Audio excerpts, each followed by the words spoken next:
Serie. Welcome to the Nürburgring for the NLS, the Nürburgring Langstrecken Series. Und jetzt ist das Rennen freigegeben. The red lights are out now. Viele Zuschauer unterwegs. I would think that's very, very close. Jetzt kommt er ran, zieht sich ran.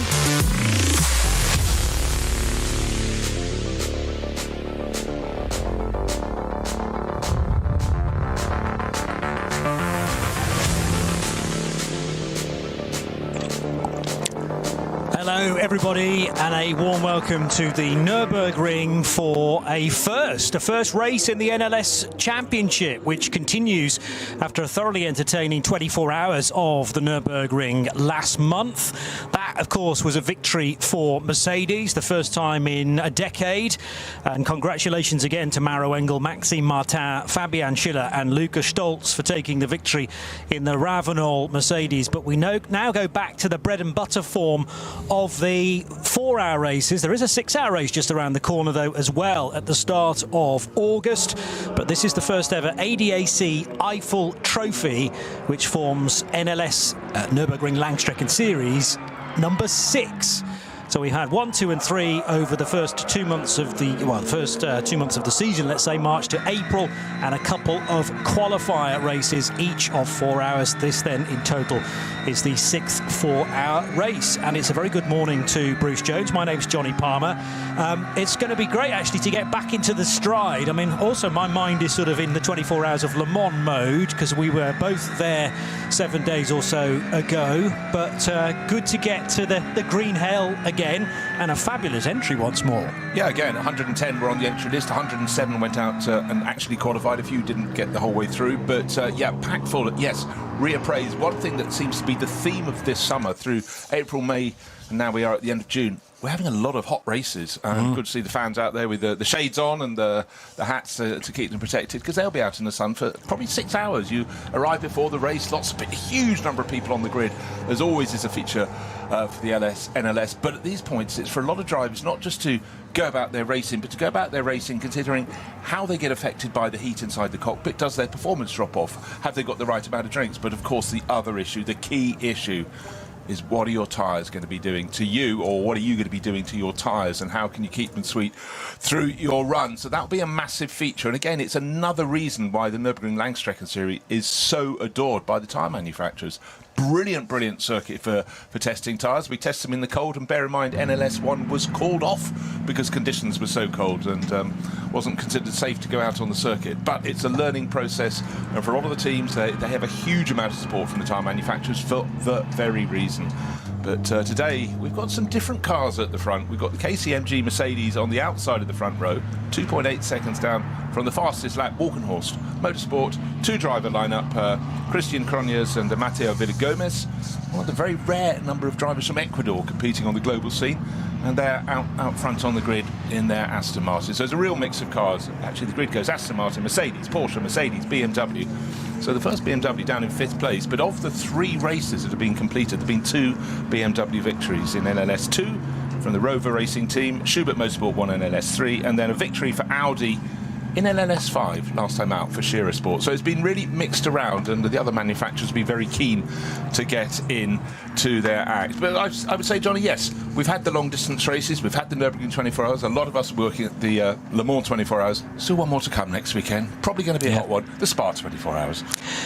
Speaking of working at the 24 hours of Le Mans, we are delighted to say that this kind of domestic race meeting has attracted a couple of drivers who were working very hard at the 24 hours of Le Mans last weekend. Indeed, one of them was winning it.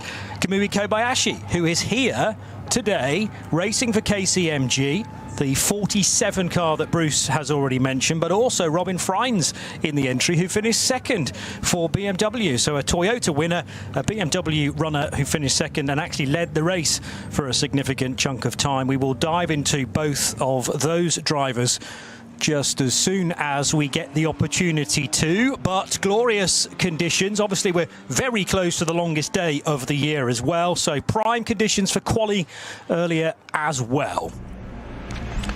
It's always quick fire qualifying here. People go scrambling out, and of course with the lap being 25 kilometres, you don't get a lot of laps in.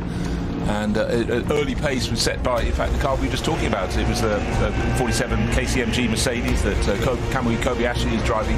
Conditions really, really fine. But, of course, inevitably there would be some yellow flags, a spinner sitting across the track. But the marshals do such a brilliant job. All the fan favourites were out there on the circuit. The little Dacia being passed by some of the quicker cars in the SP9 class. Unfortunately, not everybody stayed away from the barriers, but generally a very good, tidy session for all. And Cup 2 Porsches getting right in the mix. Cup 3 also, there's an estate car. Why not have an estate car out there? It is the weekend. Hamper in the back, off you go racing. But it really was, as the combi tried to set its pace, a chance for drivers to pick their way through traffic. And gradually the picture was beginning to be formed, with Walk and Horse Motorsport showing good form. Mechanical problems for some, though, Johnny. Always a trick in qualifying. And also for the 495 Sirocco, which ended up with the bonnet across the windscreen right at the end of the lap, fortunately. So there wasn't too far for the VW. Actually, labelled as a VW Golf. That looked very much like a Sirocco. Anyway, the Pascal Otto Fritzer and Michael Bura car in strife. But it was, as Bruce has mentioned, the story of the 35 Valkenhorst Motorsport Aston Martin that took pole position, and that was a time from Christian Krognes, a 7:54.452, to give him the right-hand side of the front row. And Naoya Gamu did the fastest time in the number 47 car, Kamui Kobayashi's teammate. They're also joined by Nirai Fukuzumi, and then a Porsche. So we got Aston, Mercedes, Porsche, Mercedes. I know for a fact that it was Jake Hill that did the quickest time of 7:57.6, and the 44 Porsche's fastest time was set by Klaus Bachler on his final opportunity. That is a Golf 495. Apologies for misidentifying it, and it has reached the end of, well, one of the installation laps. We will be doing a rolling lap at roughly 20 to 12 local time because of the length of this circuit, although it's not quite as long as the configuration we were using for the 24 hours of the Nürburgring. Instead, we're using all of the AMG Arena. So you turn right and you turn right a bit more, and then there's 3 left-handers. And also we're using the Goodyear Spanger, which is the cut-through route, halving the Grand Prix track pretty much. And that enables 1 or 2, Bruce, actually far more than 1 or 2, to do a sub 8-minute lap. I reckon 9 of the SP9 cars all managed to duck beneath that time. Yeah, and okay, it was cooler first thing this morning, but temperatures are certainly on the warm side. So again, you know, how hard do you want to push? It's always an interesting one, qualifying ahead of a long distance race. How much does it count? Of course, somewhere like Le Mans 24 Hours, massive kudos from getting pole position. Here, it proves your car's working well, but as long as you're on the first handful of rows, you're not going to get caught up, you hope, in anyone else's tangles on the opening run through the arena section of the circuit, and then the field will necessarily string out. But it's nice to know you're going well, and Christian Krognes has been going so well for so long here at the Nürburgring. It's no surprise he's at the top, and it's nice to have an Aston Martin at the top of the pile. So let's talk a little bit about Kamui Kobayashi. Straight away back into the race seat. I'm sure he's had a bit of room for celebrating over the last week or so. It was a tremendous result for Toyota, coming back with their new TR010 for 2026, which is a sort of revised version of the old car from last year. But Mike Conway might be on his way out from Toyota, possibly. There are some rumours, at least, and Nick de Vries also taking victory, just the only the third Dutchman to take victory at the long history of the 24 Hours of Le Mans. But Kobayashi says, well, his quote, business first, pleasure second, and he's got a job to do for the 47 Mercedes AMG GT3. So it's not a car from the Toyota family. I did wonder whether he may be at the wheel of a Lexus, but joined by some very quick drivers, fellow Japanese drivers in the 47 car, and the first job he's done, they qualified on the front row. Exactly, so that has to really augment their chances. But you look at KCMG, a team based out in Hong Kong. They have been such long-term supporters of the long-distance races at the Nürburgring. And certainly there's been this eternal fascination from drivers of the Far East. A lot of Japanese drivers come to race here. Chinese drivers are getting into it, and a rich history of drivers from Thailand coming to play. There is something about endurance racing that just seems to really appeal to them. And why would you not come and do it here? Bear in mind, a lot of those countries, Japan's got circuits galore. China, they've probably built 3 new circuits since last week. Thailand is now getting a smattering of circuits, including the wonderful Chang International Raceway. Been there several times. That's got a lot to recommend it. But nothing anywhere in the world can come close to the Nürburgring Nordschleife, and that is why it has the draw. That's why they come to play. And for KCMG, they really are due a top result in this. They're putting some really strong runs, but you know, generally they're not the ones on the top step of the podium. So today, starting outside the front row, very good opportunity. 17 Dunlop Porsche will start from 8th position, so that was put there by Nico Menzel. He's driving with Sven Müller. For Schnabel, both sides of the garage, remember they have a Dunlop car this year and they have a Falcon Motorsports car this year, but unfortunately both retired in the 24 hours of the Nürburgring in the night. It was a big hit, I remember, for Dorian Boccolacci, who went headlong into the barrier. And what I don't know is whether this is the same car or they've had to source a new one. I mean, it's great, first of all, to have 2 completely different tyre manufacturers from the same team. When they were both Falcon, they used to have a BMW and a Porsche. There's something about Schnabel saying, listen, we can prepare kind of anything you want us to. They've gone for 2 Porsches, but on 2 very different tyre manufacturers. They're just hoping for a result for one of their cars today. They've got their bases covered. Yeah, much more of a head scratch, but it does seem to be in their modus operandi, make life difficult. But then again, when they were fully Falcon Motorsport, run by Schnabel, they...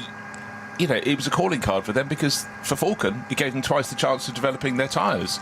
And you never know, there's a market out there, and definitely the top class, SP9, you know, it's the window at the top of this series, but other classes further down, they'll be looking as well. And, oh, hold on, those Falcon tyres are very good when it's about 5 degrees and sleet in the air, etc. So, you know, there is a big window for customers there too. So, yeah, but it's the tricky way about going about business. But you look at the number of wins that the Falcon Motorsport team has had when run by Schnabel Engineering, and you need quite a few fingers to count the victories.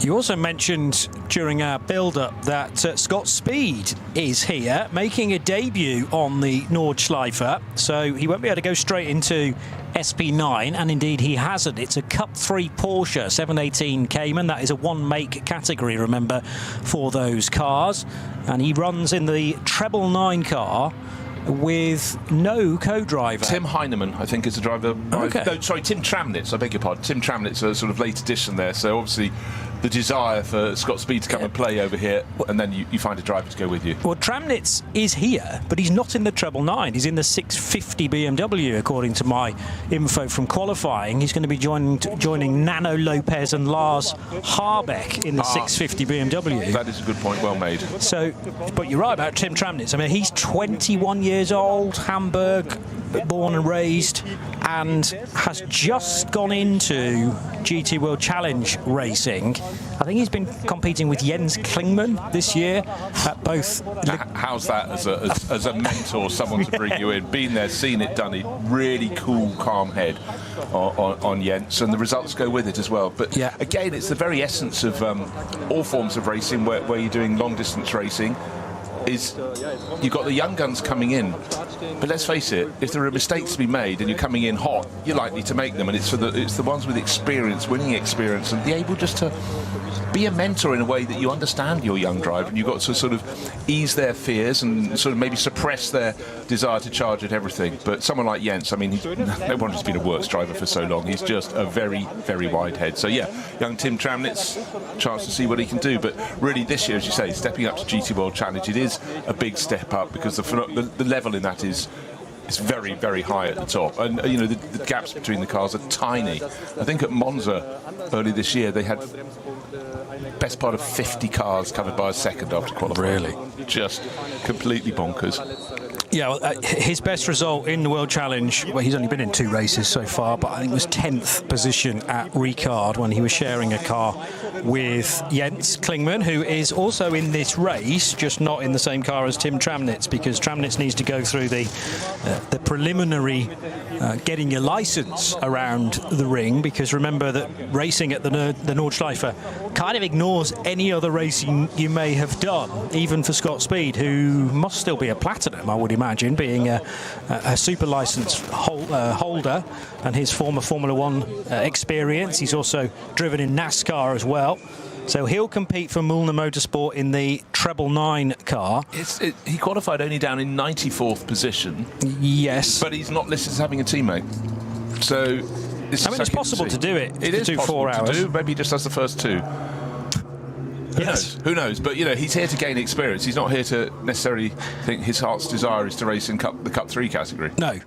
And that is the beauty of doing it on your own, is that you're certainly not short of any track time, because he will have done all of qualifying as well.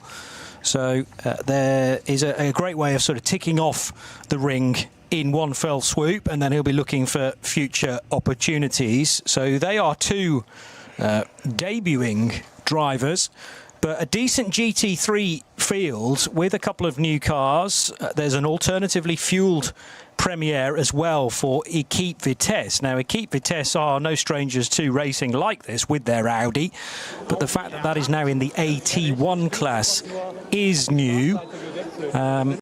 And it's been entered by, the number 11 car, the 11 Audi's been entered by Max Cruiser Racing, but as I say, Equipe Vitesse, which will be the number 18 car, is an addition to the AT1 division, and they are the cars that don't pit in the normal pit lane. There is a special lay-by, so as soon as you come into pit lane, you then immediately veer right, and there are some special tanks, some special fillers there that are completely different fuel, and there's LPG and others as well. I'm not actually sure what the number 18 car is running on this weekend, but I can tell you that it's Kari Schreiner, Andreas Ziegler and Roland Frosa who are driving the number 18 car. But yes, an impressive amount of GT3/SP9 cars, particularly bearing in mind there is sometimes a natural drop-off after the 24 hours of the Nürburgring, because it is so busy. The calendar is so busy in the GT3 world. You already mentioned the Spa 24 hours is what, next weekend? Next weekend, yeah.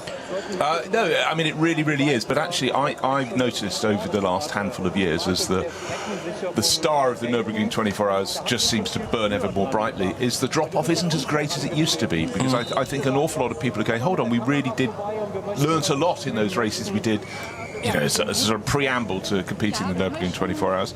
And I think they're increasingly going to keep it on as part of their regular season, alongside everything else, to come and do as many races on the Nürburgring Langstrecken Series as they can. They can see the benefit of being here. And just the very fact that Kamui Kobayashi, no time off for him. Robin Freitz, no time off him.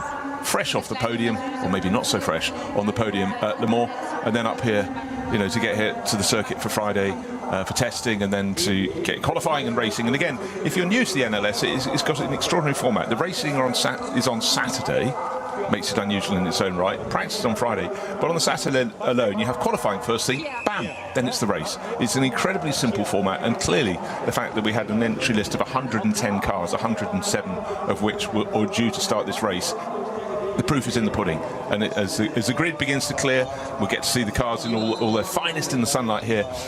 They're doing something right, but a lot of the races have a long, long history. But this is the first ADAC Eiffel Trophy. A lot of the other races are sort of the 56th Barbarossa Prize or whatever at the end of the season. So again, but different organising clubs sort of put their name to these events. But really, quite honestly, the Nürburgring just needs no introduction. It's just getting more and more usage. And the good thing is, I mean, think back to 1976 when the Formula One Grand Prix nearly didn't start. The drivers were in revolt. Because the perceived lack of safety as the speeds of the cars increased and so on and so forth. They did agree to race, and ironically poor Niki Lauda was terribly burnt in that event. So that was the end of Formula One at Nürburgring. Or was it? It was on the Nordschleife, but obviously in the mid-80s Formula One came back to town to use the modern iteration of the circuit. But the number of races still on the Nordschleife dwindled, but the NLS has revived all of that. And, for a lot of people, and also, particularly, Johnny, you've had comments from people during COVID, during the lockdown, during the pandemic, where almost immediately there was a fantastic series, the digital NLS, the DNLS, and in commentating on, the graphics were so amazing. After a few laps, I'd forgotten I wasn't looking at the real world. But a lot of people looked at it and just presumed that the Nürburgring at Nordschleife was a made-up event, a made-up circuit, an imagined one, you know, just created for video gaming. It seems extraordinary. But, well, let's face it, it is extraordinary. Unusual thing today, a huge number of flags on the grid. Nothing unusual in that, except they're Norwegian. We know we've got a Norwegian driver on pole position, Christian Krognes, but obviously further down the order, maybe around the Cup 3 section of the grid, we've got a good half dozen waving as the people are gradually being escorted off the grid. So we'll have to work out whose car that is that's a full-on Norwegian crew. Well, no doubt they'll be flocking to the 801 Audi RS3 from the TCR class, because that is an all Norwegian lineup for Moller Bill Motorsport. So Hakon Scherin, I'm probably totally mispronouncing these names, so apologies. Atle Gulbrandsen and Kenneth Ostvold. So 3 Norwegians in the same car. Also, we've got Lars Erik Vogstedt in the 898 BMW M2 racing car, and of course the pole position man Christian Krognes, who is joined by Matteo Villagomez. And Villagomez is less of a recognised name, I'm going to say, with the Nürburgring Nordschleife, but that is an SP9 Pro car. So again, Villagomez getting some signatures. He's obviously progressed through already the slower cars, the mid-category racers, and 35 looking like a strong package. They're also keeping it relatively simple with just the 2 drivers. That's exactly what the 44 Porsche crew are doing as well, the Falcon Motorsports crew. But what do you know, if anything, about Matteo Villagomez? Well, he, from Ecuador, you know, that rich... Well, actually, there is a racing scene over there. We just don't know so much about it. But he's been over in Europe for quite a while. He came over in 2022 and raced in the German prototype series for LMP3 cars. A bit of French 4, bit of single-seaters. Then he moved into GT4 and then gradually stepped forward. Last year, he won the silver class in the Spa 24 Hours. So he got an awful lot of track time. That was with Romain Leroux, Oliver Soderstrom, and that was a Walkenhorst Motorsport Aston Martin. Who's he racing for this weekend? Walkenhorst Motorsport. So he's staying loyal to them. But, you know, it's great having people from countries that don't really bring drivers over to Europe. Ecuador, fantastic, beautiful, stunning country, having its own personal problems at the moment, and unfortunately becoming a little mired with trades you don't want in your country. But fabulous, beautiful place, and he's doing a good job. I've been looking at his career, and he's just been ticking his way forward, learning, ticking the boxes as he advances. And let's face it, racing around here, he's going to gain just a phenomenal amount of experience. Still only 23, and he started to taste the endurance way of doing things in 2023 then in the GT4 European Championship with Racing Spirit of Le Mans, who are a well-known team in ACO rules racing, the crew based very close to Geneva, but was a champion in FFSA GT4 France as well for the same team. After only a couple of podiums, but that was enough through the rest of the consistency that he was able to produce in 2024. So excited to see how Matteo Villagomez gets on in the Aston Martin. He's certainly got a lot of experience alongside him in the form of Christian Krognes. Let's talk a moment as well about the 4th placed car, because, funnily enough, I've been in touch last night and this morning with a young man known as Simon Hill, because his son Jake, the 2024 British Touring Car Champion, is again racing with Kyle Tilley, but neither of them have raced a Mercedes AMG before. So Jake, I think first time around the track in this car, in any AMG this morning, and he set the time, a 7:57.614. So thoroughly chuffed with that, or the whole Hill family, because it's put them on the Pro-Am pole. I asked his dad, was there a deliberate decision from the team not to put anyone else in that car? And I said, well, in fairness, Adam Christodoulou's probably got not anything else to learn in an AMG. Kyle Tilley, the man from the southwest of England, from Somerset originally, although he's well recognised for racing in the United States as well, and of course his connections with Era Motorsport. But they've made a slight departure to pro sport racing, and that's a great first-time effort from Jake.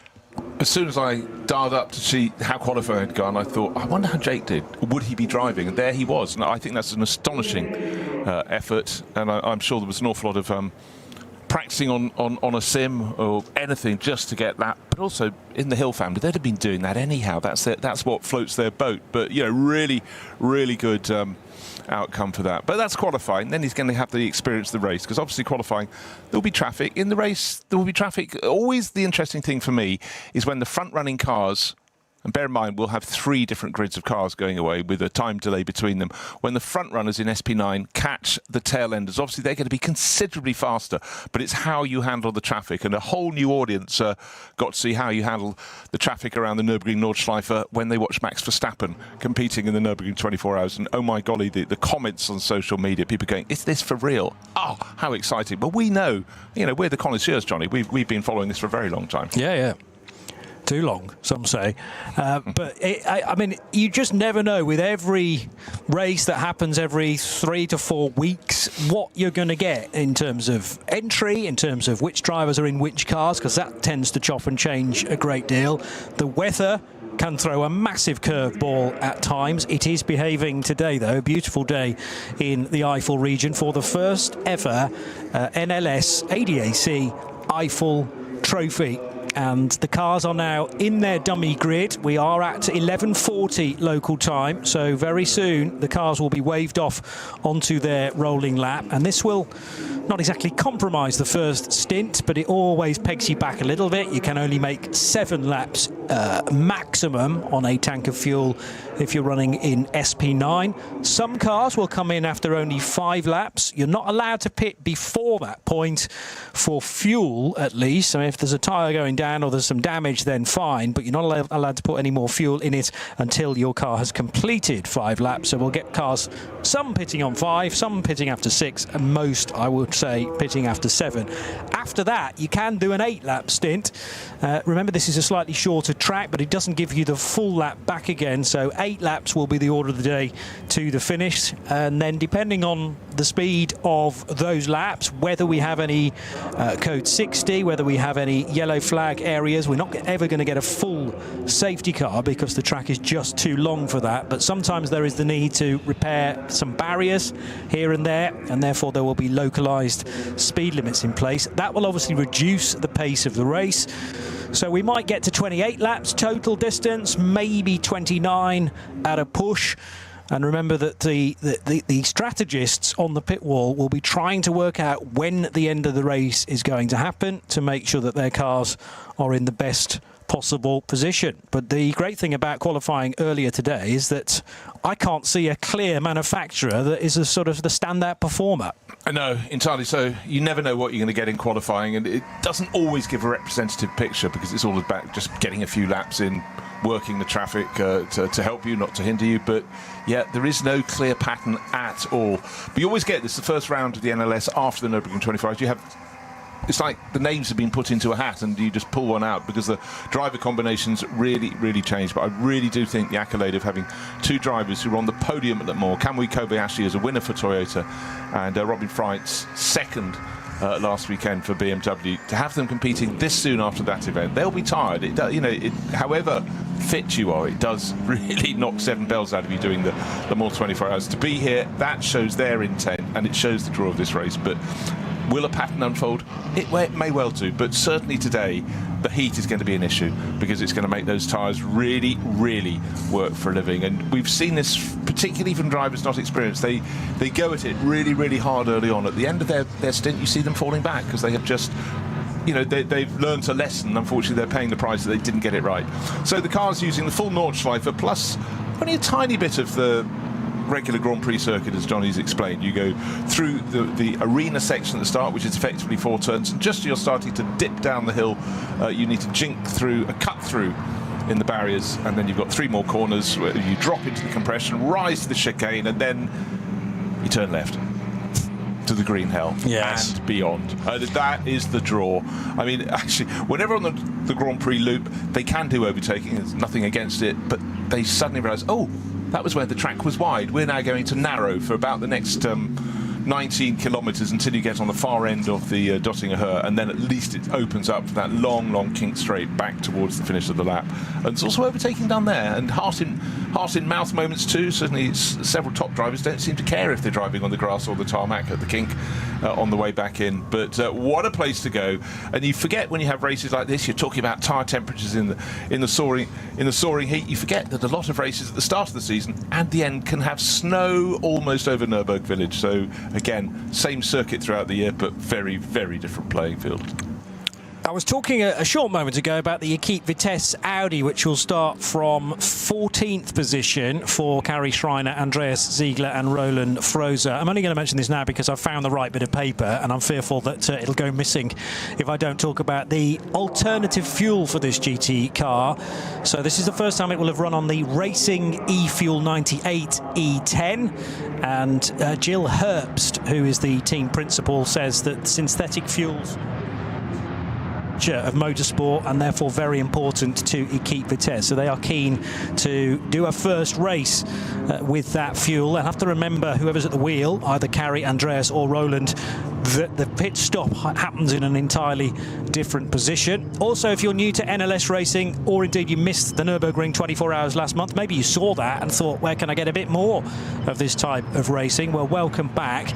3 different grids, independent of one another, set off at 2-minute intervals, start the race, because we had 109 cars start qualifying earlier on today.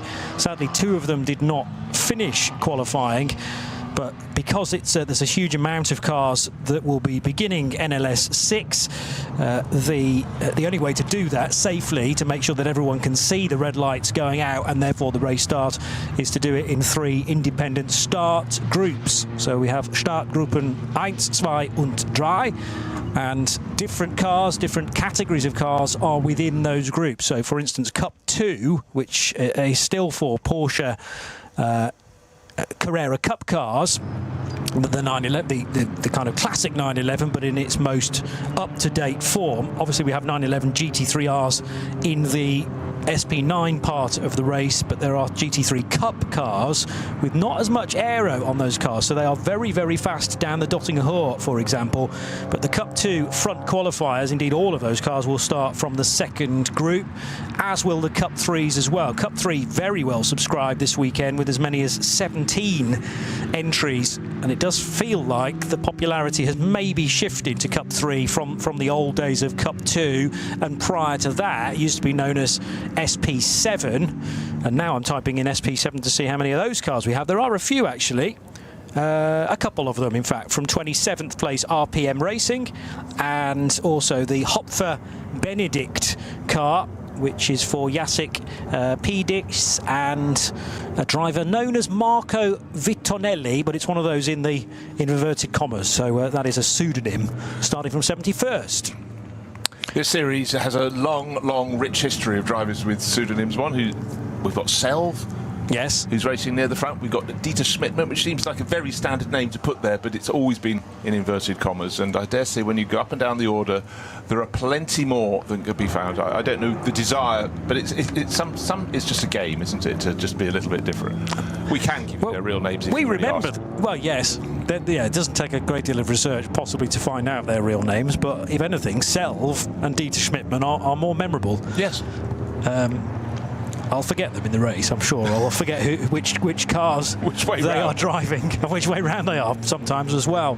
Very smart Cupra working its way through the AMG arena, and it's the third of the 3 groups that is often the most varied. So just caught sight of the BMW 330i from the Team Zorg Rennsport crew. There is a Toyota Supra in there as well, a couple of Supras actually in the entry, and the highest place is in 35th place for the Toyo tyres with ring racing car for Kazuto Kataka and Miki Koyama.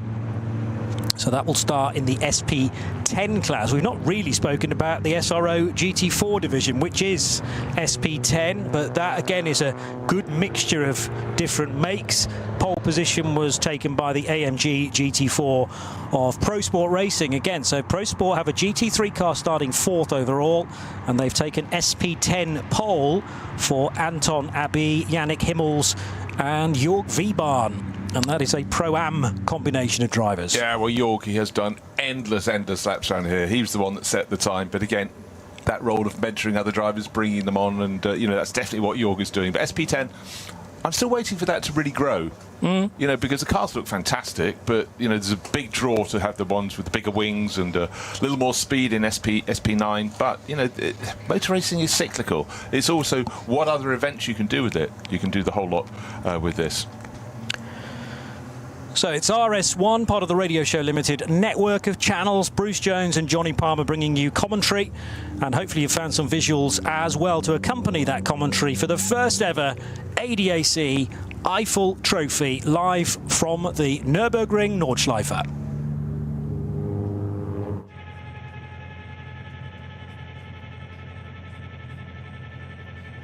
Einmal im Rennwagen über die Nordschleife. Ein Traum vieler Rennfans, der für die allermeisten nie Realität wird, mit dem neuen Gran Turismo 7 aber ein ganzes Stück realistischer. Mit der neuesten Auflage des Kultspiels für die Konsole fahren wir zu den wichtigsten Streckenabschnitten der grünen Hölle. Die AMG Arena.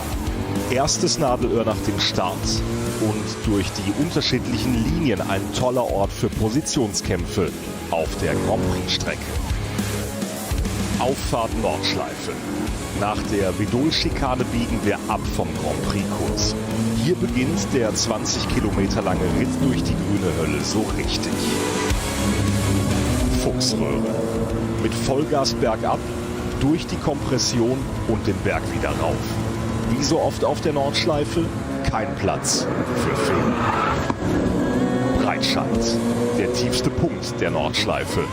Die Brücke über die Hauptstraße von Adenau ist ein Zuschauermagnet. Das Karussell, benannt nach Rudolf Caracciola, einem der ersten Heroen des Rings. Die alten Betonplatten der Stallkurve sind Kult. Brünnchen, der Zuschauer-Hotspot. Ob beim Rennen oder bei Touristenfahrten, ob bei brütender Hitze oder im strömenden Regen, hier ist immer etwas los. Die Döttinger Höhe. Windschattenschlacht bei 270 km/h und die Überholmöglichkeit schlechthin am Ende der Nordschleifenrunde mit dem neuen Gran Turismo 7. Und damit von der virtuellen wieder zur realen Nordschleife.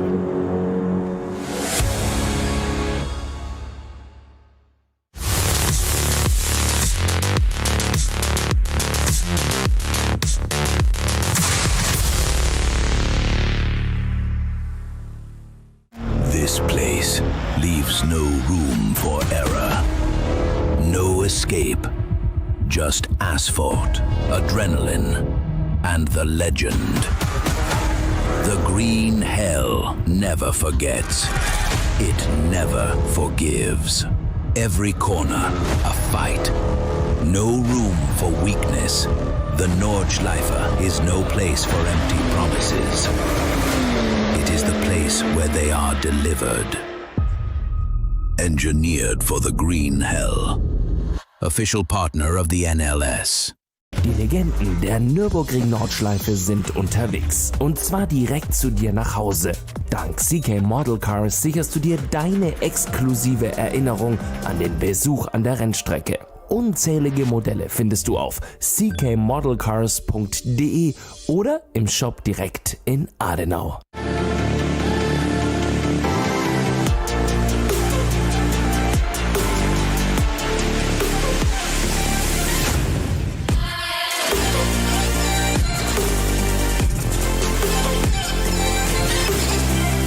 Faltenreifen.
Fans. Lovely fans. Besucht uns auf unseren Social Media Kanälen. Follow us. Auf Facebook, Instagram, YouTube und TikTok.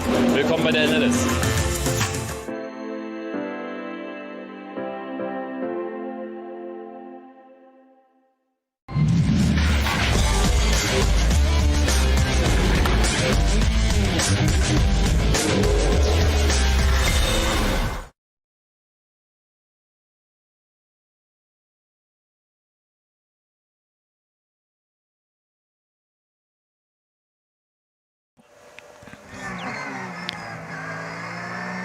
The first edition of the ADAC Eiffel Trophy, live from the Green Hell, live from the ring. Me, Johnny Palmer and Bruce Jones looking after matters then for this 6th race. Remember, NLS 4 and 5 were actually the qualifying races for the 24 hours of the Nürburgring. So they were not listed as NLS races in terms of wordology, if you like, or title. However, we are back to the NLS title from this point on. And after this race, we will have the KW 6-hour ADAC Ruhr-Pokel-Rennen, which is the 1st of August. That's over 6 hours. Then a double header, the 12th and 13th of September, which will be rounds 8 and 9 for the 65th edition of the ADAC Rheinolder's Langstreckenrennen and the ADAC ACAS Cup. And the season will end with only the 2nd version of the NLS Sportwarte Trophy.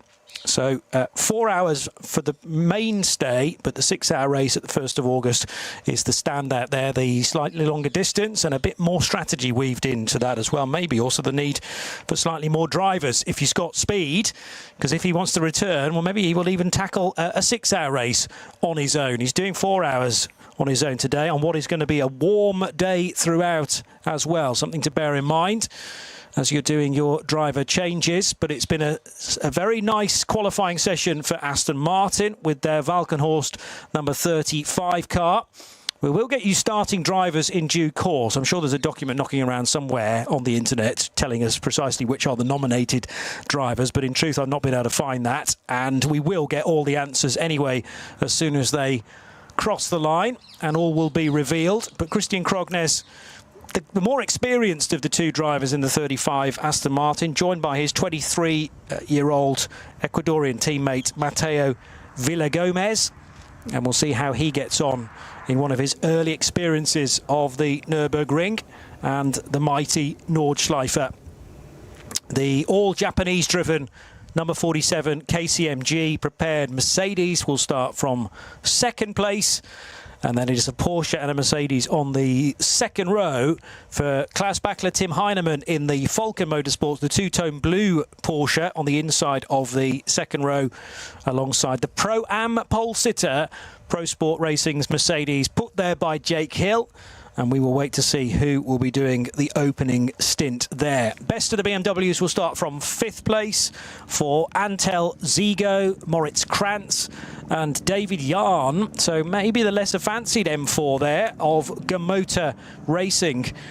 Also a Pro-Am car starting from 5th position in the predominantly white livery with the red stripes on it. Looking very nice indeed, resplendent in the bright sunshine that we have.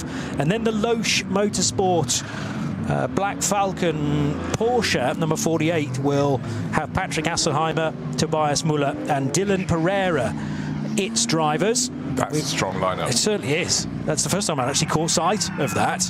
But yes, they could go very well, particularly as that's another Pro-Am car. So we have Pro-Ams 4th, 5th and 6th. The top 3 cars on the grid are all SP9 Pro. Well, I think we can safely say the stage is set. A warm lunchtime, early lunch. I like lunch any time of the day, frankly, at the Nürburgring Nordschleife. 3 grids of cars, 107 cars coming out to play in this amazing circuit, this stunning historic circuit that if someone suggested to build it now, they wouldn't be allowed to do so. 25 kilometres uphill, down dale, through the forest, round part of the Grand Prix circuit here at the Nürburgring. The final couple of twists and the cars, the lead group of 3 groups with the fastest cars, the SP9 class, will be coming onto the start-finish straight right now. They'll be looking at the lights on the gantry, waiting. They won't flick it just yet because you only got the first 4, 5, 6 rows of cars onto the start-finish straight. But the start of NLS 6 2026 is almost upon us. And the first time that we've gone racing under the auspices of the ADAC Eiffel Trophy. Red lights are greeting everybody that have been selected for the opening stint, but shortly they will go out. The Renazzo Motorsport Lamborghini had a little look there, and now they really do fan out Formula Ford style, and a couple right up against the pit wall there, including the gold Porsche. Down the inside is the BMW, as that's possibly the Robin Freins car that was put there earlier on. So that's eager to gain places. The black and red BMW, which is up to equal 6th position, side by side actually with the fellow M4. But the Aston Martin, number 35, has got away well. Almost contact further behind too with the Bilstein Mercedes. An electric start for that, up to 3rd position, as now it's neck and neck for 4th and 5th. Falcon Motorsports to drivers right, BMW to drivers left, and there's definitely contact between those two cars. I'd be very surprised if either door mirror survived that contact at the Goodyear Spanger. And the Renazzo Motorsport Lamborghini's way off the road as well in the background as it leaves the sharp right-hand hairpin. One thing I can tell you for sure, though, is the Valkenhorst Aston Martin has stayed in front, as there was a limited amount of carnage in behind, and that's still not settled yet, Bruce Jones. No, it isn't. The driver of the black and red BMW has gained 1 position, 2 positions, now is up into 4th place overall. It's been tough, and back down to 5th. Back down to 6th, in fact. So any position gained was handed back, but I would say that's as competitive at a start I've seen in NLS for a long time. Very, very close, really remarkably clean. And now, breathe in. Gabriel Piana et al. He's in the number 5 Porsche onto the Nordschleife itself, through the double lefts of the Sabine Schmitz curve, and then suddenly it starts to get real, it starts to get historical. It starts to get beautiful, and you get to Hatzenbach. Meanwhile, cars go around corners slowly. That's because the second batch of cars, the second starting grid, is only now weaving through into the final couple of corners, so they can get onto the start-finish straight, and then they get to start their race. And there's still a further grid, another 2 minutes down the road behind them, probably just at the far end of the Dossingher, the long straight. They run back to the start-finish to take their start. So we've got one start out of the way. It was fantastic, but for Christian Cronjes from pole position, he held it under some duress. It was those from about 6th to 10th positions on the grid that were fanning out wide before the lights went red, had to get back in grid order, then they burst forward. Now, looking at the second time of asking, that the batch led away by the Cup 3 Porsches. Those are the Porsche 17 Cayman, 718 Caymans, and looks neat and tidy, but again, a long hold. A long hold is the theme of the day. Sure is. 9:62 then as we look at the grid on the left-hand side. Drivers right looks to be on pole position. That's the WNS Motorsport Cayman, but it is being challenged by the smearless racing car, the yellow and black of Oscar Sandberg and Alexander Fielenbach. 3 wide as they go into the first corner of the AMG Arena, and this group then dominated by Porsches, mainly from the Cup 3 class. And as I say, Cup 3 pole position was taken by Lawrence Stegman and Moritz Oberheim in their Cup 3 Pro car earlier on today. And I'll tell you in a moment or two just exactly who is starting that car, but it was an Oberheim time to put him onto pole position. So, and it is Moritz Oberheim indeed to start that. Oscar Sandberg having a good little arm wrestle with him in the opening stages. This, a more considered and more calm start, I have to say, than the SP9 antics. Let's just tell you who, though, is at the sharp end of SP9. Christian Cronjes starting the 35 Aston Martin for Valkenhorst Motorsport. Kamui Kobayashi, last weekend's 24-hour of Le Mans co-winner, along with Nick de Vries and Mike Conway. He's straight back onto the horse then, this time in a number 47 Mercedes from KCMG, and Kobayashi running second on the road ahead of Adam Christodoulou, who's moved up a spot in the 26 Pro Sport Racing Mercedes. Klaus Bachler for Falcon Motorsports was 4th as they left the scene and onto Hatzenbach, and then it's David Yarn and Dylan Pereira for Motor Racing and 48 Loesch Motorsports. But already the third starting group is heading out of Tiergarten and Hohenrhein and onto the start-finish straight for the third and final start from the last group of cars. And it's a significant one as well, probably about 50 odd in this field, maybe slightly fewer than that, but as they head out onto the start-finish straight, still being held, have to go through the grid hatchings as centrally as possible before the lights turn green, and now you can kind of go wherever you wish. And the Audi S3, well over to the right-hand side, has had a good getaway. In fact, it's going to try and lead the race. This is the Dupre motorsport car. Indeed, it is the last of the late breakers. Can it then make the corner? Jürgen and Joachim Nett, and the red Audi will slot through. That's a four-wheel drive S3 and is very good off the corners, managing to stay ahead of the Supra in behind, and a Porsche to its outside as well. Also not that far away is the 470 Cupra, and 470 running in fourth position is the Cupra Leon for Tobias Young, Michael Eichhorn, Marcus Weinstock and Marcel Unland. As now the Dupre Audi loses the group lead, Porsche back to the front, but again, good tussling and nice fair racing, Bruce. Yeah, really, really good racing, but that four-wheel drive Audi definitely has the grip in the corners, but the Porsche Caymans around it can brake later. They're slightly quicker in a straight line, so it's going to be nip and tuck around the circuit. But yes, three starts, all different. With the third group, they had the early flick of the lights. The other two, they held them for as long as they possibly could. Does it help? Does it hinder? Don't know. But what I can tell you is that Christian Cronjes is still leading from Kamui Kobayashi. We had expected Naoya Gamu to get in the car. I saw him up on the grid preparing his helmet, but anyhow, Kamui Kobayashi has taken over the KCMG Mercedes, and Adam Christodoulou is giving chase from fourth to third. He's gone in that yellow and blue Mercedes AMG, so they're right in the mix. And in fact, it looks as though Christodoulou is the fastest driver out there, but he's back in third position. We're going to step away from looking at the cars in the third of the starting groups and see what's happening up front. But I would say that was a really, really competitive start. Certainly challenges left, right and centre.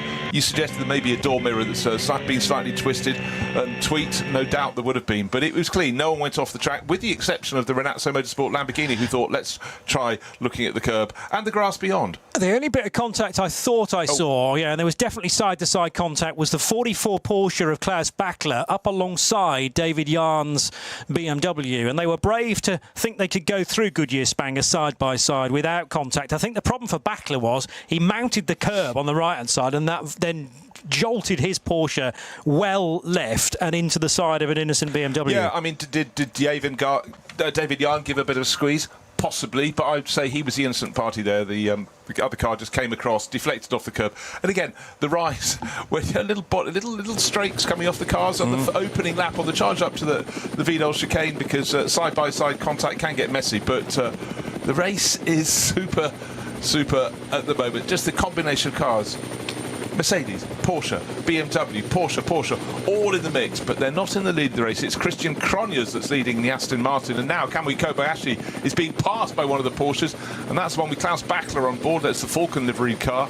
You know, it's such a livery that's been here forever and a day, but in behind, three abreast, why not, the Gamoto BMW, between a pair of Porsches. One on the outside is the Dunlop model, and another BMW is coming to the mix, and that's Robin Freitz. The black and red Schubert Motorsport car came from about 4 car lengths back. Johnny sat back in the commentary position, because that moment as a commentator you think, oh no, this isn't going to work, is it? But somehow it has. Aston Martin through in the lead of the race. Adam Christodoulou got into second place and is giving chase, but in behind it's that KCMG Mercedes that was second, has fallen to fourth. Now the Klaus Bachler Porsche has come past it, but the running down to the first corner of the second lap is almost as tight as it was for everyone from fourth place back to 10th as it was on the opening lap. This time though, no body damage. That was tremendous racing. It was Dylan Pereira who was out in the weeds, and he nearly lost the car just after Antonius Bucher.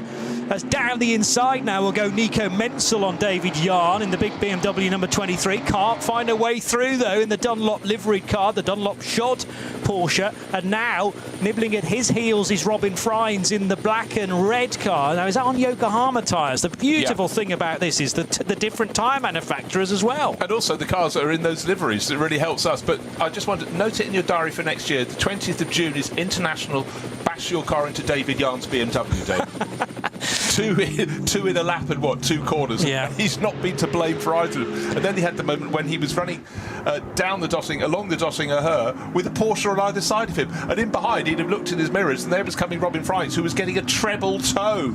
And again, when you first race on the Nürburgring Nordschleife, you think about the corners, you think about the ups and downs, but so many is getting out of Schwalbenschwanz and getting onto the Dottinger Her and getting a toe. And when you get a multiple toe, it's astonishing. It seems to be a slow gain, but you get to the end of a straight, and suddenly a car can gain 3 car lengths, and maybe that will put them into a position to make a move. Once you go onto the Nordschleife itself, the sort of the start of the Nordschleife, you're going towards Hatzenbach.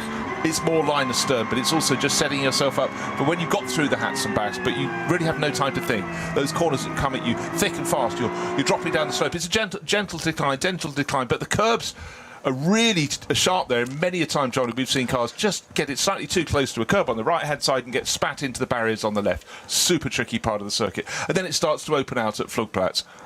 Pereira on the grass at the end of the previous lap, and what I wasn't sure of at the time was how many cars were alongside him. David Jahn's BMW was there, the 17 Dunlop car of Nico Menzel was there, and Robin Freins was perfectly placed to then gain the spot on Pereira, and he tried to get ahead of a couple of other cars as well that might have been delayed. Unfortunately, there is an early pit caller, and now this goes against my rule that you're not able to refuel a car, but that's because this car is not in the SP9 division. That is exclusively an SP9 rule, that fueling prior to the end of lap 5 is not allowed. Jahn now charging his way by the Mercedes of Kamui Kobayashi. So Krognes and Christodoulou have cleared off, and the new second place car I make as David Jahn in his BMW. No, Klaus Bachler is, there are 2 more cars in between. Klaus Bachler moved up to 3rd. Good spot. But yeah, David Jahn, everybody assault David Jahn Day. He sort of made of robust stuff, so he's now ahead of the KCMG Mercedes. Then it's a sort of Porsche BMW train, but just seeing Robin Freins starting to wake up into this race, it's almost like, right, hold on, we've done them all, now we're doing this. Roll up the sleeves, metaphorically, in the cockpit and press on. But that's really impressive from David Jahn. He's, in many ways, I remember seeing him about 10 years ago in Germany thinking, oh, this guy's good.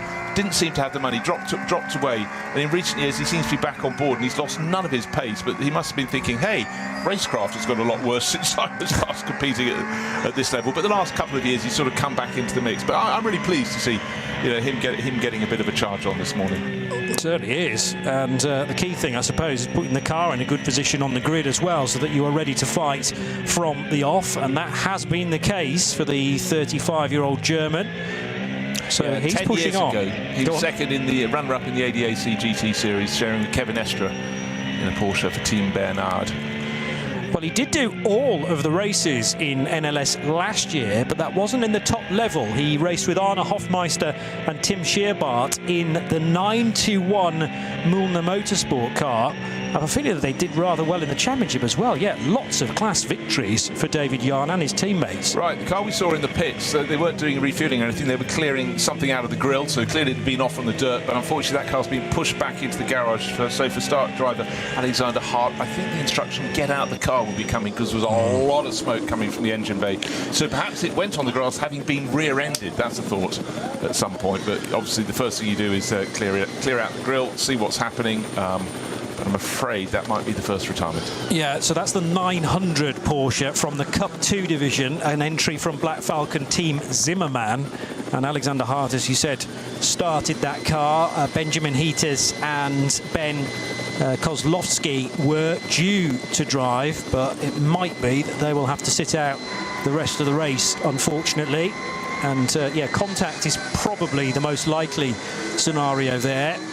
It was getting busy in that second start group. I'm pretty sure the 900 car will have started in Group 2, and we might be able to work out precisely what's gone on there in due course. Anyway, Kamui Kobayashi now being chased by Nico Menzel. They're at the Caracciolo Carousel, and that Mercedes is moving around on the road a great deal, whereas the Dunlop Porsche seems a lot more planted. Yeah, it really does. I think it's Kamui just dialing himself into becoming accustomed. It's to race a prototype one weekend and then race, which would handle so completely differently to an SP9 car. He'll be going, God, this is really, really physical. My prototype's quicker, but you've got to work. And oh God, the corners keep coming at me. But certainly Klaus Bachler tucked in behind his is going to be just... Sorry, I meant Nico Menzel. Of course, I meant Nico Menzel, but he's being chased very, very hard by Robin Freitz, the Yokohama livery BMW M4 GT3, and he in turn, behind Robin Freitz, has got Dylan Pereira in the Losch Motorsport Porsche. Fabulous looking cars, the series of them. What I love here, there's an aerial shot, and each car has an entirely different livery from the whole way across the rainbow, so it really helps. There was a time in motor racing where everyone decided, actually this was back in about the 1990s, that white and blue were the colours that showed up best on TV. It was a survey done in the DTM, so German-based, and then all the cars that went that way, and all the liveries became very similar. And just look, think a few years ago in the World Endurance Championship, all the top 3 manufacturers in the top class, they decided red, white and black would be our corporate colours, our working colours. Wind the clock back a long time ago, let's say 10 years ago, Blancpain GT Series, that was the series that was the forerunner of the GT World Challenge. They actually went to the teams and said, do any of you mind changing colours? Anyone want to be pale blue? Because then you'll stand out, because there are too many white cars. There aren't many champions that do that. Many may ask, but there was one team went, yeah, all right, we'll be pale blue. But it's you know, for the fans it's so much better, and also every car looks different if you paint it in different colours, and it gives people a chance to, you know, really pledge their allegiance to a team because they like the look of the cars, they like who's driving. And I tell you what, if you're just watching today and listening today, you'll understand driving around the Nürburgring Nordschleife, particularly in the top class, is incredibly intense. It's move, counter move, and then of course when you get to the Dottinger Her, it's getting to work a toe. And Adam Christodoulou is sharpen, take a breath. The lead Aston Martin jinks one way on that long return straight, and the Casey gets it tightened further back. Kamui Kobayashi's worked a really good toe. He's got past Nico Mansell, going past, and he in turn is past. He's doing his overtaking, and both cars have just been overtaken by Robin Freitz, the black and red Schubert Motorsport BMW. Got the double toe. Remember, on the first lap he got a treble toe and came right back into the mix, but he's behind KCMG. It's actually KCMG Mercedes has had to fight every inch of the circuit for Kamui Kobayashi, but if he makes one little slip up, he's got 1, 2, 3, 4 cars right on his tail. But for now, the race led by Christian Cronjes for Aston Martin started from pole, but he's only a quarter of a second ahead of Adam Christodoulou. And Christodoulou has probably done more races around the Nürburgring Nordschleife than anybody else in the top class, with perhaps Klaus Bachler and maybe Nico Menzel to keep him company. Oh, and Frank Stippler as well. What about the progress, though, on that one lap alone from Klaus Bachler? He's eaten up a 4-second disadvantage to catch these 2 Mercedes, who are now, well, Adam Christodoulou is trying to climb, sorry, 2 Mercedes, Aston Martin Mercedes. Adam Christodoulou is trying to climb into the cockpit of Krognes's Aston Martin. They were drawing level as they headed across the line, but Bachler needed to wriggle free of the fight for 4th position. He's not only done that, but he's set absolute best sector times pretty much across the board to do an 8 minutes 1.2 second lap, whereas the 2 front engine cars that lead the way were in the 805s. And Klaus Bachler, if he can't overtake these 2 cars, is potentially going to drive through them in order to lead this race. Stellar fight out front. The next question is, can the Motor Racing car of David Yarn join the party? Well, the opportunities is coming. They're already picking off some back markers, one of which clearly, as it limped along the Dottinger Her, was returning to the pits with a problem. So that's one of those scary moments. You're looking at a battle, and then suddenly the lead driver has clear line of sight. The chasing car that's right in his slipstream is just head down and waiting, and then suddenly the lead car has to jink out because there's a much slower car limping home, and that was a scary moment there, I would suggest, for Adam Christodoulou, if indeed he even saw it. He just was reacting to stay in the slipstream along the Dottinger Her on the run back towards the pit, still with that very tricky section through Tiergarten and Antonius Bucher curve to go. But right now, that lead duo is not a duo, it's a trio. The big question, you're quite right, can David Yarn gain 2 seconds or so and get on their tail? The answer to that is affirmative. First 4 cars line. I really do not like racing around this circuit. It's just brilliant, isn't it? First 4 cars, they had that sensational opening lap that was, as I said, as competitive as I've seen between the top 20 runners as they sort of work their way around the part of the Grand Prix circuit we used before, going out, turning left and left, Sabine Schmidt's curves. What's happening? In a straight line, using a toe, it's that man again, Klaus Bachler, getting closer and closer and closer to Adam Christodoulou, who is going, thank goodness this was a corner, I could nip across his bows and cut him off. At the moment, this is actually taking the pressure slightly off our race leader, Christian Cronjes, who's probably half a second clear, but as Klaus Bachler is trying to work out what to do with the yellow and blue Mercedes of Adam Christodoulou, David Yarn is just getting closer and closer. He's now just a carling off the tail of the aquamarine and darker blue Porsche. But we've got a slower car up ahead, and they're coming to a slow zone. They're having to literally hammer onto the hammer the brakes. That will give the likes of Robin Freitz and everybody else a chance to catch on their tail. So let's give you the order as they go along at limp speed. Christian Cronje leading in an Aston Martin. Adam Christodoulou right on his tail in a Mercedes. Then Klaus Bachler, the first of the Porsches, in third. Two BMWs, David Yarns and Robin Freitz, nose to tail in fourth and fifth positions overall. Sixth place is the KCMG Mercedes. That's, bear in mind it started second. A few places lost there to 4 to 6 for Kamui Kobayashi. Nico Menzel in his Porsche is tucked behind in seventh. Another Porsche, Nico Menzel in behind, and the field is released. They've got around that slow car. Suddenly the flags were clear. Slow zones at the Fuchsröhr. Off they go. And to complete the top 10, it's Dylan Pereira, as I said, in his Porsche in 8th, Frank Stippler in a Utah Racing Audi in 9th, and Gabriele Piana, Black Falcon Team Porsche, in 10th. And they are line astern. That was the classic concertina that you get, though, around here into the initial yellow flag area, which obviously means no overtaking, but it doesn't mean you can't catch up with the car ahead of you. So everybody closes up. The gaps between the cars condenses significantly. You have to be at the code 120, so 120 kilometers per hour as those boards are held. Then it will have been a code 60 to go through the incident area at the base of the foxhole, the Fuchsröhre. And then, as soon as you see green flags or past the marshal post with the greens, you're back on the loud pedal again, and the top 5 are right together. There's a little bit of a gap now between the black and red BMW of Robin Freitz and the blue and white Mercedes of Kamui Kobayashi for KCMG. They head then through Breitscheid to one of the lowest points of the circuit and begin the climb to the awkward right-hander at Bergwerk. So they'll slow for that corner here and then let rip as they climb the hill through Klostertal and Kesselchen. Much of this is full throttle, assuming that there's not any traffic to deal with. And as I say that, there were a couple of cars from Group 3 that needed to be bypassed, but they are doing very much the sensible thing, staying on the racing line. It's not their job to get out of the way. You have to allow the quicker car to find its way through safely, but that is working well as they start to head up the hill towards the Steilstrecke and eventually the carousel. Again, we talk about drivers like Scott Speed. They cannot come straight into the top class. There's a reason for that. They have to earn their ring permit, and they're being observed in a slower car how they tackle and behave in front of the fastest cars when they come through. And in fact, because there's a lot of aerial photography, a helicopter records a lot of the action, they get very clear line of sight, the race officials. They go, actually, well done, the faster cars are coming through, you stayed off. You either kept your racing line, but what they don't want is a driver moving around the circuit trying to guess which way the front runners are coming in, because eventually, a bit like going black or red in the casino, you're probably going to pick the wrong one. So stick to your line. But again, I really felt for the driver in probably one of the slowest cars in the field, who was immediately ahead of that quartet that were leading the race, and then suddenly everyone else got to the tail.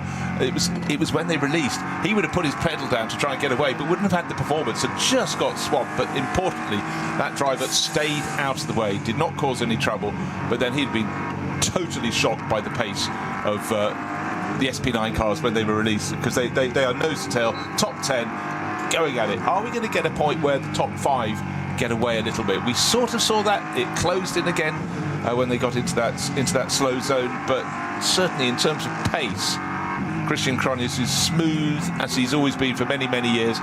But he's on his toes now. He's got to be on his toes, because Adam Christodoulou is all over him. But Christodoulou's got an awful lot of company, and Klaus Bachler in third place looks the most dangerous of all of them, because we've seen his speed with which he caught those first two after their breakaway. And but again, Klaus Bachler, a Porsche 911 and Falcon tyres. There are no elements in that combination hasn't worked with before. And Klaus has been just running at top level. No wonder Porsche have him on his books, because he's just an expert in 911s. What a lovely position to be in, because of course he can race anywhere in the world under the Porsche badge. Robin Freitz still very much part of this leading quintet as well, but then there is a gap of a second or so, or at least it started as a second at the beginning of this lap. Kamui Kobayashi much more concerned about Nico Menzel snapping at his heels. Dylan Pereira's in that queue, along with Frank Stippler as well for Jutta, who maybe didn't have the best of qualifying earlier in the day. So 2 BMWs nose to tail. Different tyre manufacturers, though, for those M4s. David Yarn just ahead of Robin Freins, as now onto the Dottinger Hall. The Aston Martin will arrive first for Christian Krognes. Now, what about Adam Christodoulou's distance to the Vantage? It's maybe slightly more than it was a lap ago, but I'm not sure whether the Bilstein AMG is going to be able to pick up the toe to the extent that it did 15 kilometres or so ago. Two people are going to make a move. One I can see in shot at the moment is Nico Menzel. He's got the drag. He's already moved past Kamui Kobayashi to go up a position. The other one is the black and red BMW going ahead of the white BMW. That means Robin Freins has used the toe to get past David Yarn. So Schubert Motorsport now has the bragging rights in 4th place, and for Go Motor Racing back to 5th. But obviously Robin Freins didn't read the script. On the way past David Yarn, he's supposed to at least remove a door mirror. I joke, but David will be going, guys, leave me alone. But another lap coming on the board. That'll be 3 laps. Last time around, the gap between first and second was it was a quarter of a second. Now it's 3/4 of a second. That's because Adam Christodoulou's coming under pressure from Klaus Bachler. He's got to keep looking in his mirrors. But the one I like in this race at the moment is Yarn. Into the first turn, took a look at Robin Freins, who had to hurl his black and red Schubert Motorsport BMW across his bows. I'm liking the progress of Robin Freins. I think he's looked, listened and learnt. 4th place, will he still be in 4th at the end of the lap? His target is Klaus Bachler. And I'm beginning to wonder if Klaus went a little bit too hard, too soon on his tyres, because it certainly seems, I expected he was going to continue that progress, his rate of gain, but right now he's suddenly become not the hunter, he's the hunted now, because that's Robin Freins on the move, closing in. So tad wide for David Yarn as he begins the next lap. When I said 15 kilometres, of course I meant 15 miles. It's actually 24 kilometres, 24.3 on this configuration. We've had nearly half an hour then of the first ever ADAC Eiffel Trophy as the Aston Martin can't run out wide on the downhill stretch towards the very fast right hand, the Bogan right hand kink, and then onto the Vidal chicane. BMW of Robin Freins having to dodge through traffic. In fact, it went to the right, then into the left, and there's contact for David Yarn with one of the back markers. That's the 471 car that has gone at the Vidal chicane, and maybe a bit of indecision from David Yarn or just misunderstanding has put the Cupra Leon from VT2 for Rothoff off the road and spinning as well. Now, is there some oil down? Because oil all of a sudden violently arriving onto the same scene is one of the Audi R8s. That was car number 6, I think. No, it's not the Cupra car. That's the 6 or 8. But I tell you what, that Cupra driver did a stunning job, because he was punted around, went in the gravel in the middle of the chicane, and then was sitting broadside to the circuit. And he suddenly managed to get it off the circuit, get it on the grass, get off the track, because everyone else could have come piling into him. And I think those in behind, it was that classic concertina effect, and the bright yellow Audi just went rotating across. I don't know if there's a great deal of damage, but he could have been broadsided. Imagine knowing in a field of 107 starters, but the fastest 20, there are 4 ahead of you, they've gone past you, and you're waiting for the rest, you're side on across the track. And the hardest thing at the Vidal chicane, if you drop it on the way and people can see you, if you dropped it on the way out, they can't, because as they're approaching, they're looking at their turning point and they're not looking at where you are. So he did a really, really good job getting that 471 Cupra off the track. Wow. So that was Chris Rothoff for without a team name, but the Cupra Leon runs in VT2 for front and 4-wheel drive cars, so that'll be a front-wheel drive Cupra. And it was Alexander Croker in the number 6 Audi arriving, and I don't quite know how Alex ended up at that angle. The 8 car is the Frank Stippler Utah Racing car, so that's still going well. But an SP9 AM entrant is another Audi R8 LMS for Alex Croker and Pierre Lemets. Meanwhile, Flugplatz, double right-hander for the 902 Cup car, and it's having a good dice with, is that the Equipe Vitesse Audi, which is running, no, it's not the Equipe Vitesse Audi, it's the number 50 car, and then in front of it is the Equipe Vitesse number 18 on the alternative fuels for the first time, but actually being picked off, just showing you how much straight line speed a Porsche Cup car has in these rules. Team Liquimoly by Black Falcon, and piloting for this stint is Raphael Renhofer. Yeah, that was a really, really interesting piece of footage there, just because we talk about it every round. Everyone just thinks SP9, they're the ones who are going to win. Invariably they do. But in a straight line, most notably, the Cup 2 Porsches are astonishingly quick. But Raphael Renhofer driving beautifully there, because he'd have a move you make on the Nordschleife isn't, oh, you know what, I'll do a bit of overtaking. It's something you plan from a huge distance back, and then of course you're not just scanning to see which way the corners go. Still hard to learn, about 160 plus corners around the lap. It's also what's up ahead, what's slower, what's that car in front of me going to be doing as I come up on it. But the fact he picked off 2 SP9 class cars shows that Raphael going very well for the Black Falcon team. And actually, I was right that the first one was an Equipe Vitesse car as well, because the 2 Equipe Vitesse teammates are running nose to tail. So Arno Klassen doing the opening stint in number 50, and Carrie Schreiner is in car number 18. And they were right together heading for Schwedenkreuz. The 471 Chris Rothoff driven car then, that was the car that received contact from David Yarn's BMW. Next question is, how bad is the damage on the M4? But Chris Rothoff was in a situation where he knew, I can pit here and not be stranded out on the Nordschleife. It looks like quite a lot of work is being done by the team, front left and rear left though. Yeah, I think it was side-on contact, but he did, again, I'll just reiterate, he did such an amazing job to be suddenly sitting broadside across the track, not even facing the traffic as it comes towards you. He knew he had to get off the track. He got onto the grass on the far side, and as soon as the gap, he cut back across the track and went to pit in. But basically, he was given a shove, left-hand side of his car. The left front was a braking point, a turning point.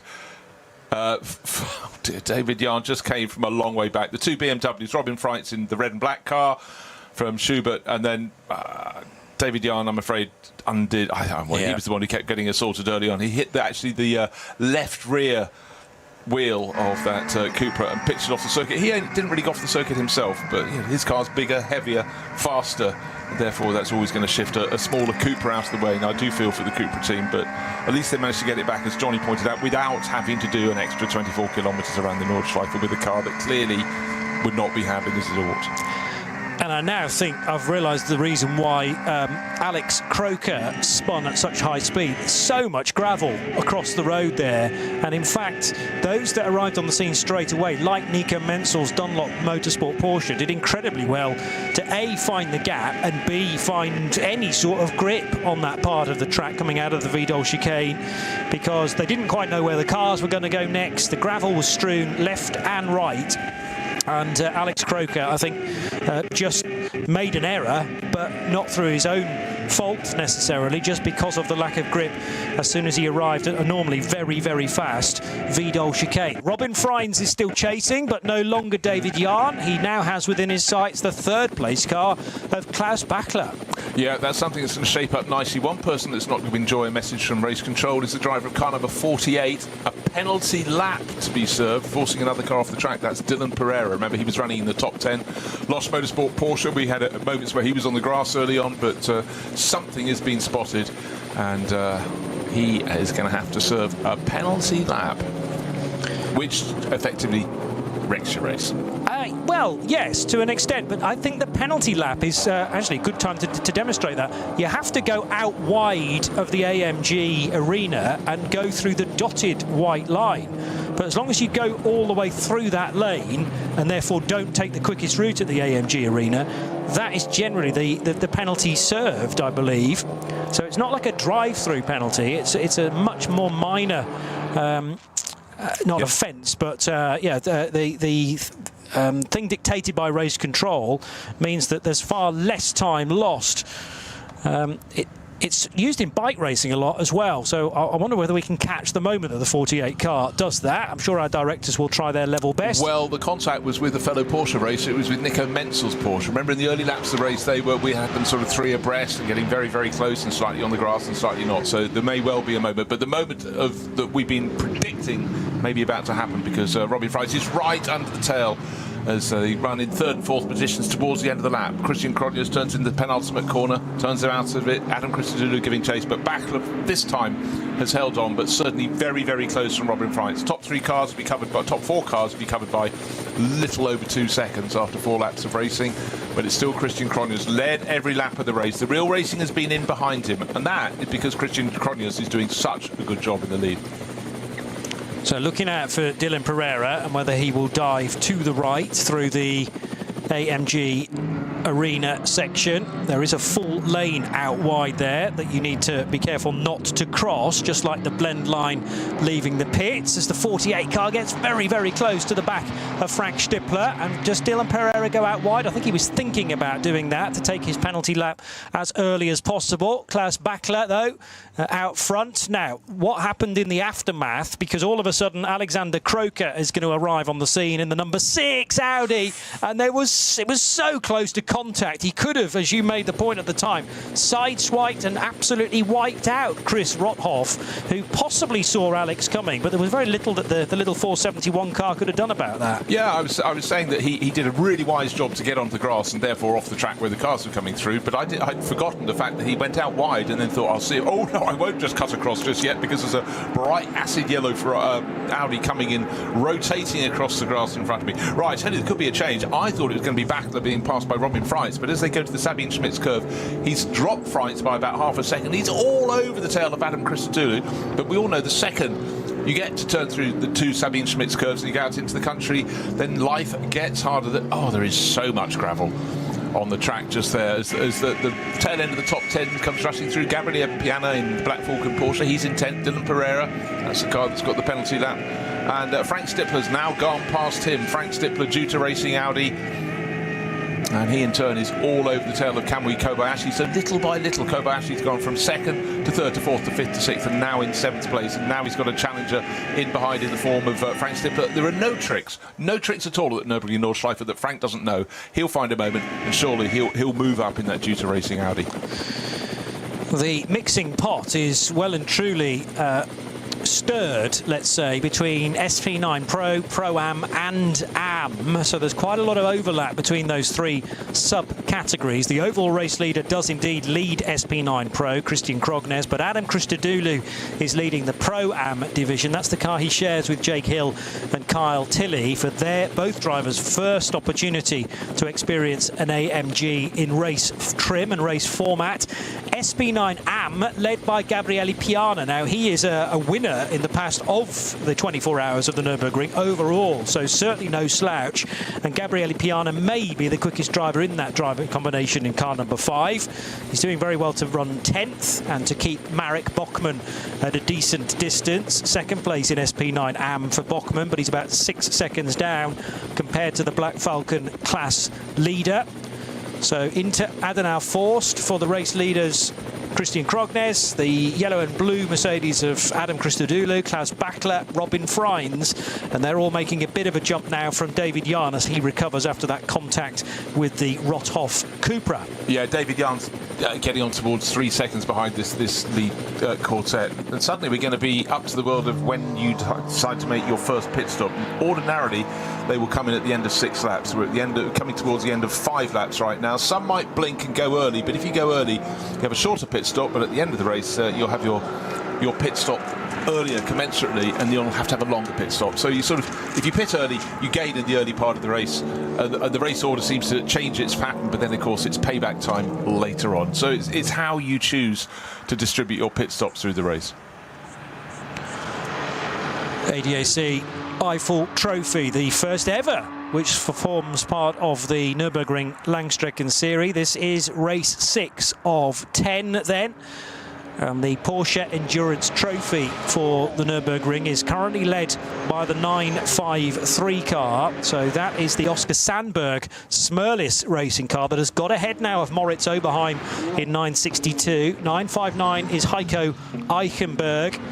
And then in 4th place, it's the 961 WNS Motorsport car. But there's very few bits of time between these cars, virtually nose to tail. Jörg Wiebahn has found his way in between, I notice, Eichenberg and Marquez. So SP10 car may be recovering after some early incidents in the number 176 Mercedes. But the Porsche Trophy Nürburgring 4 718 Caymans was always going to deliver some high stakes competition, and with 17 starters that is not disappointing. In Cup 2, the leader in that part of the race is the 902 car which is Raphael Renhofer. Well, he was managing to get by a couple of Equipe Vitesse Audis not that long ago, just before Schwedenkreuz. But Martin Rump is involved as well in the 904 car. And then in third position, 921, is the Bednarski-driven Mühlner Motorsport car. A few cars back, actually, because in between them are one or two cars from other classes. But it's been a good getaway so far for Renhofer in the team Liqui by Black Falcon Porsche. He's almost 6 seconds ahead of the Estonian Rump in his Mühlner Motorsport car. Yeah, I think early on where we had the best of the Cup 2 runners, Raphael Renhofer getting past some SP9 class cars, I think they'd actually just been caught up a little bit. I think they'd been bunched in traffic. He chose his moment. But what we tend to have is the fact that we will get Cup 2 cars leading this race because they make their first pit stop sort of a lap or so after the SP9 cars have to come in. But there have been times when there have been incidents at the top end of the field for SP9 and suddenly you got quite deep into the race. You've still got a Cup 2 cars in the mix. However, they inevitably cede position late in the race, but it does mean you'll suddenly have a slightly distorted lap chart if you were imagining one with the Cup 2 cars gaining seemingly 10 positions out of nothing, but that's simply by dint of not serving their first pit stop as early as the SP9 class cars do. Fantastic racing still between Robin Freitz, still in fourth place, still right under the rear ring of Klaus Bachler, and as the Dutch driver attacks the Austrian Adam Christodoulou, gets a bit of breathing space. In fact, Christodoulou in the pale yellow and light blue Mercedes has pulled clear of them, and he's now getting much closer to our race leader Christian Kronius. About 9/10 of a second was the gap between first and second. Certainly not 9/10 between Klaus Bachler in third and Robin Freitz in fourth. More like about a third of a second, and still the black and red BMW attacks. Yeah, clearly they've done maybe a bit of setup change on that BMW because it didn't feature too well in qualifying, but I also did make the point that it might have been the situation after traffic for BMW number 77 on the Yokohama tyres. Certainly it's got a good run this time on the Falcon Motorsport Porsche of Klaus Bachler, within 3 car lengths of it on the Dottinger Ruhr. But straight line speed from the Porsche 911 GT3R is very good as well. So the BMW, if anything, is losing a little bit of pace, even though it's in the draft. Now it's inching its way closer, but surely it's going to run out of road as they go underneath the bridge at Antonius Bucher. Depending on how brave Robin Freitz wants to be on the brakes, he will get within a car length of the Austrian racer. And in fact, the two race leaders aren't that far away either. Intervention vehicle to successfully negotiate as well. That was being indicated to the drivers by white flags. This might be Robin Freitz's best opportunity, though. Down to the first corner again, Bruce, right on the tail of Bachler. Yeah, he made a much better exit from the final corner. Bachler was actually starting to haul in the second place Mercedes of Adam Christodoulou. And the move comes. Late dive, but too late because Robin Freitz dives down the inside but doesn't do a lot of braking, and then he goes straight on, eventually gets the grip to turn in, and at that point fourth became third, became fourth all over again. Came very close as well to the rear of Adam Christodoulou's Mercedes in that process. I think he knew what he was doing just about, but might as well throw one up the inside and see what happens. But the ideal is that you stay within the white lines and try not to hit any of your competitors. Well, they've all survived that moment down at the first corner. We are 42 minutes in to the race, and much earlier on in the lap, the KCMG Mercedes of Kamui Kobayashi was either nerved into a spin or he lost it himself. That was at Bergwerk, and doing battle with, now, was that an Audi in behind him? Yeah, at Frank the time? Stippler was in behind him in his Audi. Yeah, the 8 car. Okay. So it was maybe Stippler with some contact, or did Kamui Kobayashi just lose it on maybe some gravel there or a bit of fluid? I'd like to be able to describe that to you again to be sure. There has been a change, however, between David Jahn and Nico Menzel, and Menzel is now up to 5th position in potentially a damaged BMW for Gamota Racing after its clash with the Cupra just at the end of the Vidal chicane. So still plenty happening, and we're a good probably 17 minutes or so away from the end of these first stints. Remember, these are going to be shorter because of the rolling lap and the amount of fuel that you do burn through, even though it's at a much reduced pace. And now all of a sudden everybody has to get off the gas because there is a restriction at the end of the Hatzenbach, and not for the first time. Alex Alex Croker, thank you, has another spin coming out of the Vidal chicane. So that's car number 6 again. Yeah, it was tight between Robin Freins and the rear of Adam Christodoulou's Mercedes, as Freins almost uncontrollably trying to bypass Klaus Bachler at the first corner. He certainly struggled to make the corner, and Adam Christodoulou, had there been contact there, wouldn't have known a great deal about it. Now Christo, as he starts to launch the Mercedes out of the latest Code 60, almost caught Christian Krognes napping there, but the Aston stays in front. Yeah, Robin Freins appears to have actually fallen off the tail of that lead battle. He may be just out of camera shot. Christian Krognes has always just had that little buffer. It's slowed up again, where we just came into that slow zone. He had to hit the brakes. Everyone else bunched up behind. So every time Christian Krognes, this super successful Norwegian racer on the Nürburgring Nordschleife, just ekes out a bit of an advantage. There seems to be a slow zone or something where everyone else closes onto his tail as they go in. It's often how drivers in front react to the slow zone, because of course there is a speed limit there, so nobody should gain anything. But on the way in and on the way out, you often find a car can lose a valuable time. But right now it's Christian Krognes leading from Aston Christodoulou by half a second.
Dein Online-Shop für Simracing-Hardware und Zubehör. www.simraceshop.de.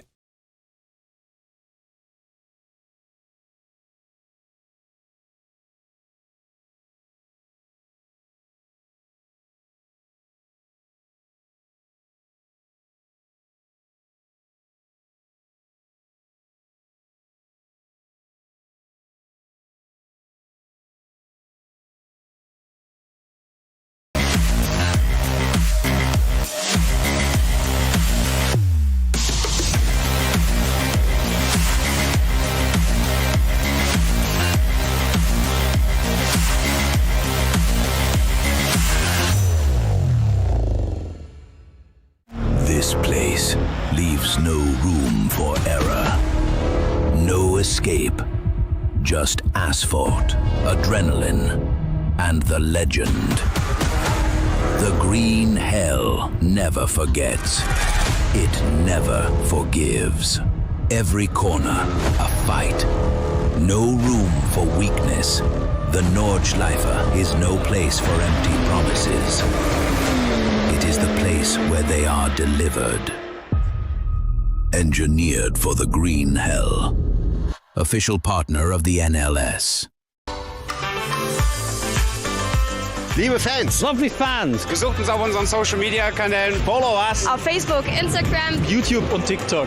Willkommen bei der NLS.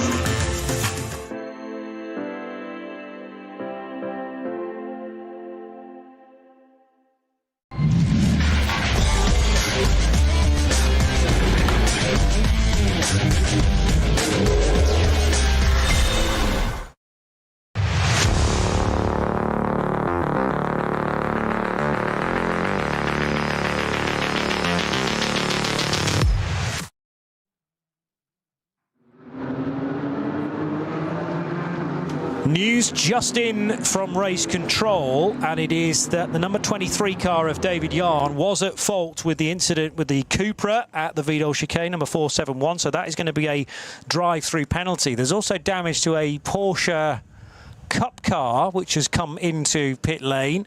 Also the Dacia is in for what looks like routine work, but that is possibly an earlier stop than we might have expected there for the Logan. It's the 913 Porsche which is in pit lane, displaying damage to the rear bumper, and that is the Bill Cameron, Jim Cameron Porsche from Cup 2, which I presume is having to pit out of sequence maybe to get some of that repair work done. And in fact, has it just turned right at the end of pit lane to go back into the main paddock? We'll find that out in due course, because again, the fight is on. From the vantage point of Klaus Bachler, he can just about see the vantage that leads the race of Christian Krognes, but is it about to be swallowed up by Adam Christodoulou? The Dottinger Her discuss, it's straight. You can't see a great deal apart from the car in front of you when you get onto it, but it does rise. The cars go up a little crest. They're getting towards the sort of starting point when you do your Nürburgring Nordschleife tourist car laps. Then you go under the bridge. At this point you go, hold on, the track goes left. Yes, a straight that turns left, but anyhow, carry on. Going up the hill all over again, and Christodoulou is all over the tail of Christian Krognes. But Krognes hanging on his Aston Martin, and the third place car, Klaus Bachler, his Porsche got a tow from the pair of them. So the first three cars are going to be covered by about a second, and the fact they're going past the pits at 6 laps means they'll be coming in on lap 7. Just remember that. But Robin Freitz blinks after 6 laps. He dives in from 4th place in his Schubert Motorsport BMW, so others may follow. And for Robin, he wasn't quite close enough to catch the toe off the cars in front. Might as well come in. That, I think, was a very, very clever call. Well, also it might be partly in response to knowing that the top 3 were going to stay out for another lap, because you're right that any gain that you might make in the early part of the race should then kind of go against you towards the finish. But that is great potentially for Robin Freitz and an early track position, because I reckon when that BMW rejoins and then the 3 cars ahead of him also pit, the BMW number 77 could leapfrog these 3 and then at least have chance to dictate the pace for the middle segment of the race. Yeah, 100%. It is a roll of the dice. It is a gamble, because his final pit stop will necessarily come early. You've only got so much fuel in your car. You can stretch it to 8 laps if all is well, but the fact he's getting a full tank now means he'll have that final stop early. That final stop will have to be longer. It's yin and yang. You balance it out, but I tell you what, I think that's a masterstroke. It wasn't quite close enough to stay with the lead trio, who are all over each other. At the moment, it's still our pole starter, Christian Krognes in his Aston Martin. Still Adam Christodoulou, who did such a good opening stint. He got up from 4th on the grid to 2nd. And Klaus Bachler, who sort of fell down the order and has been fighting his way back. Any little slip up and these 3 could hit trouble. But right now, they are slightly holding each other up. And that is clearly what Motorsport was thinking. Bring Robin Freitz in now. He's not close enough to tackle them. He could be in a lap's time, but why not just go track position? We'll take it. See where we go from there. Known, I believe, in modern Formula 1 parlance as the undercut, as in you pit. I thought that's what I did when I shaved. Yeah, I know. I don't like the term, but I sort of understand its meaning. So you are getting the car out slightly earlier from the race than the others that you're fighting with. Hopefully then you'll be delivered back onto the racetrack in relatively clear air. The problem is it's very difficult to work out where the clear air is going to be next when you've got so many cars doing lots of different lap speed. But with a bit of luck, Schubert Motorsport, this is not their first rodeo, will benefit from that, and it'll provide an even closer race for us. Now, straight into a code 60. And one has just appeared at Flugplatz, which is where the top 3 are. There's an intervention vehicle over to the right, and actually barrier repairs. Big barrier damage, yeah. And I'm not sure how that happened, but this is the approach to Schwedenkreuz, and it's bent back quite a significant section of the Armco barrier. So the trailers, or the large HGVs with trailers, are now on site in order to recover car, repair barriers, and that might be there for a while. Yeah, it could well be. I mean, sometimes when you go with an aerial shot, you go, did they damage that as well? But it's previous barrier damage that hasn't been considered, you know, they've just been scraped. But that looks as though it was a glancing blow, but normally a glancing blow doesn't do too much damage to the barrier, but certainly hard at the first point. Okay, this is even more of an advantage for people who are pitted this lap, because the cars out on the track are being slowed right down. When they get clear of the zone, they'll be released, and that's exactly what's happened now. Christian Krogner has really read the restart very, very nicely, but for Robin Freitz sitting in the pit, we don't know if he's going to go back out to do the second of the 4 stints, but that meant the cars out on track were not running at full racing speed. So what I thought was a brave bid, perhaps a masterstroke, has been given a little bit more of an assistance there. Schubert Motorsport could be the ones that gain. I can tell you that David Yarn hasn't yet taken his drive-through penalty for Gummotor Racing, so no pit stops indicated for any of the top 5 cars. Good early progress from Frank Stippler. Well, obviously that is always the case. There is another car in the barrier just after Adenauer Forst, hence the reason why the cars in the top 3 positions all had to back off collectively there as well. Now they're going towards Metzgersfeld, which is the double left-hander. And the first of those lefts much more open compared to the second one. And now down the hill on their way to Exmuller and Breitscheid. And for Christian Krognes, try as he might, he cannot shake Adam Christodoulou. They're fighting amongst themselves, and that in turn is aiding Klaus Bachler to stay within touching distance. Problem is, I don't think the Porsche's quite got the straight line speed compared to the Aston Martin and the Mercedes, but all he can do is stick with them and wait for a potential opportunity. David Yarn now in behind in the number 23 car. Is he in behind the yellow and black Dunlop Motorsport Porsche? No, because that's made a stop, hasn't it? So it's Frank Stippler maybe that's now ahead of car 23. So Stippler up to 4th place by the looks of things. And the gold liveried Porsche of Gabriele Piana running right in behind the all-white BMW. Remember, pitting on that lap was Robin Freitz, who has returned. He's obviously going to do the first half of the race. I think that's the better way of doing it, rather than the 2-driver lineup going do the first, the third, the other driver's second and fourth. But you know, Robin's in the mood, in the mode, and certainly helped by that slow zone. For those that were still out on track, they were delayed. Equally easy, he could find a slow zone on his outlap, but you just take every margin you can get. And yes, the other car to stop on that lap then after 6 laps was Nico Muller. Sorry, it was Menzel exchanging the race seat for Muller, Sven Muller, in the number 17 car. Dylan Pereira still right behind Gabriele Piana. So that is another change as well, with Piana able to get ahead of the Luxembourgish racer.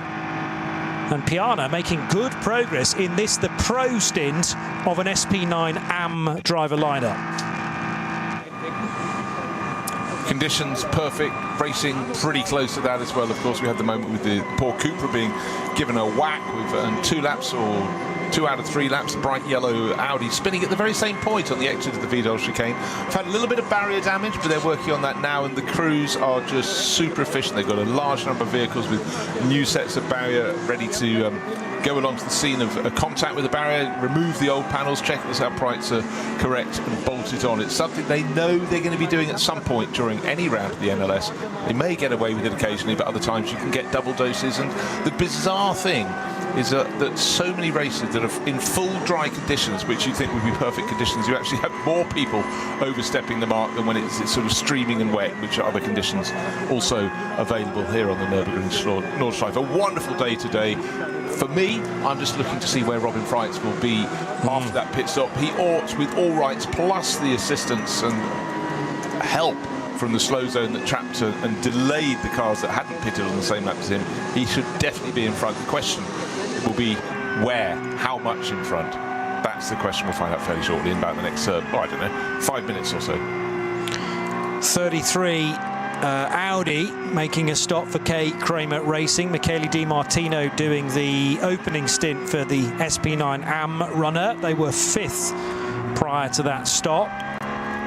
And I assume everything's going to plan for K. Kramer Racing. Now, the question is, what happens with David Yarn's drive-through penalty. He's going to have to pit at the end of this. Gabriele Piana, meanwhile, is trying to get ahead of David Yarn, and there was a touch there to the rear left corner of the BMW, really unsettling the M4. That could have been a huge incident on the way towards Flansgarten. They're now at Ice Curver, but yes, Piana putting his nose down the inside where it was not wanted, and David Yarn not fully expecting that. Now the Stefan Beloff S and the run towards the Kleiner Carousel. That's actually given David Yarn a bit of a jump, actually, out in front. He's going to have to pit at the end of this lap, as are everybody else that hasn't yet made a stop. And then the next time around, I fancy, David Yarn, or maybe a new driver in BMW number 23, is going to have to make another call to pit lane straight away for that drive-through. And there's another slow zone out on the circuit, so again, that's going to be helping Robin Freitz. It's not his part of the circuit, it's hitting the cars at the tail end of the top 10, who are going to be coming in at the end of this lap. They're waiting to get to the Dottinger Höhe for that long blast back, but they've got to slow. There are course officials at the side of the track, and a car has clearly hit the barrier, so actually just pulled up to the side of the track as they go onto that long return straight. But a move coming now from Klaus Bachler. He's ahead of that, and he was all over the tail of Adam Christodoulou. These cars are about to dive in the pits. They've got the last 3 squiggles at Tiergarten to get through, and then they'll be diving into the pits. So Christian Krogner started from pole. He's going to be coming in from the lead of the race, probably stay on board. He's in one of the 2 driver lineups. In he comes, first 3 cars. Krogner's, Christodoulou, Bachler, Aston Martin, Mercedes, Porsche, into the pit lane. So it becomes a race on pit road to an extent, because these are all timed pit stops, remember, and timed according to each of the 3 cars doing a 7-lap stint entering. However, Robin Freitz only did a 6-lap stint, and how much time has he been able to gain on his outlap versus the 3 in-laps for Krognes, Christodoulou and Bachler? More cars about to make a pit call are David Yarn's BMW, Frank Stippler's Jutta Racing Audi, but Stippler is ahead of the BMW, and this gold Porsche, Gabriele Piana, who again gets very, very close to the tail of the BMW, just in time, I hope, to go down to the speed limit required in pit lane. Dylan Pereira will pit as well from 7th position, and therefore the next car due across the line will be Robin Freitz.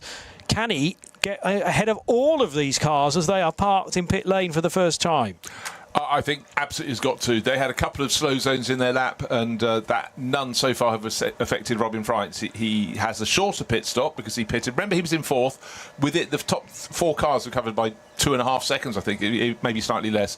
So with the shorter pit stop time, he'll emerge into the lead of the race, and I would think he could be as much as 10 seconds clear with that helping hand. And think how many laps you'd have to fight away to get to the top if you had no interruptions for you or your rivals. So I think this has been a bit of a gift for Robin Freitz. But we will see. He's still around the lap. There could still be some more slow zones facing him. There's a slow-moving vehicle on the along the Dottinger Höhe.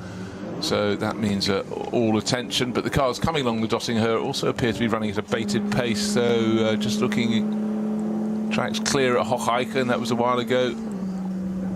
Well, we'll see, but I still think it's a position that's a position of comfort for Robin Freitz in his Schubert Motorsport BMW. Now, don't be confused and think that there is an additional class in NLS 6 for karts. Might be quite fun, I suppose, but it looks like that whole quadrant where the old Formula 1 garages and pits are and were has been turned into a kart track for this weekend, so that's a lot of fun. I assume for the youngsters who aspire to be on the full-size Nordschleife in years to come. Frankly, I think they should be saving that money and spending it on buying painted metal signs from the shops alongside to give to their parents or grandparents. I'm just putting a bid out there. There's some cracking books there as well, which you were able to leave behind for the majority. Oh, it hurts. It hurts. I love old books and I love old models. I love many things in those shops. But if you do visit the Nürburgring Nordschleife, give yourself half an hour. Pop in. There's a bar alongside, a place you can get a coffee, but the store, a couple of stores in there, they're real treasure troves.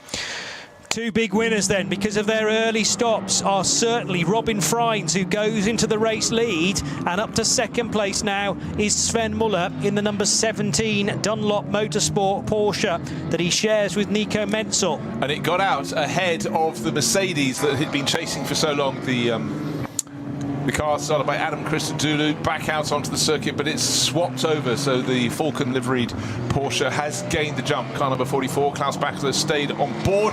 but he's not behind the Mercedes, he's in front, but he will know, the team would have said, you did notice the fourth guy in our group in the opening stint of the race went out of your rear view mirrors. He pitted a lap earlier. We had some slow zones, and therefore certainly that Schubert Motorsport BMW will be at the top of the charts. And you know, it is a roll of the dice. Anything you do on the Nordschleife is a roll of the dice, but certainly done very, very well indeed by Schubert. Was it inspired? I think it was very well guided, but it was given a helping hand. But you know, it's possible.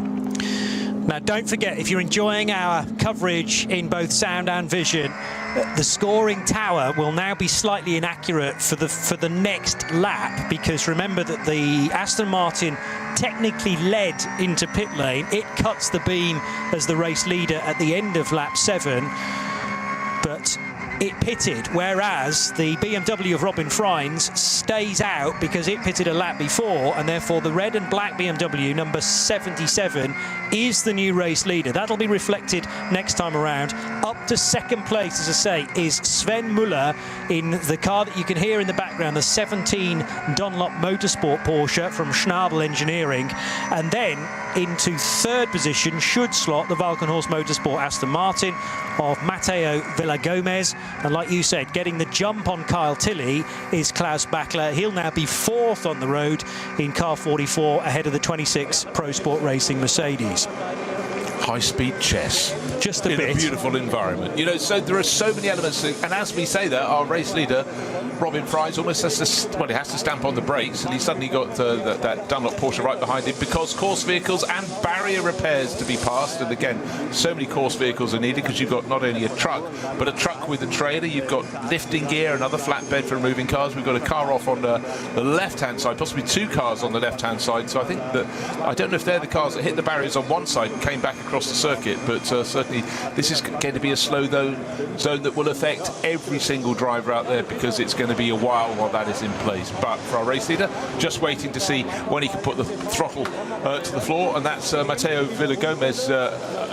Not so. What am I talking about? He's in third place overall, but effectively it's Robin Freins leading the way as the lap charts will be pushed around, and Sven Muller in second place. So car 77, Schubert Motorsport BMW, now back up to full speed, and tucked in behind within a second in arrears is car number 17, Sven Muller, who's actually just done the best first sector of anyone. So clearly just a lap and a bit into the second stint, and it's going very well for that Dunlop Porsche.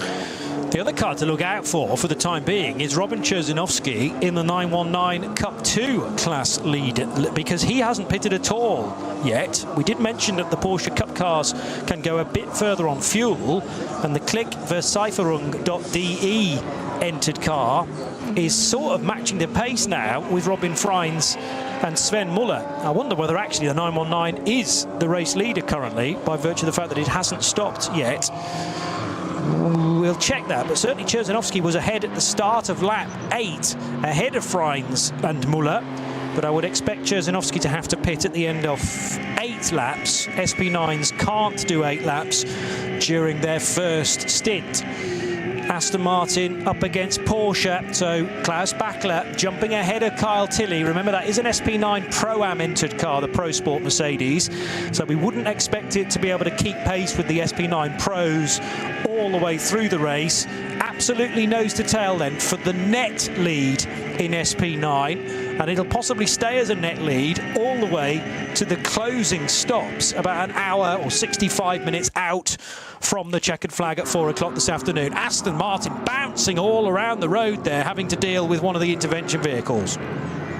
It's hard enough keeping a car on the island racing around the Nordschleife, trying to carry your speed, not scrub momentum, avoiding back markers. But course vehicles, it's something that is so unusual in most racing circuits to have them out on track very much at all, because simply tracks are safer, the barriers do what they need to do. But here, not only do they come out because there are moments, but it's the fact you don't have much line of sight for a lot of the circuit, and so you have to be absolutely on your toes. And so for the Ecuadorian racer Matteo Villagomez, again, it's a learning process. He had to react, he did react, but you simply cannot ever afford to back out and stuff like that. It's really, really very tricky indeed. Remember again, on the bottom of the screen, the graphics are slightly askew because of the early pit stop for Robin Freins, promoting BMW number 77 to the lead of the race as things stand. But it's useful to know that the Aston Martin's having a good fight with the 44 Porsche, just to know how those cars that pitted after 7 laps are.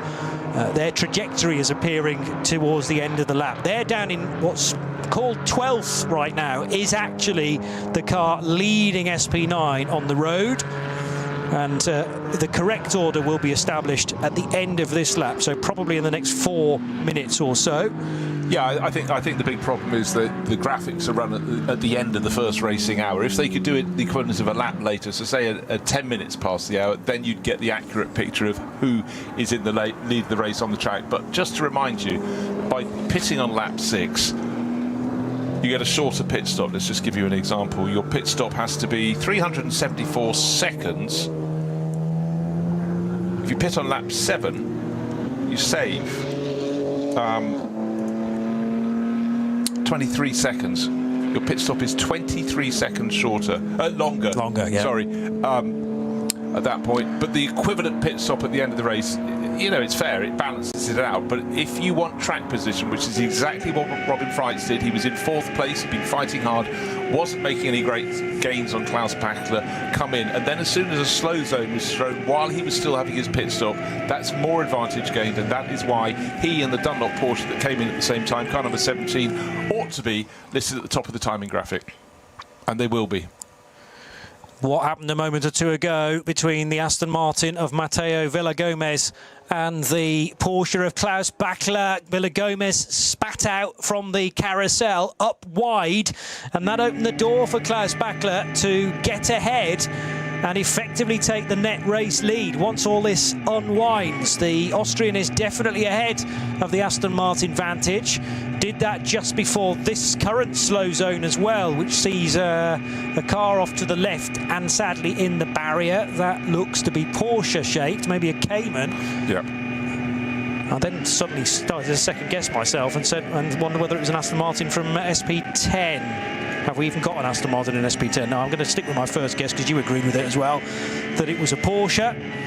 And now Klaus Bachler gets going once more. So I reckon Bachler is potentially 4th on the road, or now 3rd on the road, behind Robin Freins, behind the 17 car of Sven Muller. Still remains to be seen where Robin Cherzinovsky is, though, as well, in his class-leading Cup 2 Porsche, which might actually make Klaus Bachler 4th when you total up all of the front runners. But that is a key overtake on Villagomez, considering the amount of time he had to sit in the wake of Christian Krognes, being told by his engineer to stay well over to the right, and by the race officials as well, at Galgenkopf. Then he sees the green, and he gets very, very quickly back up to speed in time for the start of the Dottinger Hoor. Yeah, absolutely critical. If someone's on your tail, you do not want them to get any closer. Don't allow anyone to tow. But for Klaus Bachler, nobody in front of him. He's got all the straight, but he just needs to keep pressing on. But quite a lot of barrier damage so far today. We're only just over an hour into this race, and about 4 points around the circuit. Barriers are being repaired, but obviously the barriers have to be in a safe condition, and that is precisely why they need to be fixed. And the crew's incredibly efficient. You think about on a regular racing circuit, 5 kilometres round or whatever, and you've got various points to get on the circuit, but a lot of the info of this circuit is just forest.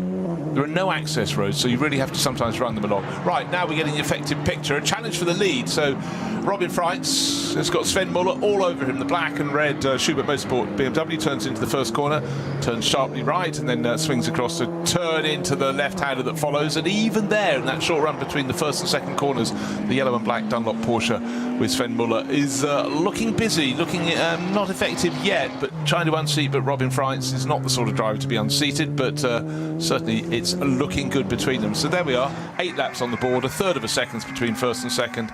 But have these two escaped? Yes, they have, but they're going to have to give time back in the final pit stop of the race. They'll be longer at a standstill. But really, it's a question, Johnny, how they use these next laps. Of course, they're fighting for position, but actually, if they're quite clever, they wouldn't really challenge each other too much. They'd try and eke out more of an advantage than they possibly can. Oh, big twitch of the tail from Robin Freins. Down into the dip he goes. Up above him, he sees the climb to the Vidal chicane. through ITT Bogan. He runs a little bit wide, putting the Porsche on the outside line. I think that was actually just a defensive move. Porsche's got more speed than straight and up the hill, but unfortunately for him, for Sven Muller, it's filled with black and red BMW. First and second, they remain the same. Gap back to the best of the rest is to Klaus Bachler. As you pointed out, he'd moved ahead of the Aston Martin of Matteo Villagomez. 19 seconds the gap between the first duo and the best of the rest. 19.19. That was all from a very tiny error from Robin Freins that then magnified the sort of butterfly effect, which meant that the 17 car was able to draw level into the braking area for the Vidal chicane. Now they're having to deal with one or two middle-order cars in the awkward areas on hats and back. Plenty of dust being kicked up as well by the Dutchman's BMW into the face of Sven Muller. I was right about Robin Cherzinovsky as well, who I think was third as he then pitted. So Klaus Bachler got immediately ahead and was called as third position as they went through the timing loop. But Robin Cherzinovsky making full use of the fuel economy of a Porsche 911 GT3 Cup car, pitting from the lead of Cup 2 in the 919 car. Klaus Bachler in the secondary group, those that pitted after 7 laps, but he made the killer overtake on Matteo Villagomez before the end of lap 8, and therefore Bachler is well positioned as well to attempt to eat into what is actually a 19-second lead now. Now, you said it was a 23-second difference between pitting after 6 laps and pitting after 7 laps in the favour of the shorter stint. But like you say, that'll swing back in, well, the designers of the regulations say it'll swing back to the tune of exactly 23 seconds by the end of it, and should be completely equal. We'll see how well those calculations have gone. White flags being displayed. Everybody slowed down. Because the slow car, those in behind it thought they weren't able to overtake, but of course a white flag doesn't mean that. It just warns you of a slow car, and the Porsche that started the overtaking there had read the regulations, whereas arguably the Aston Martin number 37 got a bit confused between the flags there. That's the Dumoulin entered Pro Sport Racing Aston Martin. Yeah, and that's Marek Bachmann at the wheel, and he's someone who really knows his craft around here, so I think just momentary confusion, but these things oh, sorry, Bachmann started it into one of the Dumoulins. I apologise. They had swapped around. Yeah, so Bachmann out of the car, but may go back in before the finish. So it's Maxime and Guido Dumoulin that are also driving that SP9 AM car on the Dunlop tyres, it looks like, or the yellow sidewalls. And yeah, pretty sure there are some Dunlop badges on the front of that car. Well, it might be Goodyear, I suppose, as well. A lot of former Dunlop categories in Central Europe have now been changed to Goodyear as the parent company. The exception, of course, is the 17 Porsche in this race. There's now a big gaggle of cars all head on to the Döttinger Hohe, and these look suspiciously like the Cup 3 leaders. Certainly the cars darting around one BMW and one maybe Supra. So Cup 3, remember, was led away, the front of the second group. Oscar Sandberg, Moritz Oberheim and Heiko Eichenberg. I wonder whether they've all found one another now on the long Döttinger Hohe. They have top 3 in class covered by about 1.6 seconds, and that was at the previous timing bar. So the yellow, it was a pair of yellow and black livery cars that started on the front row of their second batch of cars, but they're being joined, and I'd reckon it's under a second between the first 3 as they sweep through. This is Cup 3. Again, you have all these internal battles. One make races in the overall pattern of this class in the NLS. There's so many classes together, but just as they cross the line in 17th, 18th and 19th positions overall, it's still Moritz Sandberg leading, but by just a third of a second from Oberheim and Eichenberg. This one will rumble on, but their pit stops will be coming up soon. They'll fall back down the order. True. They'll stay together. That's the important element. Yes, well, let's hope so, because this is glorious stuff. Well over an hour into this race.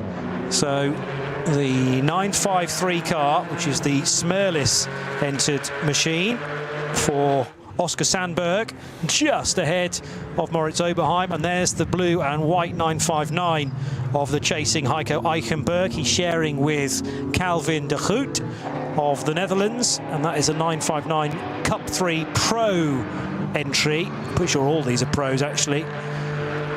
Certainly the Sandberg car is the Smurless racing car, but yes, this Cayman battle, they're all 718 Caymans in Cup 3, showing no signs of letting up.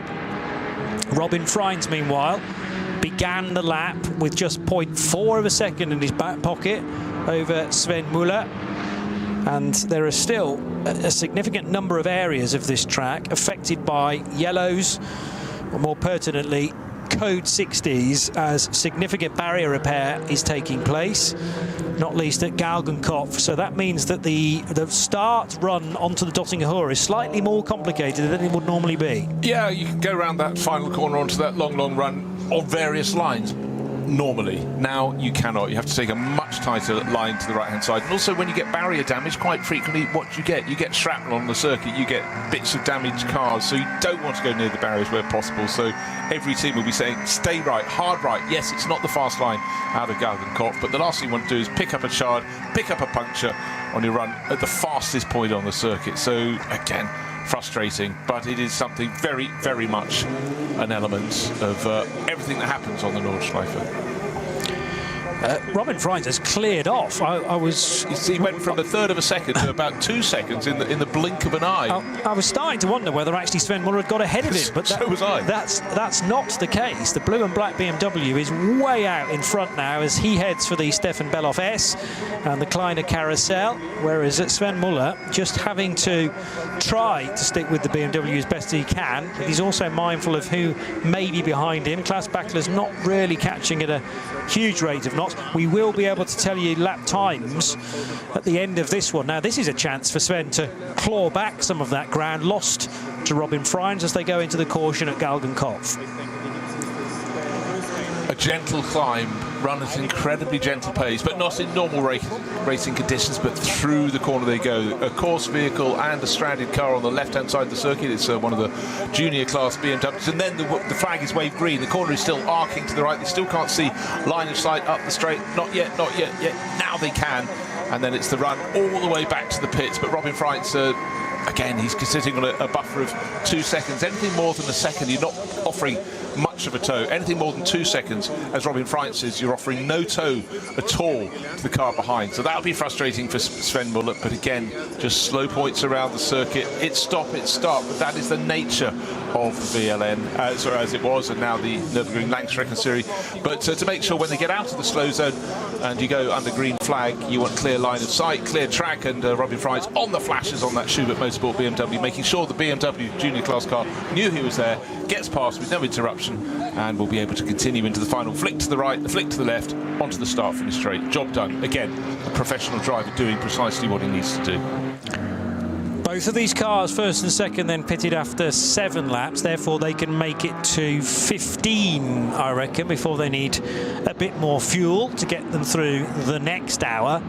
So that's now 3 laps ticked off within this stint. Are you sure? I had them listed as after 6 races. Oh no, you're right. Yes. Yeah. Sorry, getting confused with the stints later on in the race. So it was 6 laps and 7 laps for the other cars in the next batch. Yeah, fine. So therefore, it will be 16 laps. Hang on, 6 laps. No, 14 laps. 14 laps. Thank you. Brain fade all of a sudden. Maybe Le Mans catching up with me. Get Johnny off the pit wall. Your team is giving up on you now. 14 laps for these two, 15 laps for the cars in behind. But that will see things remain equal all the way to the final pit stop. And remember, the final pit stop is dictated by when the checkered flag will come out. So the remaining minutes from when you pit to the end of the race. Therefore, those cars that pit closer to the checkered flag can take a shorter stop. So we're still 3 laps into this stint, and therefore another 5 to go for Robin Freins and Sven Muller. And Klaus Bachler, what was his lap time like? It was quicker than Muller's time in the yellow and black Porsche, but not as quick as Robin Freins. Well, that can be seen actually from the seat of Sven Muller to the extent of how hard that Schubert Motorsport BMW is pushing. 3.7 seconds was the gap between the BMW and the yellow and black Porsche. 16 seconds back then to Klaus Bachler's Volker Motorsport car. They are team cars, remember, Sven and Klaus.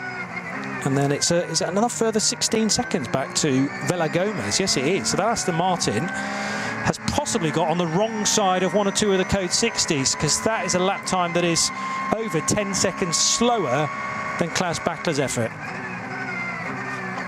I fear that's the case. I mean, Matteo Villa-Gomez was having a really good attack when he started his stint. Then we didn't really get to see much of his car at all. But, you know, passed by Klaus Bachler, no disgrace in that. But I really think Bachler's form looks fantastic this weekend. So, yeah, hold on. Why am I saying that? He's third. The sister car from Schnabel Engineering on Dunlop tyres is running second. But, again, we have had that schism, according to when you make a pit stop. Oh, someone trying to lighten their car, number 494, coming in with most of the car intact, the VW Golf, but not the rear bodywork section, which is hanging on by, well, not a great deal. That's definitely going to get the black and orange warning flag, and hopefully it's at a point in the circuit where they can cut into the back entrance of the pits, because yes, it is. It's very early. They're coming out of the arena section, and in fact, I think the bodywork, they're still behind as they go through the little cut through, but by the time they exit the Vidal chicane, they're going to have to go right back to the pits, not left onto the Nürburgring Nordschleife. Also going to check for whilst that happens, the BMW number 23, which was started by David Yarn, but there was that message on the screen to say that it would have to take a drive-through penalty. That car's now been taken over by Moritz Krantz.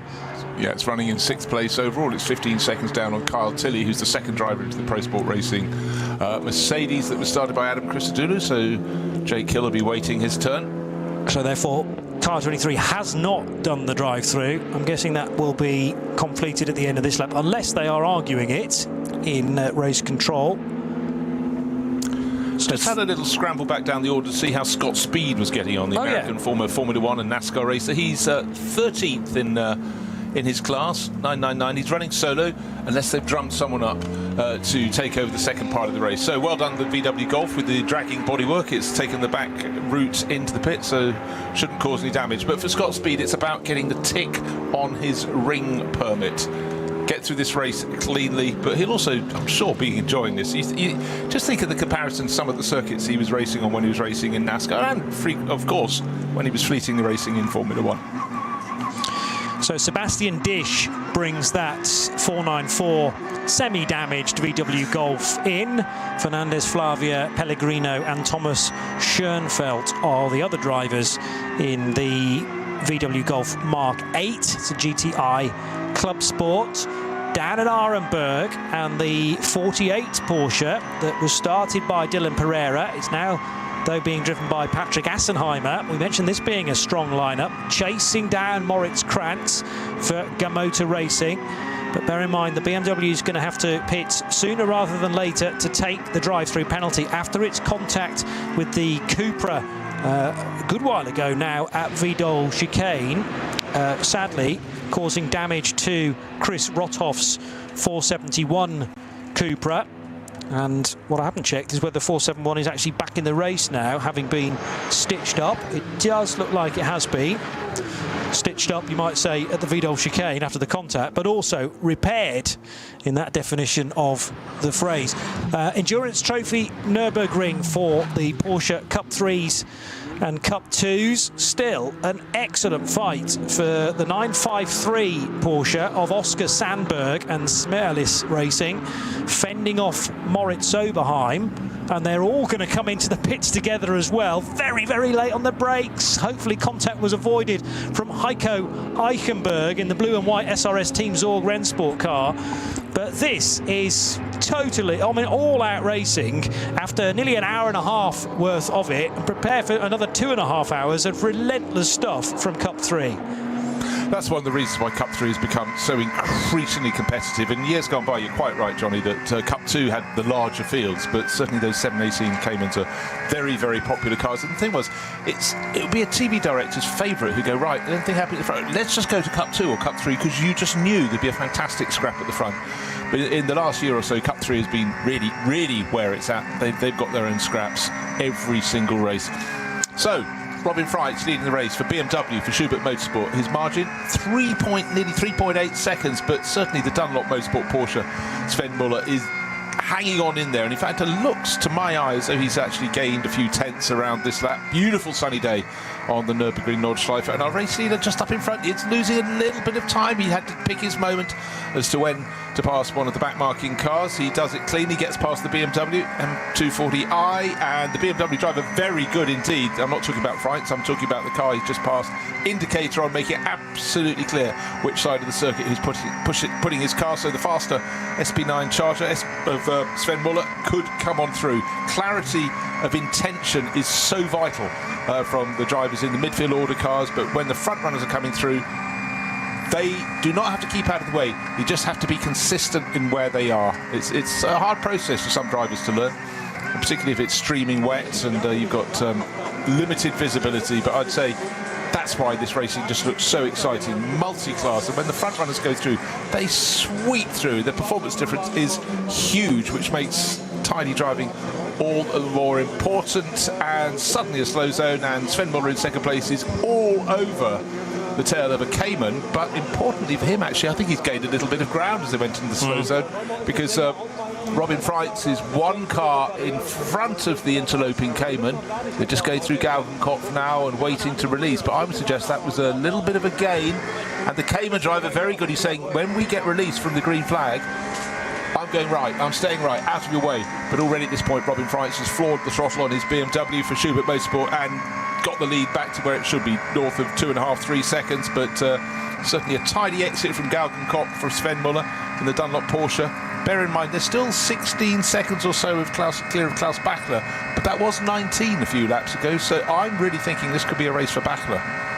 He came in after the standard 7 laps from that opening stint, whereas the 2 cars in front of him came in after 6. They will have the longer final pit stop, so if Bachler can keep gaining a tenth here, there, then I think he could well be out in front, because remember the difference is effectively 23 seconds. By pitting your last pit stop a lap earlier than your rivals, it will be the longer pit stop. So at the moment you'd say he's ahead on that metric, but so much can happen in the remaining 2.5 hours, so much. Every credit to Peder Saltfeld then in the Smurlish Racing Porsche that tucked in nice and tightly at Galgenkopf. Don't get that Smurlish Racing car confused with the one that leads the Cup 3 category. That's the sister car, number 952, for also Christian Kraus and Fidel Leib later on in the race. But the Cup 3, top 3, completely together, and now with 3 different drivers as well. So 953 is now in the hands of Fielenbach, and that is Alexander Fielenbach, who takes over from Oscar Sandberg. And then we have Stegman and De Groot in the 962 and 959 Porsches in Cup 3. What I don't know is in what order did they actually leave pit lane. Were there any changes there at all? Because, well, for sure, 959 looking very racy indeed on the brakes, and that was every credit as well to Heiko Eichenberg. He's handed over to Calvin De Groot, his Dutch teammate. Now, is this the Mitsubishi Lancer that we were talking about at the start of the race? Oh yes, taking on fuel. It looks bog standard from the front, but in fact in combi format, as they call it in Germany, or a state car, it wasn't a big seller. I mean, you think of this model of the Mitsubishi range, you think about rallying, you think about so many things from the Galant, but it's nice to see something different, and it's becoming really quite a rich tradition of the Nürburgring 24 Hours, and certainly the NLS, to have cars that are estate cars, something different. And I tell you what, for the fans, you know, it was lapped up. We saw what BMW achieved with its, well, it was called the M3 Touring. It was an M4 GT3 with an M3 bodywork on it with that estate shape. It just made people smile. And the fact that it was so quick, 4th overall, you said, Johnny. And of course, after Nürburgring 24 Hours, a short while ago, the car that finished 2nd, the Lamborghini, that got a penalty, so everyone else moved up a place or 2. But very, very much in the mix, the M3 Touring during the 24 Hours. And this Mitsubishi, don't know how long it's been racing, but it does look great. That's car number 333. Yeah. Certainly grabs the attention, running on Hankook tyres. So yet another tyre manufacturer to add to the long list that have a presence at NLS 6 this year. NLS 6, not a new thing, but certainly the ADAC Eiffel Trophy, which is the title of the race, it's the first ever edition, in fact, of that. Sorry, I got a little hot under the collar there. It wasn't a Galant, I panicked. A Mitsubishi, it was a Lancer.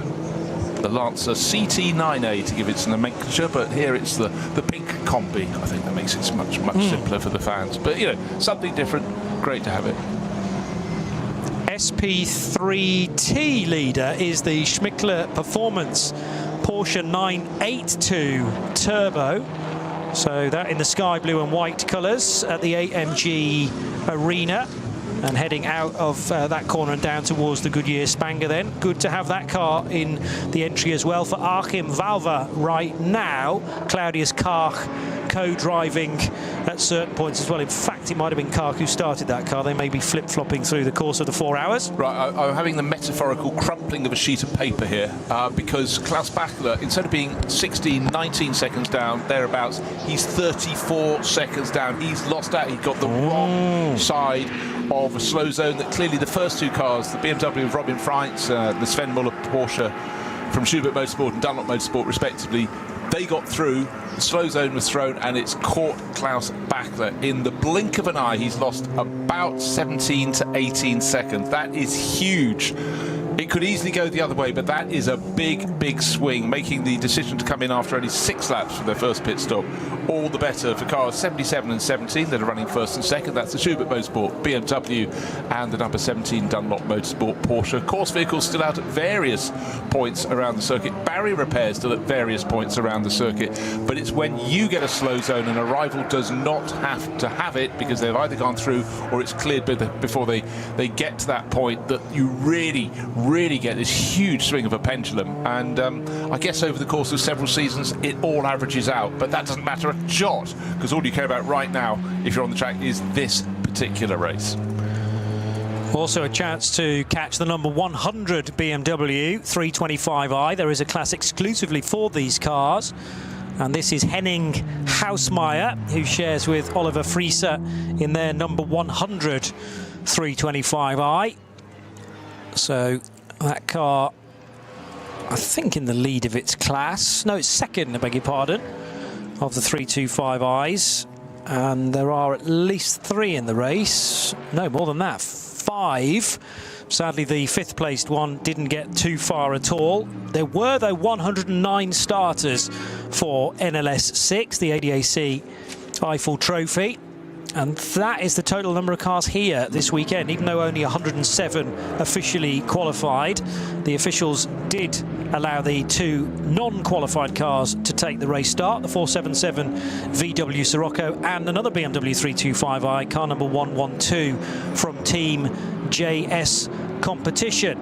Robin Freitz and Sven Muller separated by a small margin at the start of this lap, but Freitz is certainly looking the quicker of those 2 cars. They were the massive beneficiaries then of maybe no code 60s on their lap or fewer of them. That's the Mitsubishi Lancer that we were waxing lyrical about not too long ago. This looks like an outlap, Bruce, for the treble 3, and it's going to struggle to get to the end of the Grand Prix lap. It's not going for a land speed record. Safe to say the pink-nosed Lancer estate car, a flatbed is in front of it, but nowhere near it because it doesn't look as though it's got any motive power. Coming up the rise to the Vidal chicane at walking pace. Yeah. No idea what's wrong, no visual keys to that, but it has to get through the chicane. Actually, can you take the escape roads to go past the chicane and then rejoin? But anyhow, that is a car heading back to the pit, so the novelty of the Lancer estate car may not be with us for much longer. Can't tell you what's wrong, apart from the fact it's not running at anything close to racing pace. Just taking a look at what's happening in SP10, haven't really considered that very much since the start of the race. 31st and 32nd position overall for the first 2 cars, but they're covered by 3 seconds. Leading the class is car number 170, Toyo Tyres Supra. That's Toyo Tyres with Ring Racing, to give it its full name. It's Kutaka, and he's being chased by Jörg Wiebahn, the Pro Sport Racing Mercedes in that SP10 class car, which is effectively for GT4 runners, but going very nicely indeed. I'm just a bit concerned whether they were able to get any fuel into the Lancer. They were clearly filling it up, but is that now a fuel pickup problem, or it was a tank issue, as in the nozzle may have gone in, but was it deploying any fuel into the belly of the Mitsubishi Lancer? So it had been going absolutely fine to that point, but now Eugen Weber is going to struggle to get the car back to the sanctuary of pit lane. It runs in SP3T, that car. Robin Freins is in the longest of the 5 sectors currently, and still not that far away from the chasing Sven Muller car, because also there was a gain from Muller at the end of the previous lap, a gain of about 2 seconds. Frantic work begins then down at the treble 3 gang. Remember that so many teams sharing garages, sometimes you get as many as 6 cars all in the same garage. So what you don't want is dramas for you and your fellow runners in the same space, because it becomes a real premium after a little while. SP10 third place car is the Vasilescu driven AV Racing by Black Falcon BMW M4 GT4, but still keeping my eye out for Robin Freins and Sven Muller. They will be on the Dottinger Hohe right now, the long straight towards the end of the lap, and there are 22 more minutes to go before we reach half distance in NLS 6. It's extraordinary, covering this championship over many years now. No 2 races are alike, not just because you get the constant shuffling of drivers being rotated through, works drivers being joined to race in the Pro-Am class by AMS and so on and so forth. The weather is often different, but here it is. It's to be divided by the simple fact that 4 cars from the top class pitted after 6 laps rather than 7, and 2 of them have broken clear, and there are race leaders Robin Freins and Sven Muller. The others are trying to play catch-up, and as another lap goes on the board, Sven Muller's trying not to be left any further behind. It's now 2.6 seconds between the pair of them. It's about negotiating traffic, but they roll the dice. Coming in early does cost you late in the race, but it does give you track position. On top of that, there was a slow zone, and clearly a further slow zone later. That's why Klaus Bachler is more than 30 seconds down in third place. That means they've got that slower final pit stop, the longer final pit stop that cars 77 and 17, our first and second place cars have to serve. They've got it covered off. One more slow zone advantage that will make it comfortable for them, but it could go the other way. It really could at any particular point in the race. But for now, Robin Freins, Sven Muller, they're way clear of the rest. Gap is now even more so. It's now 43 seconds from second place to third. So again, Klaus Bachler running third in the Falken Motorsport Porsche. My fault. I said I thought he had a very good chance in this race. In fact, I might have said he could win it. But he's clearly been losing out all the time. He's comfortable in that position in third because Matteo Villagomez is not able to match his pace in the Volkenhorst Motorsport Aston Martin. But, you know, Villagomez is learning the circuit. Klaus Bachler has done it in every single format, I would reckon.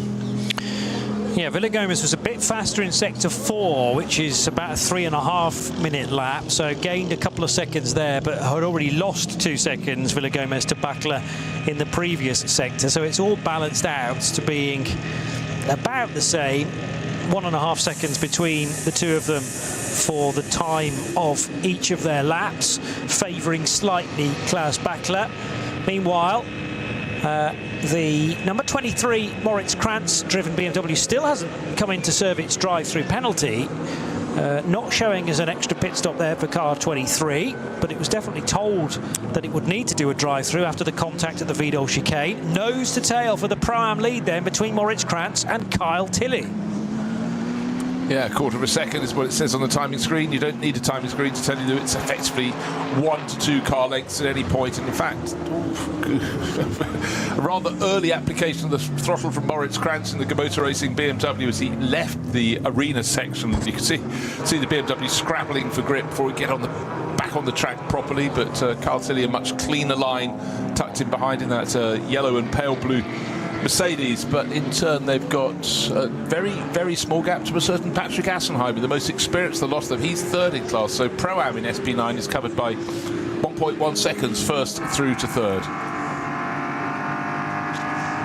And Assenheimer in the Losch Motorsport Porsche is doing that little trick. It might be a bright day, so maybe no one will notice, but flashing his lights to try and just unsettle Carl Tilley. But Carl has got his head down, he's chasing after Moritz Krantz, seeing what he can do. But it's good to have Motor Racing on board, newish team, and they're really starting to show good form. In the first stint, of course, everyone was, as I joked, it was attack David Yarn Day, because certainly the first two versions of that were not his fault, but something later on clearly was, because he picked up that penalty lap, as it was called.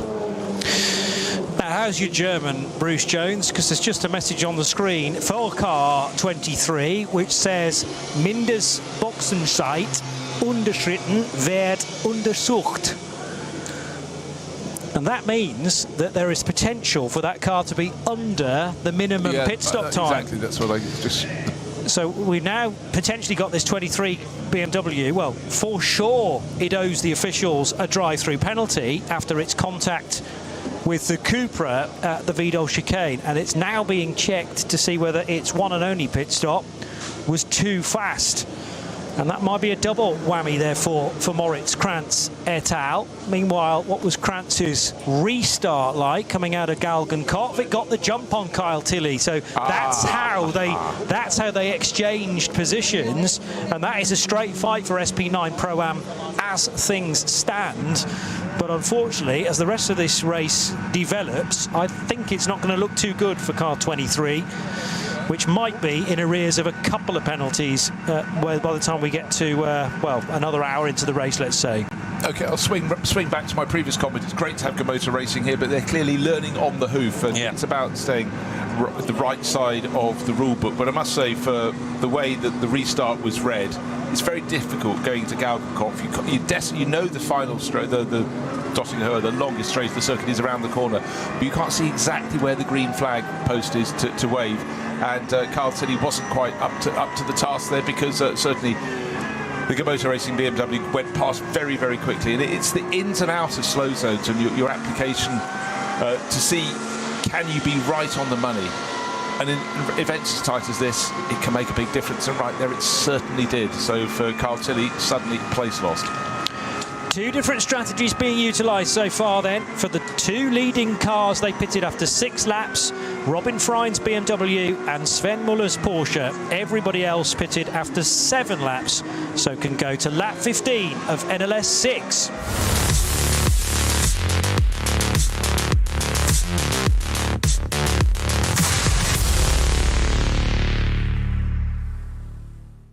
This place leaves no room for error. No escape. Just asphalt, adrenaline, and the legend. The green hell never forgets. It never forgives. Every corner, a fight. No room for weakness. The Nordschleife is no place for empty promises. It is the place where they are delivered. Engineered for the green hell. Official partner of the NLS. Die Legenden der Nürburgring Nordschleife sind unterwegs. Und zwar direkt zu dir nach Hause. Dank CK Model Cars sicherst du dir deine exklusive Erinnerung an den Besuch an der Rennstrecke. Unzählige Modelle findest du auf ckmodelcars.de oder im Shop direkt in Adenau.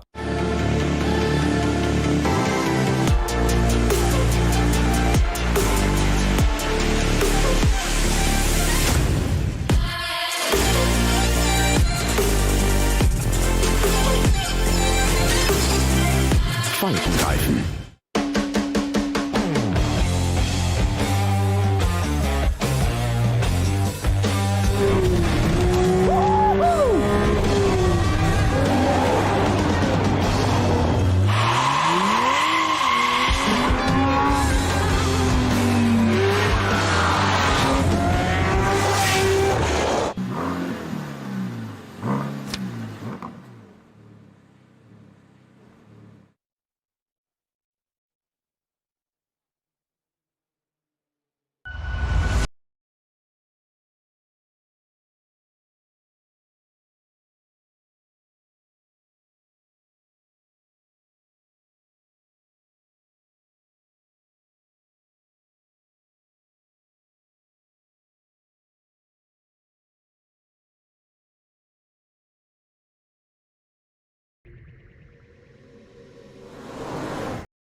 Liebe Fans, Lovely fans. besucht uns auf unseren Social Media Kanälen. Follow us. Auf Facebook, Instagram, YouTube und TikTok. Willkommen bei der NLS.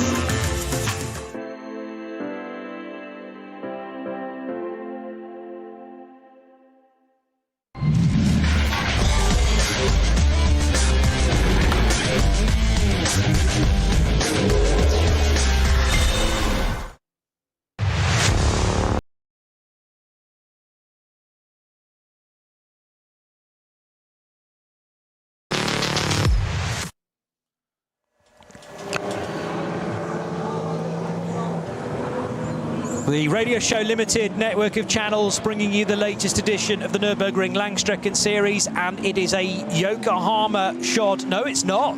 There was a change on the start-finish straight.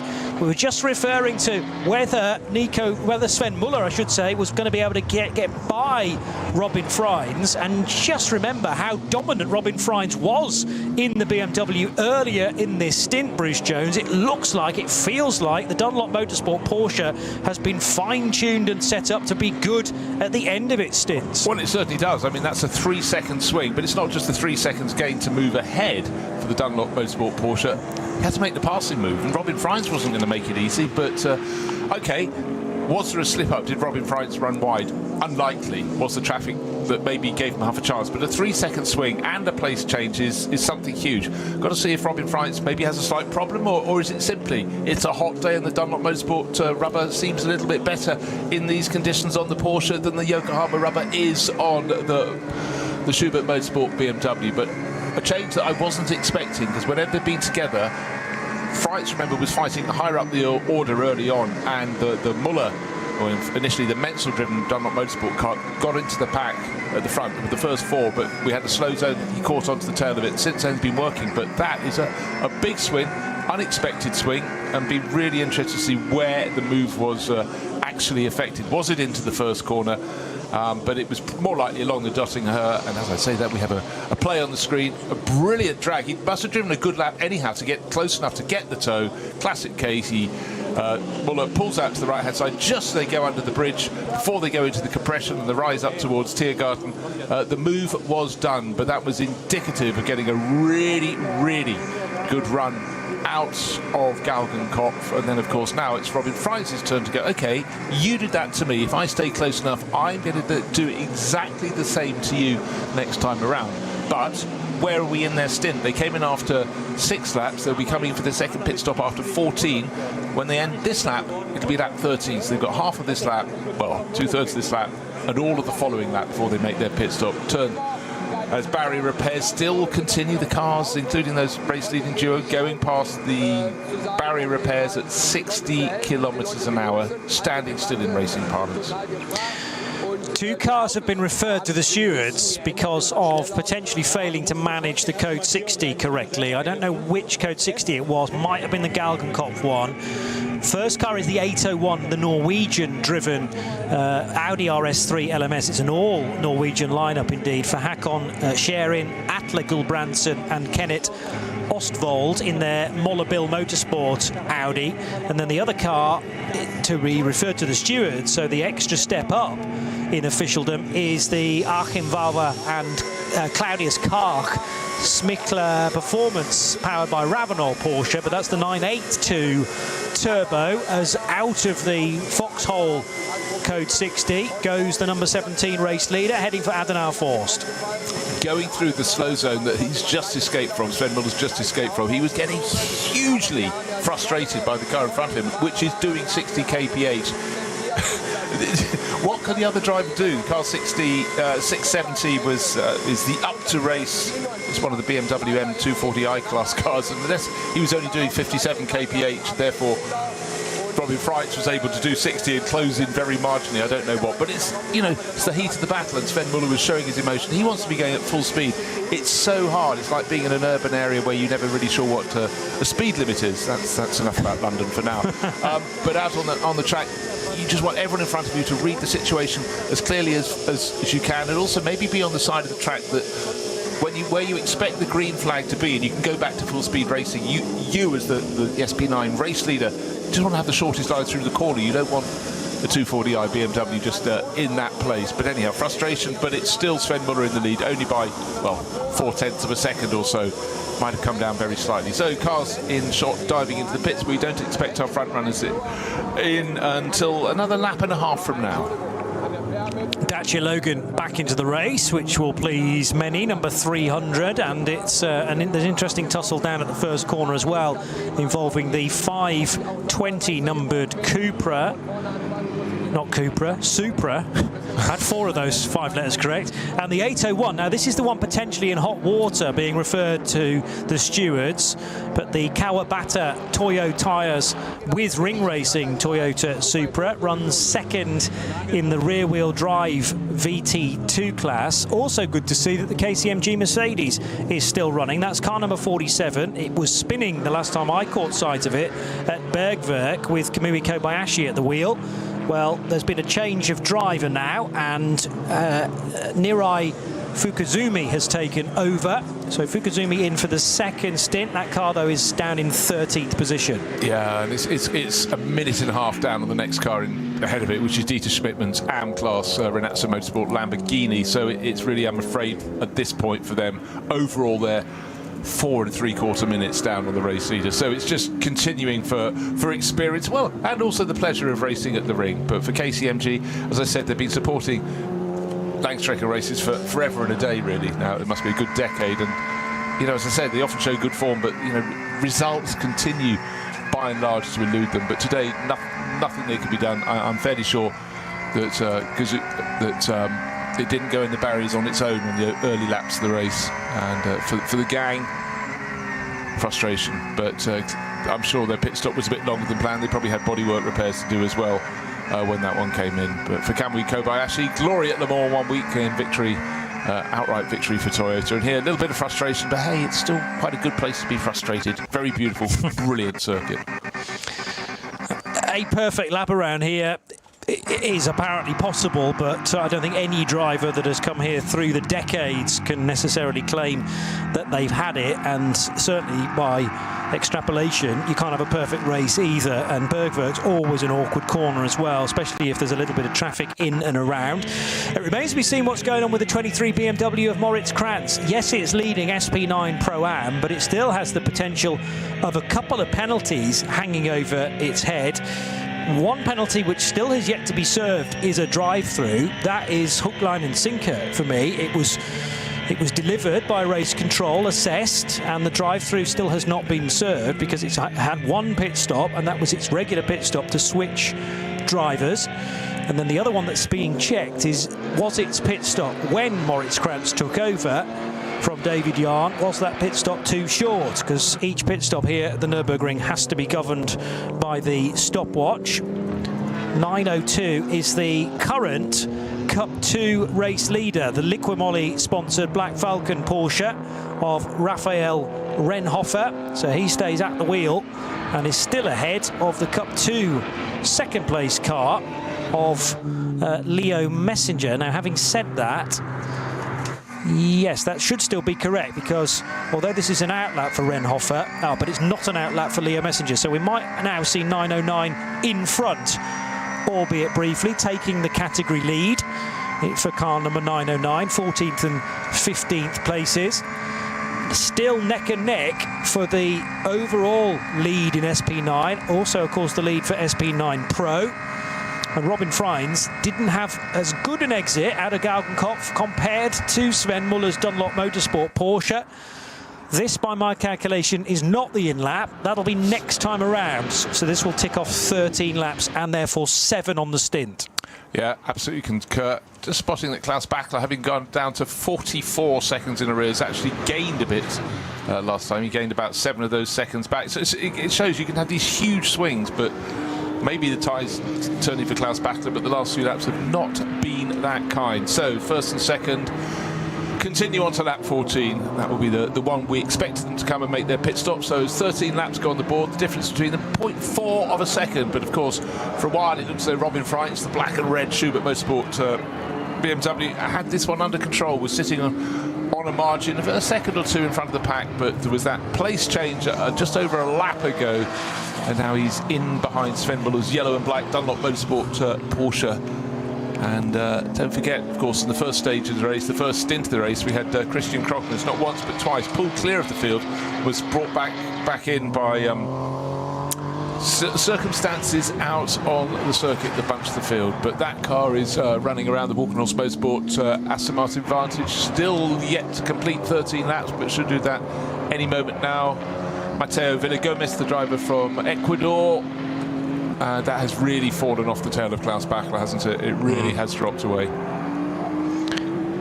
There was an interesting lap from Klaus Bachler, though, because he lost 5 seconds compared to Robin Freins in Sector 3 and then gained 5 seconds in Sector 4. So whether that's to do with an intervention vehicle in different places as the cars are reaching the various sectors, tough to say, but 5 seconds down, 5 seconds up, and actually the gap in the end was 0.9 of a second when you total up the full 24-kilometre lap. You don't often gain an advantage around the part of the Grand Prix loop that is used here, but just as they were turning the first two runners, Sven Muller in his Dunlop Motorsport Porsche and the chasing Robin Freins in the Schubert Motorsport BMW, a back marker between the pair of them after they left the Vidal chicane.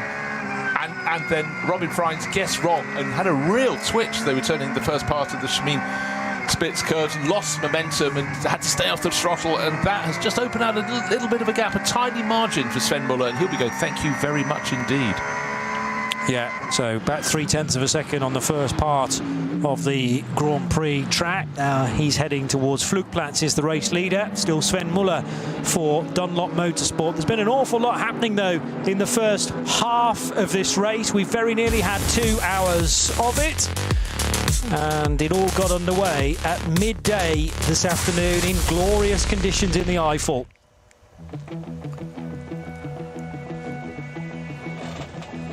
So at the head of the order, a good mixture of SP9 Pro and Pro-Am cars as they qualified. But it was the Walkenhorst Motorsport Aston Martin, put there by Christian Krockness, who would lead them away. Kamui Kobayashi to his outside, but Kobayashi didn't have the ideal run through the first corner. He was actually trying to get it ahead of the Aston Martin. First of all through turn 1, then turn 2, and actually the start for the Japanese was pretty handy. There was contact early on at the Goodyear Spanger between Klaus Bachler and David Yarn's white BMW. Both survived that scare, however, and then very, very wide for what was Nico Menzel to start the Dunlop Shod Porsche of Schnabel Engineering. Cracking fight, which continues at the head of Cup 3, involving 3 differently entered Porsche Caymans, and it is still the Smurless car of now Fielenbach doing battle with the De Groot SRS Team Zorg Rennsport 718 Cayman. 3 abreast towards the end of the second lap, which saw Dylan Pereira with 2 wheels, if not 4 wheels, on the grass. He was rather forced wide by David Yarn and Nico Menzel collectively. An awkward moment for David Yarn when he tagged the back of a Cupra as well, which sadly spun the 471 of Chris Rothoff. Rothoff was able to pit, but his Cupra brought a lot of gravel onto the racetrack at the Vidal chicane, and that meant a violent spin for Alex Croker, nearly cleaning out the then stricken Cupra on the grass. Terrific exchange as well from a strategic point of view, because 2 cars got out of rhythm fairly early on, they being Robin Freins' Yokohama Shod BMW of Schubert Motorsport and the number 7 Dunlop Motorsport Porsche of Nico Menzel / Sven Muller. There was a little bit of damage here and there for a few cars, including the Mark 8 VW Golf.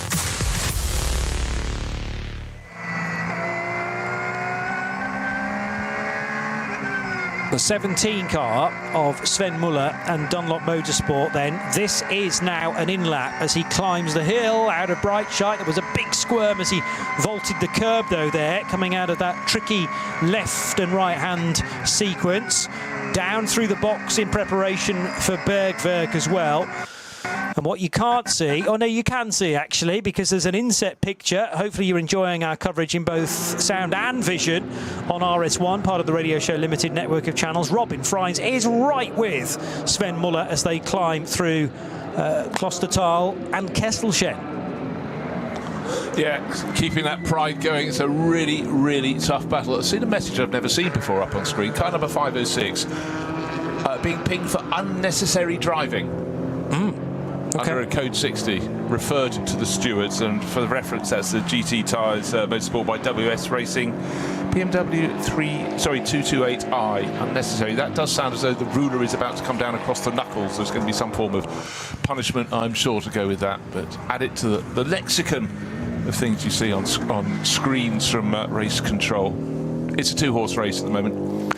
Absolutely. BMW versus Porsche. Well, we've had many of those races across the decades here, but by dint of that first pit stop coming after 6 rather than going the full regular 7 laps on the opening stint, I thought at the time it was a masterstroke. I couldn't have predicted that they'd been given not 1, 2, possibly 3 gifts in getting clear of slow zones before their rivals, who are racing as hard as they can, came on their heels. So Klaus Bachler, who is leading the charge from behind, but he's 38 seconds down on a race leader. And as I've said, if you have an earlier final pit stop, it's a longer one to the tune of around 23 seconds or so. And that's huge, but it's not as huge as the 38-second deficit between our race leader Sven Muller and his chasing teammate, albeit with a different livery on his car, Klaus Bachler, in 3rd. So I've done the maths, Johnny. I think I'm on the right side of the law. Yeah. No, fully agree with that.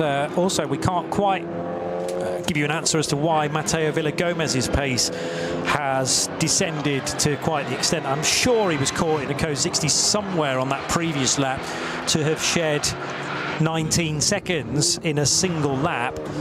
And the car in behind him, who is Moritz Krantz, doing a 9 minutes 20, so 10 seconds quicker than the Valkenhorst Aston Martin. But Villagomez certainly not showing the general speed of Christian Krognes, and why would he? Because he's still pretty new to this Nordschleife Lark. The one battle that's potentially going to change, and it might even change after the checkered flag, depending on how late Motor Racing want to leave these potential penalties. But Car 23 leads Pro-Am. However, it's got to do a drive-through, and it's maybe going to be pinged with a further penalty as well for being under the minimum pit stop time. So that battle in Pro-Am is slightly false at this point in time.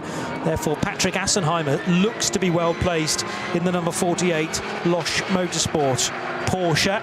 Jutta Racing's Alexei Veremenko in number 8, sharing with Frank Stippler, is in the 926s last time through. So that's matching those around him. But remember, Pro-Am involves, yes, some pro drivers in the rotation, but also some Pro-Am or Am drivers. So non-pros, gentlemen drivers. And here is the 47 KCMG Mercedes. Just done its second pit stop. So it has gone in earlier than you'd expect. It did its first pit stop after lap 5, therefore 13 was when it would come in. So expect number 32 and 50 to come in as well, because they were the ones that blinked first. 50 is one of the Keep Vitesse Audis, and 32, my dear friends, is the K Kramer Racing another Audi coming. Oh dear, sitting sideways across the track, missing its rear wing. Car 71, multicoloured Dayglow Porsche, and that's running in the SP7 class. That's from RPM Racing, but last time I saw it had a rear wing. Now it doesn't. That Porsche moves from one side of the track to the other, waved yellow flags at that section of the circuit, but luckily not a pack of cars bearing down. It's the climb to Tiergarten, so obviously arriving at some speed, but the marshalling is just excellent here, and it has to be. Exactly right. The RPM racing car, therefore, for Milan Kodidek, and Chris Cool's Ralph Schall also in that number 71 lineup.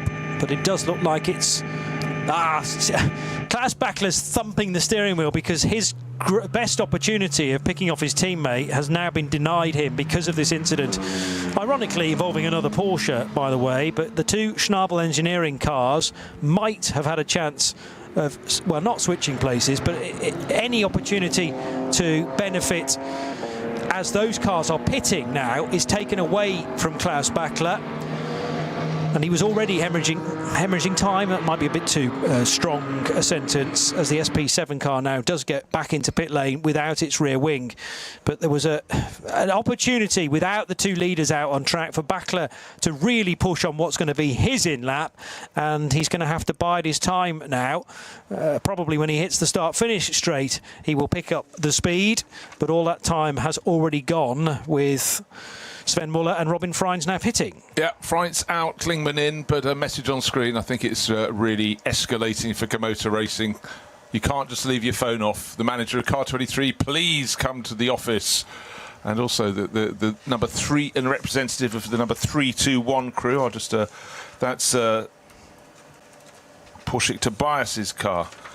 But certainly, I think not serving a penalty where the message has been out for quite some time is going to be a big blow. But for Muller and Freins, he came in that order. Sven Muller from Robin Freins, next to nothing between them. Robin Freins looks warm as he removes his helmet, his balaclava, his earpieces. He did a good stint. Welcome to the Nürburgring on a hot summer's day.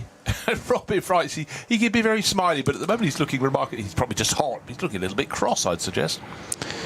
Yeah, well, it was going very nicely in the way of Schubert Motorsports. He'd made the break from the number 17 car of Sven Muller, and I'm sure he will be very disappointed not to be leading as they came into the pits, because the Dunlop car was ahead. Robin Freins last weekend finishing second in the 24 Hours of Le Mans, along with his teammates René Rast and Sheldon van der Linde in the number 20 BMW hypercar, now getting back into the GT3 groove. Point of interest to me is the fact that number 35 Walkenhorst Motorsport Aston Martin has done a 7-lap stint, not an 8, because it pitted after 7 laps and therefore could run 8, but I think Mateo Villagomez has decided to give it back to Christian Krognus and see what he can do. Don't know if there was a problem with the car. We certainly think on one lap he really got caught the wrong side of a slow zone that the cars he was fighting with did not.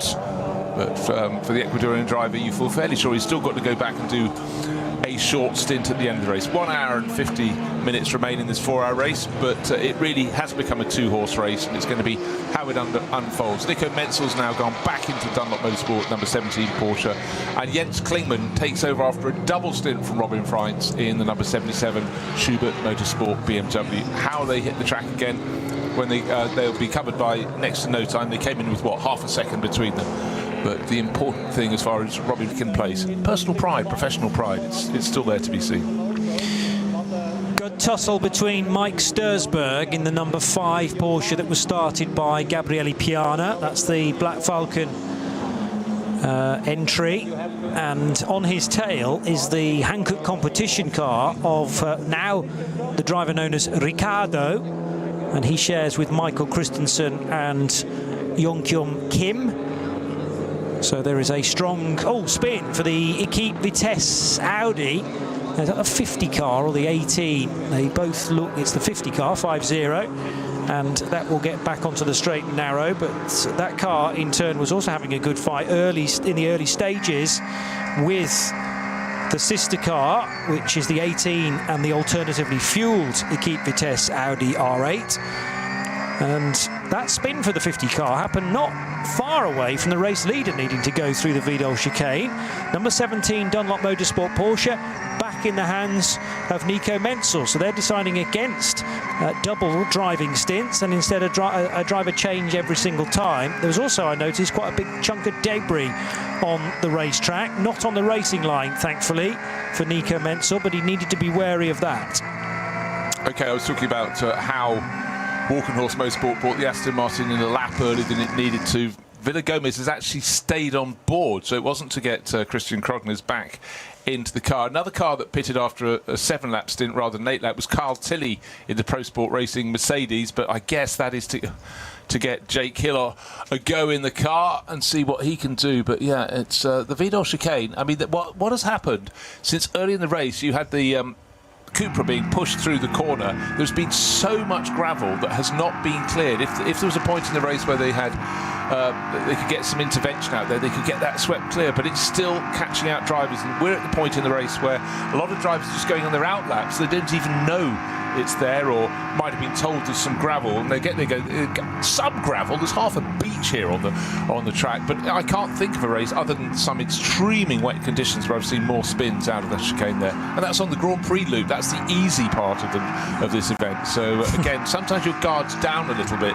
It's like you get, right, I'm turning left into Sabine Smith's, now I've got to have 100% concentration, but we have had rotations. Under investigation is car 77, I notice now. The second place car of ex-Robin Freins, now Jens Klingmann. Now, is that why Robin Freins was looking a little bit glum? Did he know more than we did? Well, quite possibly, because they might have just dropped the bomb on him, but normally you get a message on screen before the garage knows. But yeah, I just couldn't work out why he looked so cross. Yes, hot, but he's had a good race. I mean, you know, to narrow it down to a two-horse race from a field like this for outright victory, you've done the hard yards and you've done the first half of the race, but we're waiting for notification because under investigation doesn't really give much of a clue. That's the message on the official screens we're getting here. As we find out more, we'll let you know, but yes, quite possibly, Johnny. Well, yeah, so like you say, we're guessing in terms of the severity of the investigation, what it relates to. The 506 car is also under investigation currently, and that was about the unnecessary driving, the driving standards effectively in a code 60, and that's been referred to the stewards. The 507 BMW carrying reasonable contact damage on the front right-hand corner. 507 is a BMW that is entered into the VT2 class for rear-wheel drive cars. It's just had a bit of the front right splitter pushed towards the guard, pushed towards the front right wheel, as Raphael Renhofer completes another lap in the 902 Porsche Cup 2 car. And Renhofer has been near the front, mainly at the front. And let's just see where Renhofer is currently. He's second in Cup 2, but having a good dice with Martin Rump, who currently leads that category for Mühlner. Right, just doing a bit of housekeeping. SP9 Proud class, it's still the Gamotta Racing BMW that's leading that category in 5th place overall, but with you know, a fairly large sword of Damocles hanging over it because of the team manager being required to erase control. Patrick Assenheimer is giving chase. He's 10 seconds down, but Patrick just knows this circuit so well. He's racing a Losch Motorsport Porsche today. Alexei Veremenko, due to racing Audis, in 3rd, but the interesting thing for me, Jake Hill into the Pro Sport Racing Mercedes, his first experience, but he's just quick everywhere, ancient and modern. We'll see what he can do. He's got a big time deficit to Veremenko's due to racing Audi. It's 17-18 seconds at the moment, but we'll see how he settles down, because for Carl Tilley coming in on that lap, like a couple of other cars, he did a shorter stint. He did a 7-lap stint. Of course, Adam Christodoulou started, so maybe they'll have Jake in for this stint and Adam will come in for the final stint. But down in 4th place in SP9 Pro, 5th place in the class is a bit further back. Tim Santler, Toyo Tyres with Ring Racing Mercedes. He's down in 12th place overall. SP9 AM is being led by Mike Stursberg, Black Falcon Team Porsche. That's car number 5 in 9th position overall. And Mike's a good pair of hands to have around the ring here. So suitably clear, way clear in class actually. The best in rest in SP9 AM. In fact, you have to look back to the Dumoulin Aston Martin down in 33rd position to get the car that's second in SP. No, you don't. I've jumped past a couple higher up. Sorry, I've jumped past Dieter Schmidtman. Don't know how I missed him. Longest name on the timing screen. His Renazzo Motorsport Lamborghini is second in SP9. Just 2 places, and albeit nearly 50 seconds behind the Black Falcon. Stursberg pedalled 911, which is car number 5. But out front, gap between Menzel and Klingmann, Porsche and BMW, 1.6 seconds, but we really need to see them at a timing interval around the circuit to see if Klingmann is gaining or losing in that battle for the lead. Bachler is pitting, as we would have expected, in his number 44 Porsche from Falcon Motorsports. That therefore means that Moritz Krantz should be due in as well in the number 23 BMW. Patrick Assenheimer in car 48 is doing the having pitted after 7 laps initially, now doing the more standard 8 laps, and therefore Jake Hill on his way for the pits as well. This will be an in-lap for the British racer. This will actually... No, he's just gone in. He's just already gone into the car. Because they pitted a lap early. Beg your pardon, yes. Yeah. But I'm reading delayed messages from his dad, that's why. And it's throwing me off track. Come on, Simon, come on. No, Simon was bob on, and then I went and missed the stop. So Hill in after 7 laps, wasn't it? Did you say? Carl Tilley did 7 laps. Yes. And then, where he might ordinarily have gone to 8. So that puts... You made that point at the time, I'm just remembering now. Yeah, okay. Puts Jake in. Anyhow, interesting times. But Assenheimer is the one I'd be looking for because he's got so much experience on the ring. He's 6th overall. I think that car, regardless of what happens to the Komoto Racing BMW that's leading SP9 Pro-Am, will pick its way up to lead that class. Komoto Racing come in now. Car number 23 into the pits and possibly onto the naughty step. Who knows? And then we'll see what unfolds. Yes, the message read Jake in, end of this lap, in the car, not into the pits. That's where I've got confused. Anyway, so Kyle Tilley only did 7 laps. That's interesting. Now, is that the same reason why they got Villa Gomez out of... Mind you, Villa Gomez didn't get out, did he? Didn't get out. So he pitted after 7. Yeah, I don't understand. And we wondered whether Christian Krognes was going to go in to just increase the pace of the car. Because if it could do another 16 laps, which in theory it ought to... Well, actually, on today's pace, it's not going to do, but... yeah, maybe they think they can get away with 15, so do 7 laps in this stint, like the previous stint for Villa Gomez, and then 8 laps for the final stint to hand back to Christian Krognes, so he can use his speed and experience. But it was sort of a lap shorter than I thought for both of them, for Villa Gomez and for Kyle Tilley. But Kyle has handed over to Jake Hill, whereas Villa Gomez has stayed back on board. Are they seeing something on the data or the car placement around the racetrack where there's a little hole somewhere where they can gain some real estate, gain some road position, I wonder, both at Pro Sport with their Mercedes and at Aston Martin Valkenhorst Motorsport with the number 35 car. We'll wait and see. So the top 6 on the road have all pitted, and they were due for stops at the end of lap 15. Klaus Bachler, the net leader, therefore. Moritz Krantz in the number 23 car. Now that could be another driver change because they've still got Antal Zigo to cycle through, the Slovakian racer for Komoto Racing. And then it remains to be seen how many extra penalty stops that 23 car is going to have to make. Meanwhile, Cup 3 dicing continues down at the first corner. 9.59 is the Dutchman, De Groot, under a lot of pressure again from 9.53. And that is the car driven by Fielenbach. And they're about to be monstered by a rejoining Tim Heinemann, I should say. So Bachler out, Heinemann in to the Falken Motorsport Porsche.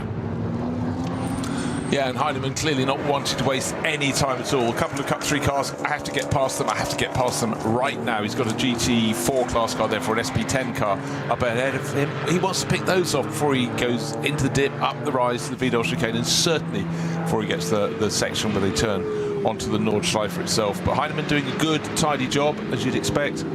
Just looking for changes. One thing I think I need to highlight is the fact that Martin Rump has had a sensational run to lead Cup 2.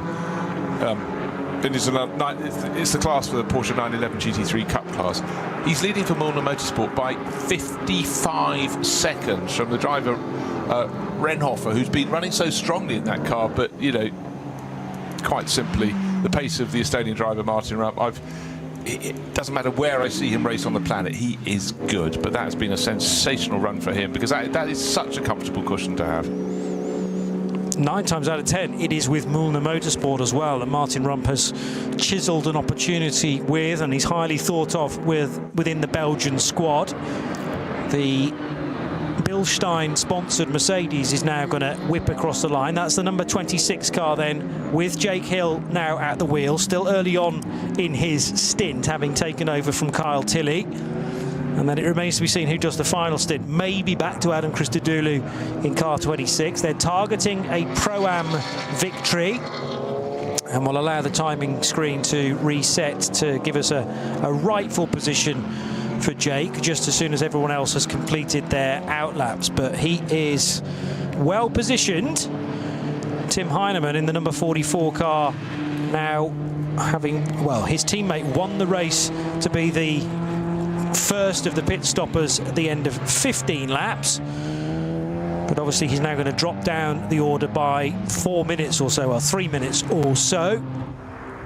One thing that's always intriguing in this multidisciplinary field is when you get some older cars. For years we had the Opel Manta with the Foxtail. Eventually that's been put to one side for Volker Strycek and the gang. But there's a BMW 318i, absolute time warp. It's running in the production class, which is actually V3, if you must know. But it is a walk back in time. It's there in the sort of classic BMW racing livery, white background with the BMW racing colours on its flanks. But you know, you could be back in the early 1990s with that. But you know, it's still going well and it's still being driven nicely and kept out of the way. But again, there really is something for pretty much everyone when they come to an NLS race.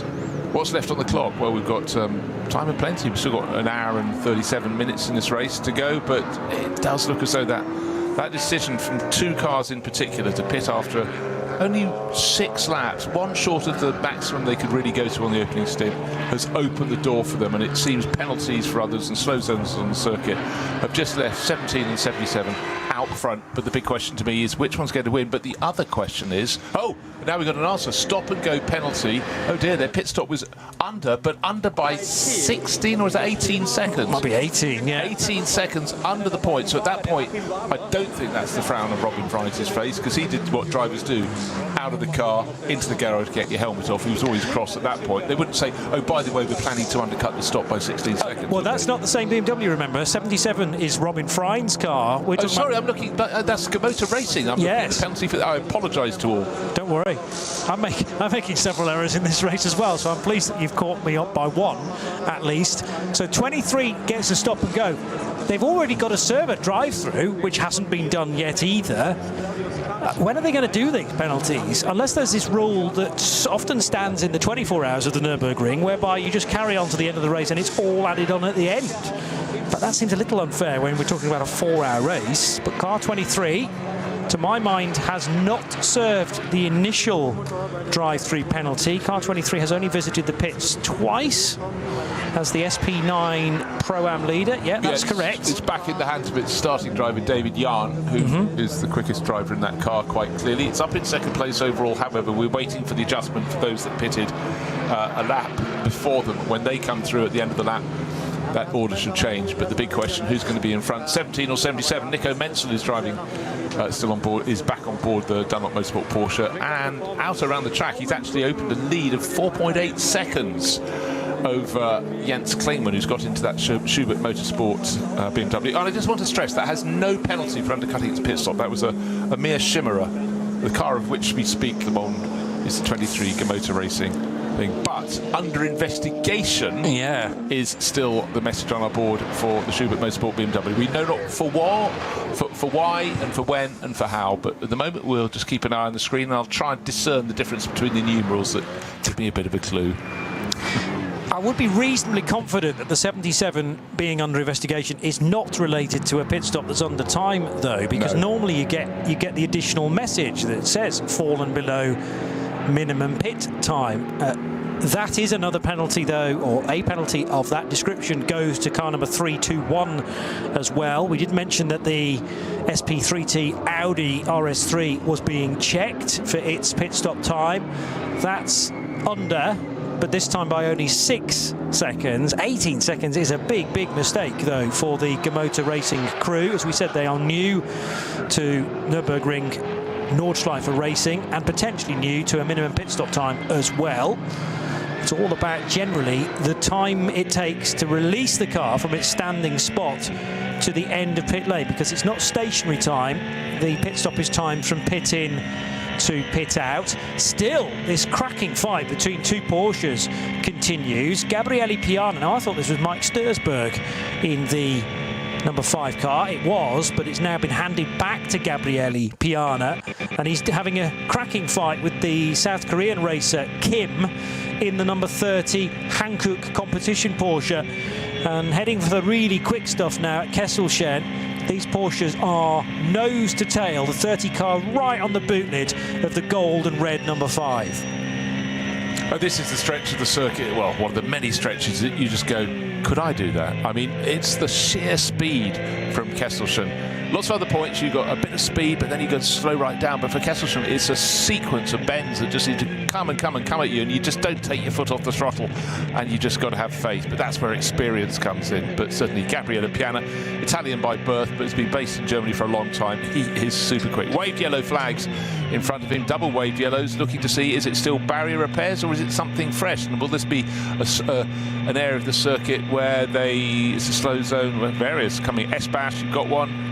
And now first, we've got a car with the bonnet up, having clipped the barriers by looks. It's on the grass verge on the right-hand side from the driver's point of view, but waiting. They're not waiting. We're just waiting for a green flag to be waved. That's the point at which Gabriele Piana can floor the throttle and set off again in his Porsche. But you just can't afford to miss a single marshal flag's warning, because they're warnings for all sorts of reasons. But invariably, it's about your safety and the safety of those around you that may be on the track sweeping up an incident. But, you know, they could be an area where the shade is on the flag or whatever. You're doing your hardest to manage a problem in the car or simply manage the cars around you. So drivers have to be so focused. And on the hotter days, it's harder to do when your attention necessarily, as your brain sort of begins to cook a little bit, isn't quite as good as it ought to be. But yes, the flags were there for a reason, because there's a great big pickup truck. That has now been passed by Gabriele Piana. But, you know, so much focus needs to be there on all signals all time. Do not look down in the cockpit. No, because that could be the last error that you make before sliding off and hitting the barrier pretty hard or tripping over a fellow runner. Cracking lap this time, it looks, for Calvin de Groot, who leads Cup 3 in 9.59, and that's the biggest gap I've seen so far for the SRS Team Zorg Rennsport 718 Cayman. He's really made the break from Alex Fielenbach's 9.53 Smurlis racing car. So de Groot, I don't have an age for Calvin, but I sense that he's pretty early on in his career, maybe early 20s or younger than that. Not done a great deal of kind of top-notch racing, although he is, I was just looking up, a champion in the next cup, is it called? The Next Gen Cup. Oh, in the States, it's what we used to call Indy Lights in the old days. Oh, okay. I do know exactly what that is. So he's been a champion of that in 2024, then seems to have gone missing on my stats in 2025, but now is running in the GT4 European Championship at Pro-Am level. So yes, single-seater star and champion, turns Nürburgring specialist potentially, but he's not done a great deal of NLS racing, unless he did all of last season. I'll check that as well. Sometimes NLS 2025 disappears off my radar briefly. He's doing the GT4 European Series this year. Yes. So he's doing that. He's getting experience in that. He obviously did the 24 hours of Nürburgring. I found him. Okay, so he did do NLS 2025, pretty much all the races as well. But that was in a BMW 330i G20, again for Zorg Rennsport. When you talk to the Next Gen Cup, I confused it with the American racing scene. It's something that happened in Germany. And okay. I think I now can picture it. I think these are little space frame cars. Yes. Effectively a small saloon style. I was getting a bit concerned that I hadn't identified him in something as big as the Next Gen Cup. Let's have a look. I found a website. Oh no, it's going to throw me a load of cookies at the same time. So I'll get to that eventually about the Next Cup for Calvin de Groot. Now, it looks like there's been an exchange of position between the Hankook competition number 30 Porsche. Is this how Gabriele Piana got ahead? They were drawing level. The 5 car on the inside of the number 30 Porsches, identical machinery, tried on the one side, then went down on the inside of Bergwerk, and as they left that scene, the 5 car was ahead of the number 30. So that was an exchange of position. Are they both running in the same subcategory of SP9? Well, no, the 5 car is an SP9 AM class leader, and the Hankook competition car is actually a Pro car, number 30. But the AM getting ahead of the Pro. You wouldn't necessarily have thought that, but of course, it depends who's at the wheel of any of these cars at any one time. I'm keeping my eye on the gap between first and second. Remember, it went out to 4 and a bit seconds. Well, Nico Menzel is now 3.8 seconds clear of Jens Klingmann. So Jens settling into his run in the Schubert Motorsport BMW. But I'd say at this point in the race, with just under an hour and a half to go, it's looking pretty good now for Nico Menzel and the gang for Dunlop Motorsport. But the fact of the matter is, the driver in third place, originally it was Klaus Bachler, remember, in the number 44 Falcon Motorsport Porsche. It's been handed over to Tim Heinemann, but he's 51 seconds behind the second place BMW. And with that final pit stop coming up, whether it's 23 or 25 seconds different, it doesn't matter. They've got that margin times 2. When I say them, I mean Nico Menzel lead the race in the Dunlop Motorsport Porsche, and Jens Klingmann in the Schubert Motorsport BMW. They are so far clear. Inspired choice to pit after only 6 racing laps, come in a lap ahead of their rivals. Then the traffic worked for them. Slow zones confronted their rivals, and they're sitting on this buffer. But the speed they've been driving at, I would suggest they'd be at the front anyway. They just seem to be the most comfortable in the conditions. But what do? They got themselves into track space, track position, and they really today have made it work in a way that you really don't see that often. Yeah, it's rare to be able to get that kind of an advantage. I will say, with a slight caveat, that some gaps can close in the final stints. However, we were expecting something like a 23, maybe a 30-second disadvantage for that secondary group, and it's closer to a minute now. So it would have to be one heck of a swing, one heck of a maybe code 60 to slow down Nico Menzel and Jens Klingmann in their Dunlop Motorsport Porsche and Schubert Motorsport BMWs respectively. And therefore that call to get the cars in after only 6 laps, compared to the majority of the rest of the runners in SP9 that pitted after 7, has been a good call. But you could only say that with hindsight, really. It could have gone either way, and it's just that the code 60s to this point have fallen in the direction of car 17 Porsche and car 77 BMW. At the start of this lap, the gap was 4 seconds or so that could still alter. But you mentioned it being a 2-horse race, probably about an hour or so ago, and things really haven't changed from that situation. Quick look at the penalty screen again, and still a stop-go penalty of 18 seconds is listed for car number 23. Anything else that's going to affect front runners? Nothing, not really. No, not at the moment, but there's still the investigation for car number 77, the car in second place, the car driven now by Jens Klingmann. It's the black and red Schubert Motorsport BMW, 3.8 seconds down, but still there have been barrier repairs. In fact, the first barrier repairs were halfway through the opening stint of the race, and I don't think there's been a clear lap for any single driver since then. They're doing it as fast as they can, but as I said, I think there are about 4 different points on the circuit, certainly 3. There were concurrent works on the barriers. So in terms of people looking to boast at the end of this weekend, saying, hey, I did a lap in 8 minutes and 1 second, that's quite unlucky and unlikely at the moment, I'd say.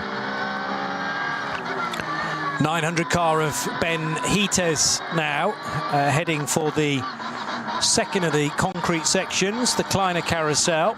And still there is this restriction at Galgenkopf. It's been there for the majority of the race, you might say, certainly for the last, well, over an hour, after contact was made on the outside of this crucial bend.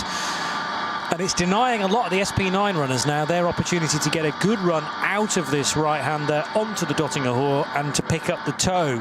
The toe you do eventually get, but it's much further down the Dottinger Hohe, because now the Benjamin Heates driven car can start to accelerate. In front of it, although not on the same lap, is the Jens Klingmann driven BMW, the Yokohama shod car. So Klingmann on the lead lap, trailing the Nico Menzel yellow and black Porsche by still about maybe 5 seconds. We'll time that, of course. The timing system will grab the exact distance between these 2 cars at the end of the lap.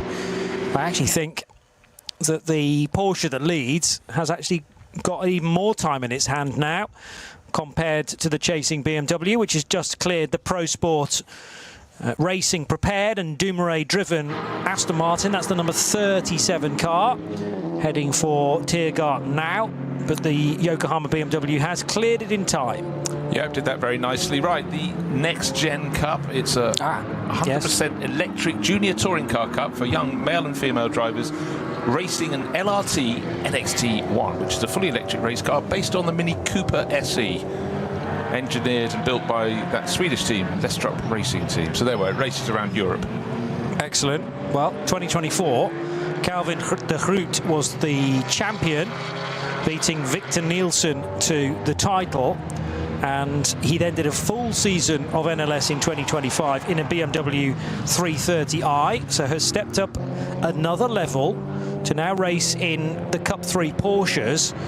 And as I say, he was grabbing my attention because 959 has made a bit of a break from the other runners in for this stint, Alex Fielenbach and Lorenz Stegman.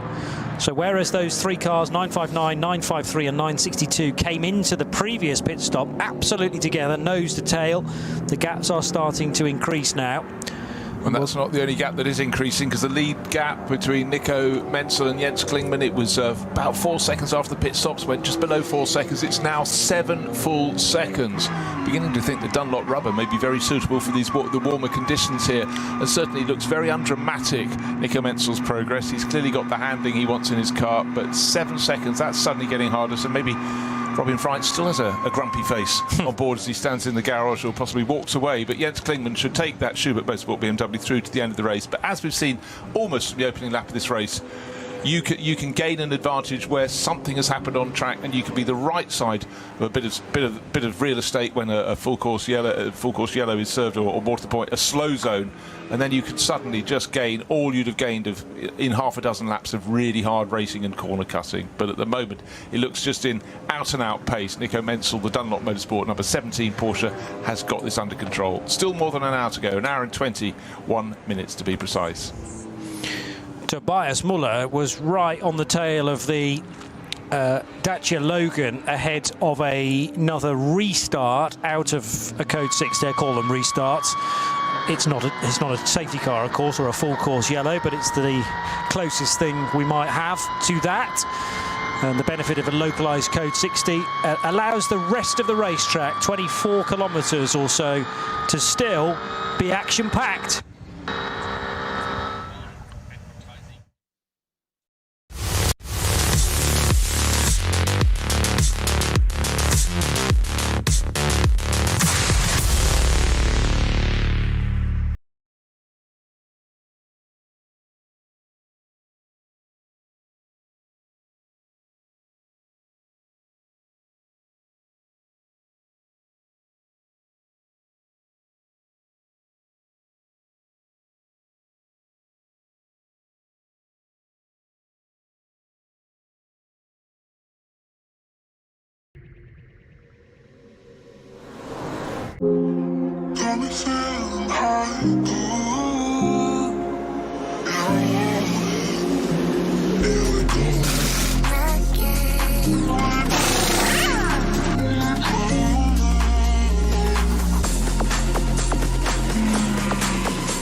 Dein Online-Shop für Simracing-Hardware und Zubehör. www.simraceshop.de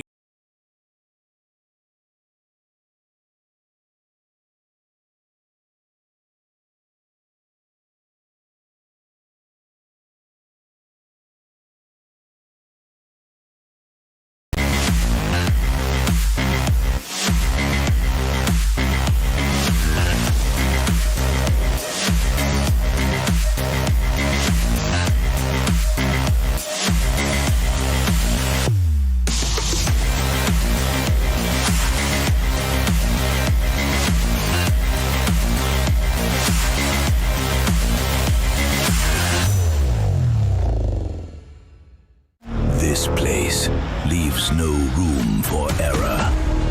No escape. Just asphalt, adrenaline, and the legend. The green hell never forgets. It never forgives. Every corner, a fight. No room for weakness. The Nordschleife is no place for empty promises. It is the place where they are delivered. Engineered for the green hell. Official partner of the NLS.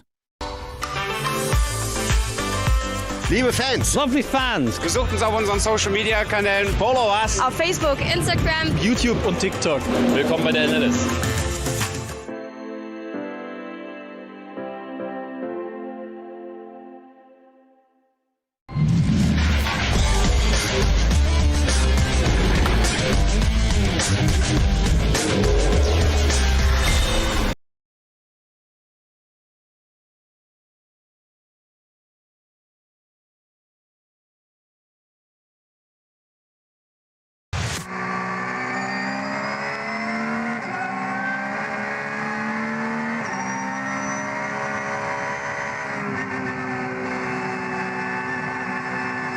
At high speed, having to go to the high side of not only an intervention vehicle, but that four-wheel drive Audi, I think, was then protecting a lorry on the racetrack, which had a race car strapped to the back of it in order for it to be recovered. So it wasn't yellow flags. You were able to overtake or legally able to pass those cars, but the white flags were out nevertheless. I'm just interrogating the antics of car number 23, the Motor Racing BMW, and actually now spotting 2 extra pit stops. So it made a stop at 1 o'clock, which was its standard fuel stop, I reckon. Then at 12 minutes past 1, it did actually come in, by the looks of things, to serve its original drive-through penalty. So we missed that first time around. Okay. And that was for the contact with the Cooper at the Vidal chicane. So it does appear to be in the clear regarding that. Then it made another stop at about 20 past 2 for fuel. And since then, it's just been in again to serve the extra 18 seconds that it owed according to its minimum pit stop time. And that's been the more damaging one for car 23 and David Yarn, because from the lead of SP9 Pro-Am, it has now dropped to 4th position. And that means that Tobias Muller for the 48 Losch Motorsport Porsche crew now lead Pro-Am, running 5th on the road. Gosh, I can't think of a meeting that's chopped and changed as much as this one. It's dry conditions. You think we'll have a standard race. The whole thing has been thrown by 2 of the front runners pitting 1 lap ahead of the accepted norm, therefore came in after 6 rather than 7 laps. The race stints thereafter, not including the formation lap to get to the grid, can be 8 laps, but 17, the Dunlop Motorsport Porsche, 77, the Schubert Motorsport BMW, separated by 7 seconds now, but it just has worked for them. It was other periods on track when they were in the pits and others had to slow that they really gained the main chunk of what they need. And when they get to their final pit stop, it will be a lap earlier than all of their rivals, therefore it'll be a longer pit stop. However, they have gained more than enough to cover that off. They had a shorter first pit stop, a longer final pit stop, but in between they've gained so much time they could fit in 2 final pit stops if they so chose. Yeah, it's just been a steady increase of that advantage over the course of the last couple of hours, really. Now 2:45 in the afternoon. The race scheduled to finish at 4 o'clock, maybe just afterwards, depending on where the race leader is when the checkered flag is being unfurled, or at least prepared. We'll wait for the then race leader to complete the lap that it is on. And sometimes you can actually squeeze an extra lap out of this race. Not that you would want to do that. And the problem is for Nico Menzel, with a 2 and a bit second advantage, he's not in a position to manufacture the end of that race. It would be a different story if that was a 30-second advantage, but he's going to be pushed all the way, metaphorically, I hope, by the Schubert Motorsport BMW. Yeah, which in the course of the last lap gained 4.5 seconds and now looks to be way under 2 seconds. So I didn't understand why Jens Klingmann had lost so much time. I think it might have been a moment of instant, but as they come out of the arena section and turn double back through the barriers to cut off some of the Grand Prix loop. The gap is coming right down. So let's see. Oh, there I was, blithely saying, well, maybe in this temper the Dunlop tyres are better. Maybe at the start of their stint they're better, but certainly. But there are so many ifs and buts of maybes. It could have just been traffic induced, but not normally losing 4.5 seconds. So always on the lights, always flashing.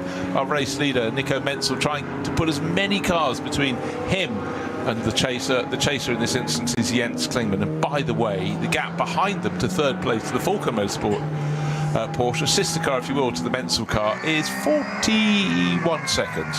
Huge.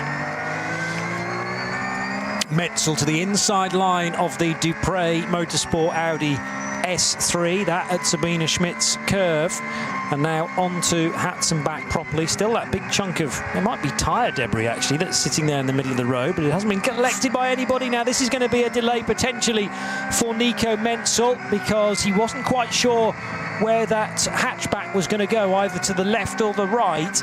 And if Klingmann doesn't have as much of a delay through there, that'll be another second swallowed up. Bear in mind, Klingmann is only 2 seconds adrift of the race-leading Dunlop Porsche. That was happening at Hatzenbach. It's such a difficult sequence of curves, and he just had to guess where the little hatchback in front of him was going, and he guessed wrongly. So he went to its right, suddenly that was going to the right of the circuit, had to jink around it, and that would have given a little bit more impetus for the chasing Jens Klingmann. He might have been able to see that happening, he might have read the situation a little bit better, but again, it's part of the fabric of racing in the Nürburgring Langstrecke Series. But that was a heart-in-mouth moment there for our race leader, Nico Menzel. Got very, very close indeed.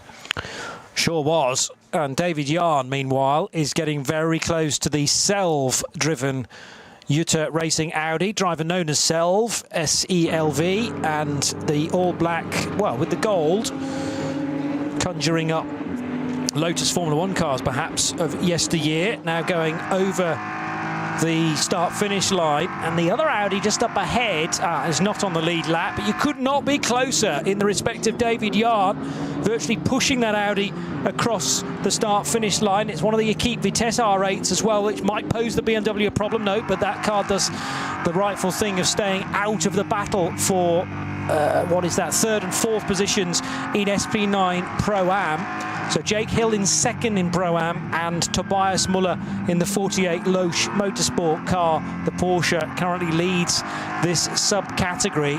So David Yarn with some catching up to do. I do reckon he's got rid of both of those penalties, as in he's served the two of them. We still have the third and final driver to come in BMW number 23, who is Antal Seago. And that will be done, well, when this car comes in to make its final stop within the next 20 minutes, let's say. By the way, Selv is the shortened name of Vasily Selivanov, a Russian racer, but he's been racing under that pseudonym for quite a number of years now. And I do think the quality of pseudonyms has rather fallen. Some of the ones from the 1920s and 30s were absolutely fantastic, but then you had ones that were sort of strange translations of a name into another language, and thinking it would hide. But we all know some of the most famous people who hid behind pseudonyms did get caught out, and one of them, he made a mistake, and that was called winning the Le Mans 24 Hours. His photo was in the local papers, and only then did his mother, who was probably inadvertently financing it, did she find out who this chap who raced under the name of John Winter really was. BMW onto the Dottinger Hoor again. No, totally misidentified that from the overhead shot, but the 23 car still going strongly. We'll have one of the Toyo Tyres Supras now to deal with. This is, I don't know, forced perhaps. It does test my track knowledge when I start to see completely different angles. No, it's later on in the lap than that. Bear with me, folks. An hour and 9 minutes still to go. That might have been the bridge for Flugplatz, actually. So the racetrack going over the public road. Double right-hander. Yeah, I think I've placed it now. So it's early on in the lap after Eichen and Flugplatz. Then there's the parking area, sometimes for stricken race cars, to drivers right just before Schwedenkreuz. He'll go dive bomber GT4 Mercedes in the process, will David Yarn. And Arenberg here with the huge gravel trap. There was a segment of the 24 Hours this year where that gravel trap just called in cars one after another. And 9 times out of 10, the large gravel trap does its job, but sometimes cars do make the barrier. Laurens Vanthoor did so big style 2 years ago during the qualification process for the big race. So this car then running in 4th position now in SP9 Pro-Am, 3rd position, having just got ahead of the Jutta Racing Audi of Selv. But the overall race lead is still in the hands of Nico Menzel, number 17. And what's the gap back to the BMW of Jens Klingmann is the next question. We will find out in the next few moments when those two cars arrive at the start of the Döttinger Hohe. Yeah, I just remember last time around the gap went from 7 seconds down to just 2.5 seconds, actually 2.25 seconds. So again, it could be happening, but it's about whether Menzel can make sure Klingmann isn't close enough to get a tow along the Döttinger Hohe, or conversely Jens Klingmann to see if he can get a tow.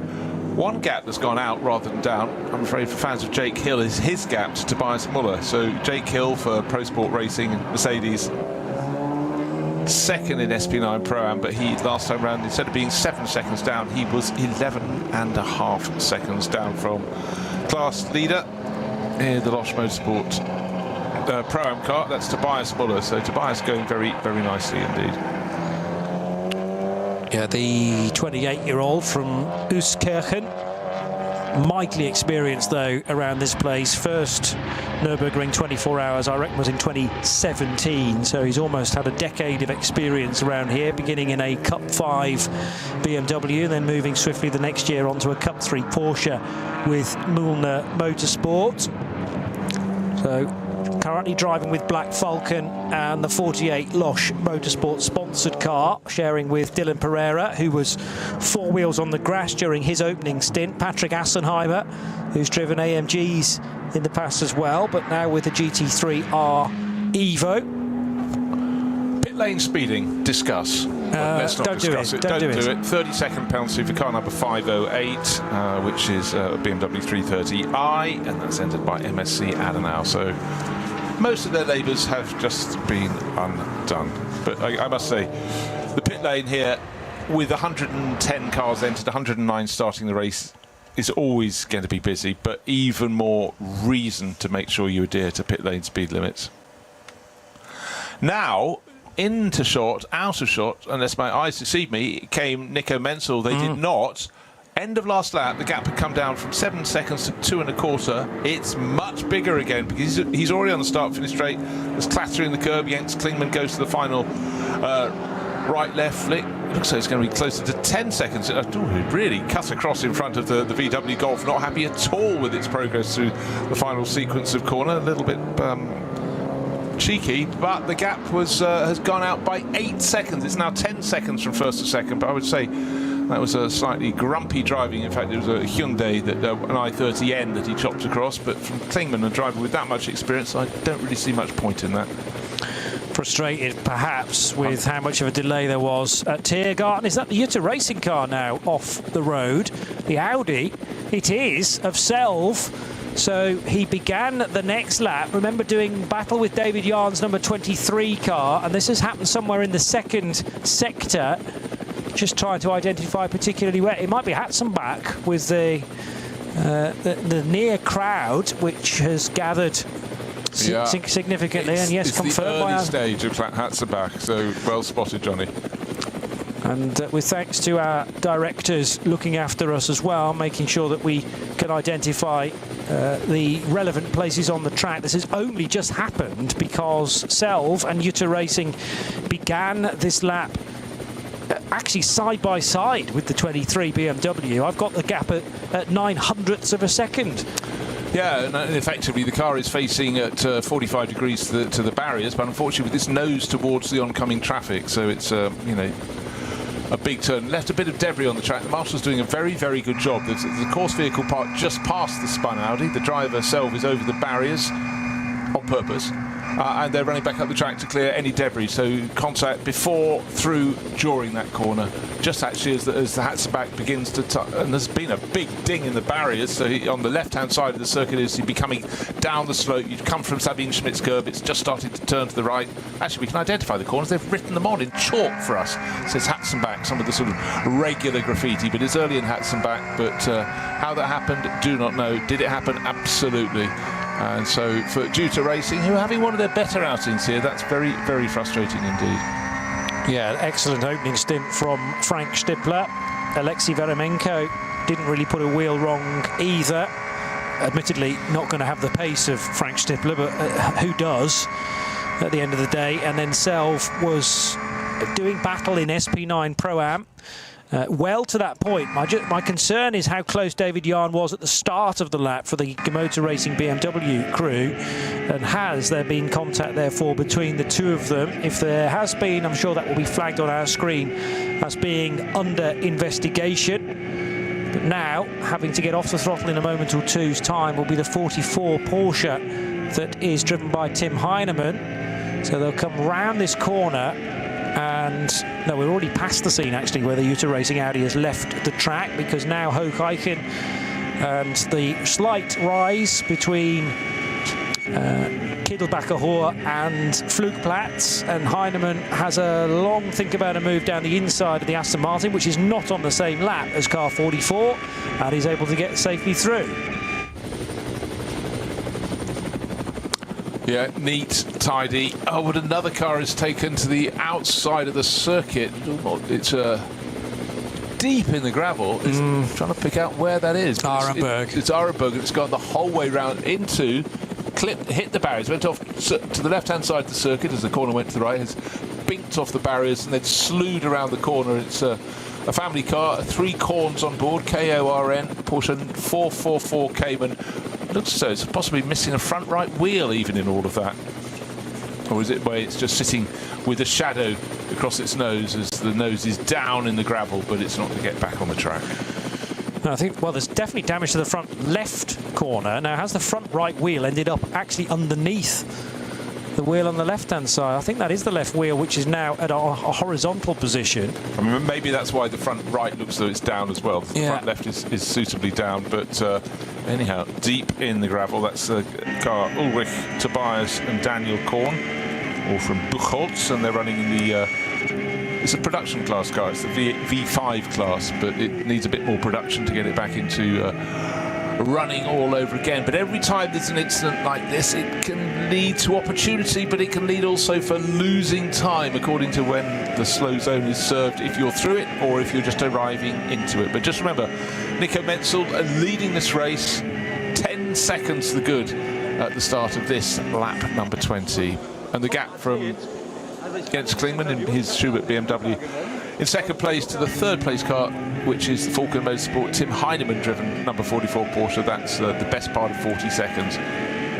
That will come down a bit though, I think, but at the moment I can't see Klingmann gaining ground on our race leader for Schubert Motorsport. It doesn't seem to have quite had the sparkle that his teammate Robin Freitz had in the first half of the race. For the final time, the top 3 in Cup 3, the one-make division for 718 Caymans, have all pitted again on the same lap. Calvin de Groot, though, had a lead of 22 seconds as he peeled off the main racetrack and into pit lane. Alex Fielenbach couldn't keep the speed of the young Dutchman, but Fielenbach and Lorenz Stegman in 9.53 for Smerlis and 9.62 for WNS Motorsport were only separated by 2.5 seconds, so that's potentially still going to run in the closing stint. It is all about the fight for second and third, though, rather than the class win at this point. At 9.59, the sort of secret weapon up its sleeve will have a third driver. Will it? No, it's potentially going to go back to Heiko Eichenberg, or maybe they'll keep De Groot at the wheel. They will do that because he's had such a good stint there. Why not? And SRS back into the race, remaining in the lead of Cup 3 and by 20-odd seconds. Into the final hour, though, for everybody else in the lead pack, and Nico Menzel is somewhere in that very long 3.5 minute sector. It's taking cars actually closer to 4 minutes right now because of bits of yellow still here and there, and he has a 10-second lead over the Schubert Motorsport BMW of Klingmann. Still new slow zones are coming up on our screen. We get a yellow bar. They've just been arriving thick and fast. The latest one is Schwedenkreuz 2. You think about that wonderful fast sweeper to the left-hand side. You've gone past Flugplatz and you're motoring on. So it's a point where the speed is low. But of course, it's really effectively there to cover the car that's off in Arenberg in the gravel, that number 444, the car with not all its wheels on board, and our race leader finding himself out in the gravel on the exit of the chicane on the Grand Prix loop, just about managed to haul it up without getting past the car that was in front, running slowly. But there's a slow zone. Why is it there? Because we know what's happening down at Hatzberg. Oh, sorry, further around the lap, there's another one in front of them. So drivers, even when they're having their intense battle with the rival, they may not be able to see, but they can get messages about what's the interval. They've still got to work their way around back markers and still got to sort out slow zones, and some drivers react rather faster than others, but this one's been here for a while because we've already got the car that has gone off, I think, being put onto the back of a flatbed. But for now, the little set Cooper in front is absolutely entitled to be where it is. As soon as they get to a green flag, which they have, they can now accelerate. But around the outside, Nico Menzel, will there be a gain for the chasing Jens Klingmann? You'd suggest perhaps just a little bit will come their way. And out of Galgenkopf along the Dottinger Höhe, they go all over again. But it's still Dunlop Motorsport leading this race, number 17, Nico Menzel. But we've seen it from him, we've seen it from Klaus Bachler, his teammate in the Falken Motorsport car.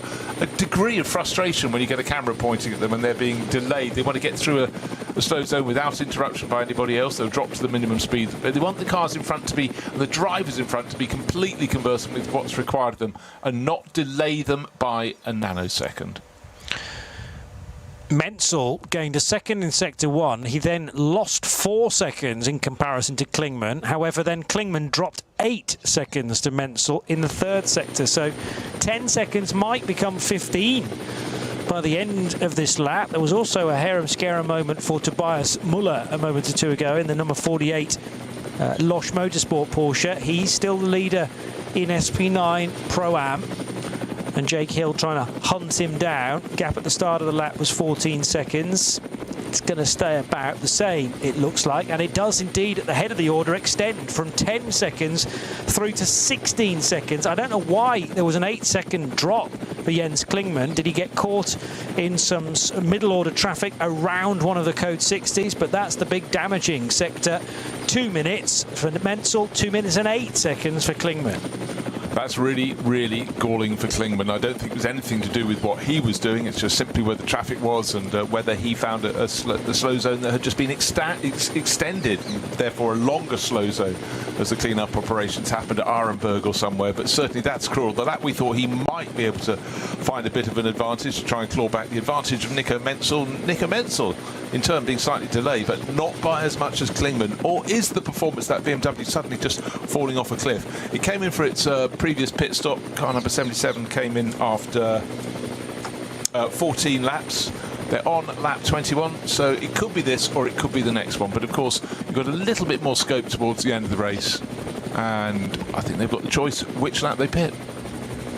55 minutes to go. Remember, at decreasing intervals, pretty much every minute now, the minimum pit stop time gets shorter and shorter. And yeah, lap 21 now for race leader Nico Menzel. I'm guessing there'll be, when he does come in, another driver change to switch back to Sven Muller. Then each driver will have had a stint each. And Jens Klingmann in number 77 will probably stay in, as Robin Freins did a double, and therefore they've only got one driver change in total to worry about, which has already been performed. But 16 seconds at this stage is only going in one direction. 3 more seconds, or 2.5, gained through the first sector for the race leading yellow and black Porsche from Schnabel Engineering, the Dunlop car, which has not had a great season to date. In fact, neither car really from that squad that prepares Porsches. Used to prepare a car from another manufacturer as well, so they're very, very experienced. They also know this place intimately well, and it's all about race strategy a lot of the time. Now, they chose to get out of kilter quite early on, and that is reaping rewards. And even more so compared to the car that also pitted after just 6 laps at the start of the race. Whereas the 77 BMW was in the fight compared to the Dunlop car, that gap is now increasing to almost 17 seconds. I think we can safely say this isn't going to be a distance record for a 4-hour race. We've had a lot of slow zones through the course of this, and still that stricken Porsche Cayman is in the gravel at Arenberg, hasn't been moved. There isn't a flatbed truck close to it. Soon after the corner, there's a footbridge that goes across the top of the circuit, and just after that, the green flag was waved, so our race leader, Nico Menzel, was able to floor the throttle, due in at the end of this lap. Has the scope to possibly go one further, because they'd asked pitted on lap 14. You can do an 8-lap stint, but really, I think you're just fine to take it this time around, but particularly because that buffer got as low as 2 seconds over Jens Klingmann in the chasing Schubert Motorsport BMW, but it's gone out and out and out, and in fact now it is fully 16 seconds, and it may even be going out on this in-lap. Good scrapping between a couple of Audis a little further back down the order. In 11th place overall, it's Tim Stantler. No, he's not in an Audi, sorry, I beg your pardon. It's car number 18. Moving around on the track, just trying to have its own battle at the front of the field. But this became an early, it's the alternatively fueled car with Frusser at the wheel. It's the Audi from Juicer Racing flashing its lights. Well, that car ahead of it is the Max Cruiser. Again, alternatively fueled car. That's the number 11 for Christoph Lenz and Christian Kohlhaas, Nico Otto. And a bit of confusion there because they are having to lap a BMW at the same time. So it was a wider approach for the number 11 Audi, which is being driven by Christian Kohlhaas. And that's actually the fight for the alternatively fueled cars, not just Audis, any manufacturer. So they both run in AT1. 19th and 20th overall, but importantly just separated by a 1/10 of a second, and ebbing and flowing a little bit, but doing very, very nicely, thank you. First or second, I'm just waiting for the end of this lap, and you'd expect the first two to come in. Number 17, the Porsche of Nico Menzel, and waiting to see if they do that. But will the gap have suddenly gained another 6 or 7 seconds? Because if it has, it's absolutely disaster for Schubert Motorsport. But if it hasn't, because nothing has been placed in their lap, frustrating. Oh, incident between the KCMG Mercedes under investigation. That's car number 47. Now Gamu at the wheel at the moment, former Super GT 300 champion. He's down in 13th overall. Remember, this was a car that Kamui Kobayashi ended up losing about 5 minutes, went off into the barriers in his stint. And the car that's was possibly in contact with is car number 155. It's the Plus Line Motorsport BMW M4. It's the GT4 category car, so we can't tell you where or what happened between those two, but that's under investigation. And so for 47, the KCMG Mercedes crew, they'll be looking to continually try and claw back a bit of time, but if they get any other punishment, then that's going to be very unlikely they'll gain many places. Also, a brief glimpse of another Valkenhorst Motorsport run car in the BMW M2 class. So a BMW M2 Racing machine for Bennett Earl, who's driving right now, and Lars Erik Volstedt, who I'm sure has been in that car at a point already today. Another Norwegian driver, so I'm up to now 5 Norwegians entered in various places on the list this weekend. Repairs continue for the family Korn Treble 4 Porsche, which looks very, very badly damaged. That must have gone on off at a very high rate of knots. I wonder whether something actually broke on that Cayman, preventing it from slowing at all.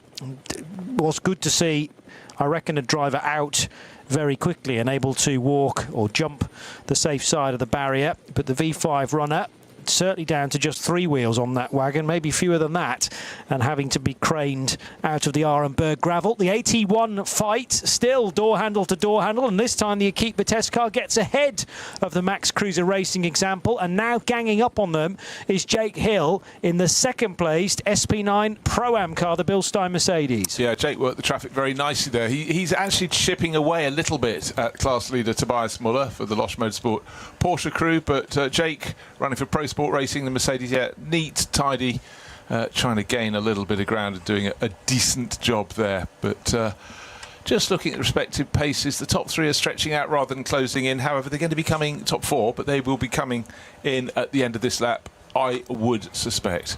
The flatbed crews have had some busy days today, and in fact the broken Porsche is now being hooked up to one so that can be brought back, and then we can go full green flag, full clearance of all the obstacles and hurdles up at Arenberg, where it's been really stuck for quite a while now.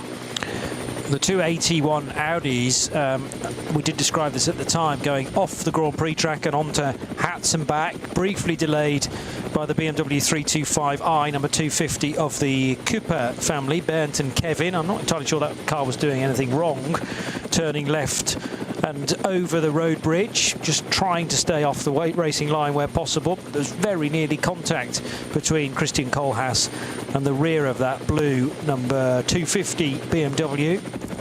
16 and a bit seconds remains the gap between Nico Menzel and Jens Klingmann. In fact, it's probably going to be even more than that now. Klingmann appears to be losing yet more time. Might be a 20-second gap by the end of this lap for Nico Menzel. And again, is this down to the tyres, together with, of course, the ability of Nico Menzel in the pilot's seat in car number 17?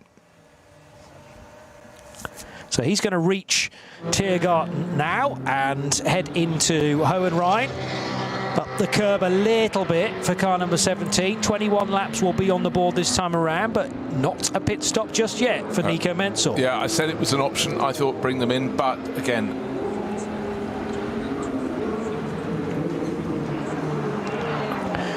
So there is now concern about those two Audis from AT1, about there being yellow flags out going into the Hatzenbach. So we were looking at that in fine detail, and I have to admit I had not seen the yellow flags just the other side of the barrier, but certainly concerned that an illegal overtake had taken place there, because of course you're not allowed to overtake anybody regardless of whether it's a car on your lap or not. So now the battle between Max Cruiser Racing and Equipe Vitesse might have to be looked at as they headed for Sabine Schmidt's curve, and the 11 car was still ahead, but actually both cars overtook the 250 BMW, which was being driven by one of the Coopers. I can't tell you whether it's Bernd or Kevin, because the timing screen doesn't tell us differentiate between family names, but it's certainly one of them. Just the two drivers entered into that SP4 car this weekend. 21 seconds is now the leading margin, so it has indeed crept up by another 5 seconds. Well, it's looking very, very smooth for Nico Menzel, but I tell you what, at any point around the lap, you suddenly... The marshals will be really very busy. Well, it waved yellow flags at almost every corner. Suddenly our screen is alight. Plenty around Versailles, some at Callenhard, and certainly some still at Sabine Schmidt curves as the track drops away down towards the point at which we had the Juta Racing Audi facing backwards on the track. There is some debris in the middle of the circuit. It'd be quite nice if that could be swept clear. It does look as though they've moved that Juta Racing Audi away from there. But for the drivers, it's this element. You just want to press on. You want to chase, particularly if you want to chase. You don't want to constantly be interrupted by yellow flags, but the marshals will make them even hotter on a hot day here in the Eifel Mountains. But again, you just constantly got to be on your tiptoes in the cars. Jake Hill just having to whack on the anchors as in his Pro Sport Racing Mercedes. That's running around in 6th place overall, 2nd in the Pro-Am class, but... And again, you come along and suddenly there are course vehicles, barrier repairs. A lot of the course vehicles cover the barriers repairs because they stop beforehand on the circuit so that you're aware there is something on the track, because you don't want to go around the corner and find the tail end of a flatbed truck right in front of you. So, but for a lot of them, those marks have been there for a long time. The trucks have been there for a while, and it's only really when drivers come out of the pits, having started a stint, that the danger is notable, but they would have been informed by the team. Starting to hot up again, potentially, in Cup 3, because I described at the time that Calvin de Groot would be retained in number 959 for SRS Team Zorg Rennsport's 718 Cayman. But he was 7 seconds slower on the last lap than the chasing Oscar Sandberg for Smerlis and Moritz Oberheim. Well, Oberheim wasn't as quick as the Sandberg car. So that's making the distance between those three Cup 3 leaders about equidistant now. But I reckon something like a 15-second gap, first to second in Cup 3s, maybe come down to 7 seconds. Going to check that at the end of this current lap, which will be lap 20 for the all-Cayman class. The 900 Porsche heading through Sabine Schmidt's curve now for Benjamin Hites. And this is one of the Cup 2 runners in 9th position. But Cup 2 is led by Nico Bastian now in number 904. So the Mühlner Motorsport car back to the front. And I'm sure we've seen that car, yeah, with Martin Rump at the wheel. So no stranger to leading the division. So Estonian out of that car, and German racer Nico Bastian taking over in the Cup 2 Pro driver combination. As in 3rd position in SP9 Pro-Am, still David Jahn. And by my reckoning, this 23 car has now served all of its, well, it had 2 penalties, and it's been in to serve both of them. Yeah, by my reckoning, it's actually catching Jake Hill's Pro Sport Racing Mercedes. So Gamata Racing, new name effectively for this year for the NLS, but it's certainly put itself in the limelight today for good reasons and for bad, but going very nicely now. It's back in the hands of its starting driver, David Jahn. Remember, he was the one that seemed to be accosted by the vast majority of the SP9 field in the first couple of laps, but had its own problems otherwise, but in between going very, very nicely. Of course, we've got a BMW M4 GT3 Evo, another one of those further up the order, 2nd place overall for Jens Klingmann, but 21 seconds down. Remember, he got to within 3 seconds when he rejoined behind Nico Menzel's Dunlop Motorsport Porsche, but since then, not a jot. Now, Tim Heinemann travelling slowly around the circuit. This is the 3rd place Porsche. Falken Motorsport waved yellow flags ahead of him, but at the moment he's 42 seconds down on the 2nd place BMW. And still repairs, but frustration for the driver Tim Heinemann. Is this a tyre down or something? I'm beginning to wonder, because he's just waved yellow. He's now been overtaken coming out of. Looks like he's looking to pull off the circuit. This isn't right. This isn't just a code 60. There's a major problem for the 44 car that was the lead in the next batch. Remember, it wasn't going to win the race today, but Tim Heinemann has had to retire the car, just as exactly what happened in the 24-hour race for this car as well. And heartbreak once more for one side of the Schnabel Engineering Garage. And if it can happen to the 44, then those looking after the 17 will be thinking, is everything right with our car? OK, that pitted on lap 15. This is lap 22. So it's not like they short-fueled it. It should have been able to do 8 laps. The sister car is on its 8th lap and should be pitting at the end of this particular lap. The teammate car is the Dunlop liveried one.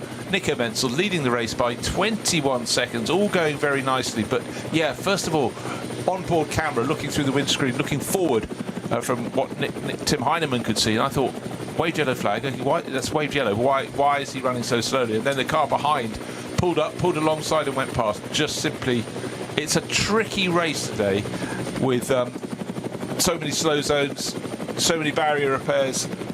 But there for Tim Heinemann, what a disappointment. So absolutely fine going into the foxhole out of Arenberg, full, and then all of a sudden a big wiggle on the car. Oh, and he got sideswiped then as well. But that wasn't the initial incident. I think something's either gone mechanically on that car or a tyre has let go. And he was very nearly hit head-on by a chasing BMW Cup car.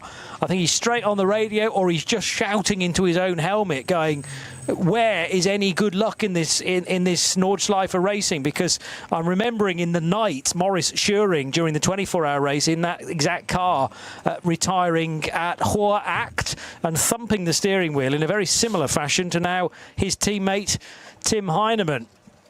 On that occasion, the 44 car had made 53 laps completed. Right, so he's going down the hill into Foxhole. And the car suddenly jerks. And he's putting the steering in, and then something breaks maybe on the car, and then there's definite contact between it and the pursuing BMW that didn't have any time to react at all. That could have been a much bigger incident than it turned out, but it's tough to tell from our vantage point just then, which was inside the car, precisely what has broken on car 44, but it's going no further. That is guaranteed, and it has parked up at Adenauer Forst just afterwards, in fact. Well, that happened in the blink of an eye, and I think the driver who nearly hit him from behind will not be blinking for a while. The eyes will be wide open. But this is a car that in the opening round, well, the round that got completed, the first round of this championship this year was too cold. The track was icy. The following weekend, Sven Muller, Tim Heinemann went around second place overall, and of course the driver lineup's changed a little bit, but suddenly there for Tim Heinemann, over and out. How galling! Perfect weather conditions. It's been a tricky day, but not so tricky for his teammates in that opening round, because Sven Muller's in the other car. He's not at the moment. He's sharing with Nico Menzel. That's car 17, the one in the Dunlop livery. And if you're confused, why are we talking about Falcon and Dunlop? Schnabel Engineering runs the pair of them in their different liveries on the different tyres, and he is due to come in the next 100 metres or so, because Nico Menzel is going to hand over to Sven Muller, one presumes, into the pit approach lane, behind the barriers, down the start of the pit lane goes the yellow and black Porsche. 21 seconds to the good over the second place Jens Klingmann driven Schubert Motorsport BMW at the start of the lap he's just completing, and the chasing number 77 BMW will surely pit as well this time around. I'm just going to open up continue to read the live ticker to see whether there are any clues as to precisely what's gone on that number 44 car. During the opening few corners at the start of the race, remember that the 44 was getting pretty physical with the 23 BMW going through the Goodyear Spanger in the opening stages, but I'd be very surprised if that many hours later has now broken something on the car. It looked more to me like there was a tyre potentially down, but it may be that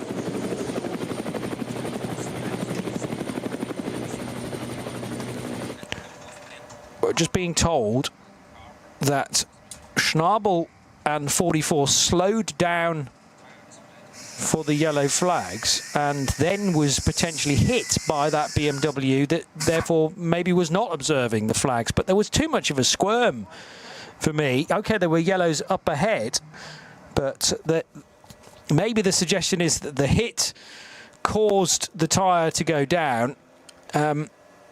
What we don't know is when that initial hit from the BMW in behind actually was made, and therefore was one hit the start of the incident, popping the tyre, and then there was a secondary crash.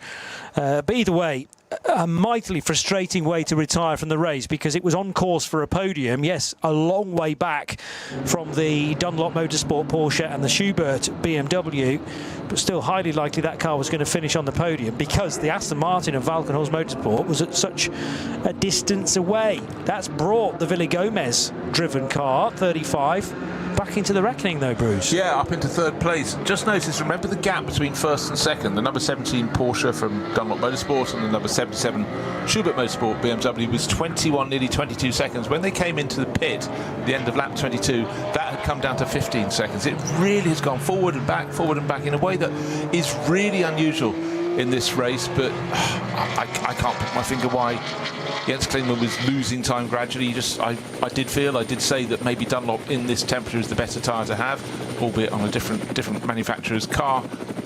But he couldn't constantly be being tripped over by slow zones. But bear in mind that, you know, to lose 7 seconds on one lap and gain it on the next is really unusual. It's a tricky race today, but surely now with the final pit stop having been completed, Sven Muller back into the number 17 Dunlop Motorsport Porsche. That will be that. What have we got left? We've got 35 minutes remaining on the clock. So always that, again, the closer to the finish you make that final pit stop, the shorter your stop. Their rivals will predominantly come in next time around. Some might come in this time, and their pit stops will be shorter, so the gaps will close in. But at the moment, we're looking at such a huge gap, it'll make no difference in terms of position. It's basically, the question is, will the number 17 Porsche win? Will it have a problem? Will the number 77 BMW catch up and be able to make a pass, or have a problem? We don't know. Oh, there was a tag there from Gabriele Piana's gold and red Porsche on the rear of the 23 of David Yarn, and the Porsche coming in, so didn't necessarily want to be overlapping the BMW, because of course there was a chance that the Beamer was going to pit as well. So Piana was prioritising the right-hand side of the racetrack, driver's right, so he could get in for a final stop. The live ticker doesn't give me a huge amount of detail regarding the number 44 Tim Heinemann Porsche, but it does say rear left tyre failure, comma, rolling at slow speed. Now, was it rolling at slow speed as a result of the tyre failure? I think yes, just because of that violent squirm and slide from the Porsche. And then it got walloped by a BMW that really did not expect that Porsche to back off or at least slow down at that rate of knots. Either way, that 44 Porsche from Schnabel Engineering is out of the race. The 23 BMW was staying out, being driven by David Jahn. We still haven't had a stint, I don't think, from Slovakian racer Antal Zigo. It was Moritz Krantz in between a David Jahn stint. So Zigo, if he is going to get in that car, is going to have less than half an hour now at this rate. Yeah, it seems to be that way. Car 32, by the way, one of the SP9 runners, but that's in the Pro-Am class. Tim Sattler at the wheel. It's the Toyo tyres with Ring Racing Mercedes. Drive-through penalty for them. So at the moment they're sitting down the order a little bit in 11th place. Half a minute down on the Hankook competition Porsche, but that's going to knock them back, and it should promote Irei Fukuzumi and the guys for the KCMG Mercedes team up towards the tail of the top 10. That should raise them to 11th place overall with the drive-through penalty. But we'll see what else comes our way. Our incident screen and our driver penalty screens have never been busier, sort of like a cascade, a couple of cascades in front of us. But what we'd really like to see is no yellow on one of the screens, which is effectively saying yellow flag at this corner or slow zone. Yeah. There have been an awful lot of those through the course of the day, and clearly none of them weather-related unless it's tyres letting go in the heat. But normally a wet race will generate quite a lot of code 60, and incident as fully on the lock stops there. The rejoining number 5 Porsche, Gabriele Piana, brought it in, and it has been taken over by Mustafa Mehmet Kaya for the final stint. So just slightly more than half an hour to go. 32 minutes left on the clock. Remember, we are doing pretty much 8 and a bit, well, actually now 9.5 minute laps because of all of this yellow, including at Brunchen 1 and 2 now. So significantly slower speed than normal, bearing in mind the best laps were set early on before the code 60 struck. It's 8 minutes 4, 8 minutes 5 seconds before any of that traffic was caught. Here's a little bit of positivity I can put into the race today.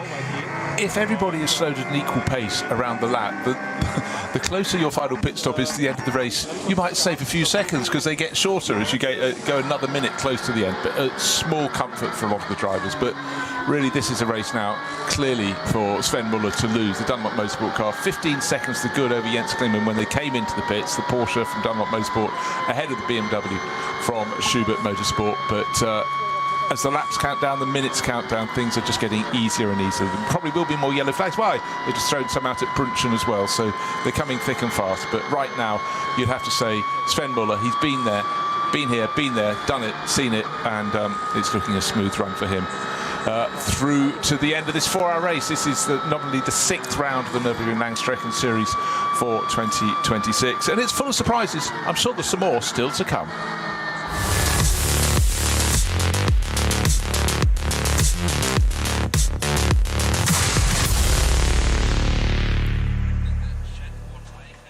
This place. 3:30 in the afternoon. No and escape. The NLS Just 6th race asphalt, of the season adrenaline, continues, and the legend, with a good lead for the green Sven Muller hell on lap number 23 forgets. ahead Never of Jens Klingmann. forgives. Running in the Every Schubert corner, Motorsport BMW, fight. the gap is No currently room for 15 weakness. seconds. The Nordschleife And is no place for Then Matteo Villagomez for Falkenhorst It is a Motorsport, place number where they are 35, delivered. is running a bit further down, or considerably Engineered further for down the actually, green to the tune hell. of over Official 2 partner of the minutes. NLS.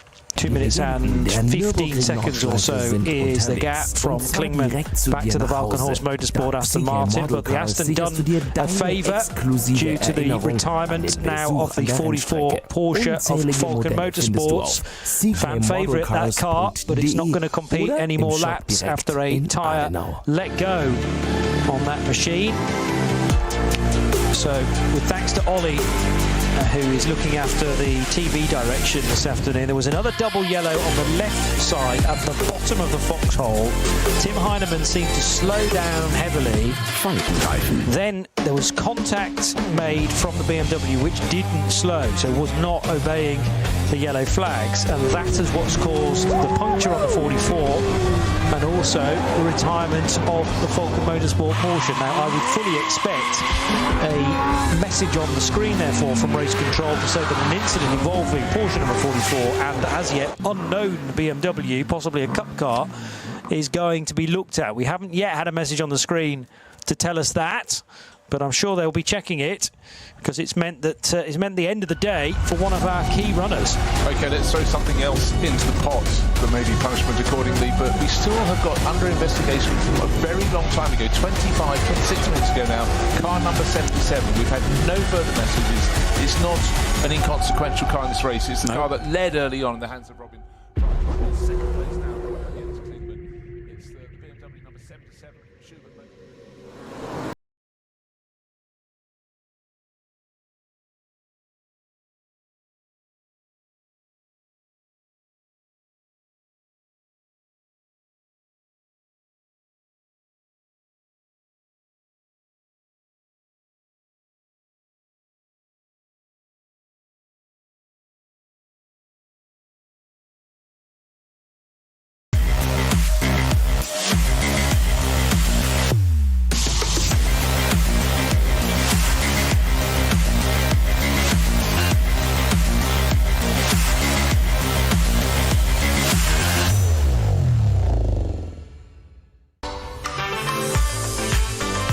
Liebe Fans, Lovely Fans. besucht uns auf unseren Social Media Kanälen. Follow us. Auf Facebook, Instagram, YouTube und TikTok. Willkommen bei der NLS.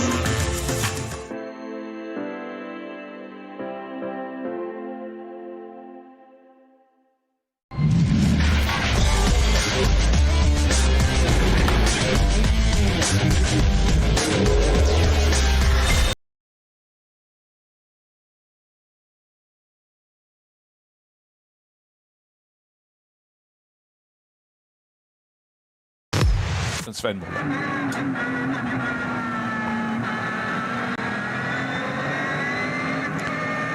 RS1, part of the Radio Show Limited network of channels. We're into the final segment of the Nürburgring Langstrecken Series race, round 6 for 2026. Remember, next time out on the 1st of August, it's going to be a 6-hour race for the Ruhr Rennen. Still a big chunk of what I reckon is tyre debris sitting in the middle of the racetrack at Hatzenbach. And remember, a couple of corners time is where Selv had his moment in the Jutta Racing Audi, significantly into the Armco to driver's left. It remains to be seen whether there was any contact between the 8 car and another one of the cars. Well, I noticed that car 8 was under investigation for pushing another car. That was before the incident, wasn't it? I don't think those two, the message is necessarily related, because Selv had his incident maybe about 40 minutes ago, and they were checking something about an hour previous to this. Some late pit stoppers as well, with less than half an hour to go, include the 2 SP9 Pro-Am runners. So 48, the Losch Motorsport Porsche is in at the end of lap 23, as is David Yarn in the number 23 BMW. And just remember, any class rival or any rival out on the track that pitted a lap ago, their pit stops would have been longer, so a shorter pit stop for those two. That would have gained them a bit of track position. But for Losch Motorsport, up to you know, they ought to be going on to win the SP9 Pro-Am class in probably about 5th or 6th position, but at the moment they're sitting on a lead of 37 seconds over the Motor Racing BMW of David Yard. So they've sort of done their hard yards. We've got 25 minutes and declining and falling through to the end of this race, and it's about ticking off the laps. It's about not getting penalties as well. That's very much a factor that needs to be considered. But at the moment, the gap between first and second, it's 16.3 seconds. So that late final pit stop has actually led to an increased advantage for our race leader, Sven Muller. There's a Muller leading the secondary class, which is SP9 Pro-Am. That's Tobias Muller, who's had a really, really good run for Losch Motorsport with their Porsche. And certainly those giving chase, they might be able to close in a bit, but I think Losch Motorsport have been so consistent across 3.5 hours of this 4-hour race that they deserve surely to take the Pro-Am honours overall. We will see. Oh, the race leader in Cup 3 is off the road, Calvin de Groot. I was about to say that's a big, big lead still that the Dutchman has, sharing with Heiko Eichenberg, but he slithered off the track, maybe on his own.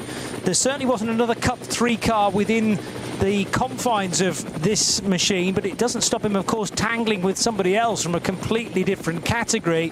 At 9.59, kisses goodbye to a race lead, maybe a race finish as well, and all of a sudden the pendulum swings back to Moritz Oberheim in the 962 WNS Motorsport car. Yeah, code 60. Guess where? Foxhole has been a place today, and it was bizarre. I was just looking at the timing screen to see how much of an advantage de Groot had, and suddenly there he is off at the side of the track. This race, the incident list is literally twice as long as it normally is, and Schravensschwanz, so opposite end of the circuit, there's a yellow flag there as well, so they're still coming in, and this is this bizarre thing.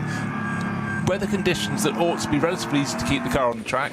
Yes, it's hot, but yet still these incidents are occurring. But it seems almost none are occurring for Sven Muller, because he's just having a serene passage around at the front of the field. 16 and a bit seconds to good at the start of lap 24. Jens Klingmann still in the mix, but you're running out of opportunities to gain an advantage on the car in front of you, whether in terms of pace or more importantly, the car in front delayed by a slow zone that's cleared before you get there. But we've seen huge swings in this race. And for Jens Klingmann, all those years of experience, it's just about bringing it home. If it comes his way, it comes his way. But you'd have to say, surely Dunlop Motorsport have got their sums right today. Their tyres seem very good in the hot conditions. And Sven Muller, sharing with Nico Mentzels, they've just done a really, really clean and tidy job. But it was the person who said, come in after 6 laps of your first pit stop, that separated these two cars that are first and second now from the rest of the pack. And then between them, it's a standard race. But they separated themselves from everyone else, and it's been something that's just worked so well for them today. But it is always a roll of the dice. So it's all change in one of the well-subscribed categories, Cup 3. The other very well-subscribed category being SP9 collectively. Kept us guessing to probably the end of the second stint, as now, unfortunately, the increasing car park is being added to, the Jutta Racing Audi being craned into position, and the treble 4 car that came to grief, pretty big grief, down at Arenberg in the gravel trap. The Korn family racing car missing at least one of its front wheels. And the graveyard of cars, thankfully all the drivers involved appear to be okay, and that was a big concern for the treble 4 driver, but did seem to be out pretty swiftly. Still not sure which of the 3 corns it was involved in that high speed off at Arenberg. Meanwhile, Caracciolo Carousel for the 77 Jens Klingmann BMW, half black, half red livery for the Yokohama loyalty. And we do at least have one of the Yokohama Beamers well in the fight. Still 16 seconds adrift of the overall race leader, but that car is well ahead of its near rivals to the tune of 50 seconds. But as we're speaking, that advantage is going to, for the race leader, is going to extend, because Sven Muller's looks he might even set the fastest lap of his race. It's always, every lap is compromised by the slow zones, but his first timing sector around the many on this lap, he gained half a second. The next timing sector he gained another 1.5 seconds, and so it goes. So he's got the pace, but all of them are quick, slow, quick, slow as you reach the slow zones, or have to back off for the yellow flags, just back off a little bit. But again, you've got to react to the cars around you, and at the moment there are still barrier repairs around the circuit. So for the drivers, it's actually much harder than if they can run the full circuit at full unabated racing pace. Right now, Sven Muller is in a stretch of track where he can do just that, and then you can sort of almost relax into doing what you do. I'm a racing driver, but you need the powers of observation. But still, at this point, Sven Muller is absolutely flying at the moment. But for the first time in forever, it seems, he's got a clear stretch of track in front of him for a sequence of a dozen corners so far, and still waiting for a longer straight to see anyone up ahead. He's going, at last. Because when you start in a field of 109 cars, there are going to be other cars in your passage, other cars from slower classes that just are necessarily going to delay you slightly. But right now, he's enjoying a rich patch towards the end of the lap where all is clear. And actually, maybe it is finally all clear as he sweeps through Galgenkopf along to the Dottinger. Yes, all those barrier repairs are completed. The car that had been off and damaged them out of the way. So that should be a quicker end to the lap. And I would expect Sven Muller to expand his lead, extend his lead with under 20 minutes remaining.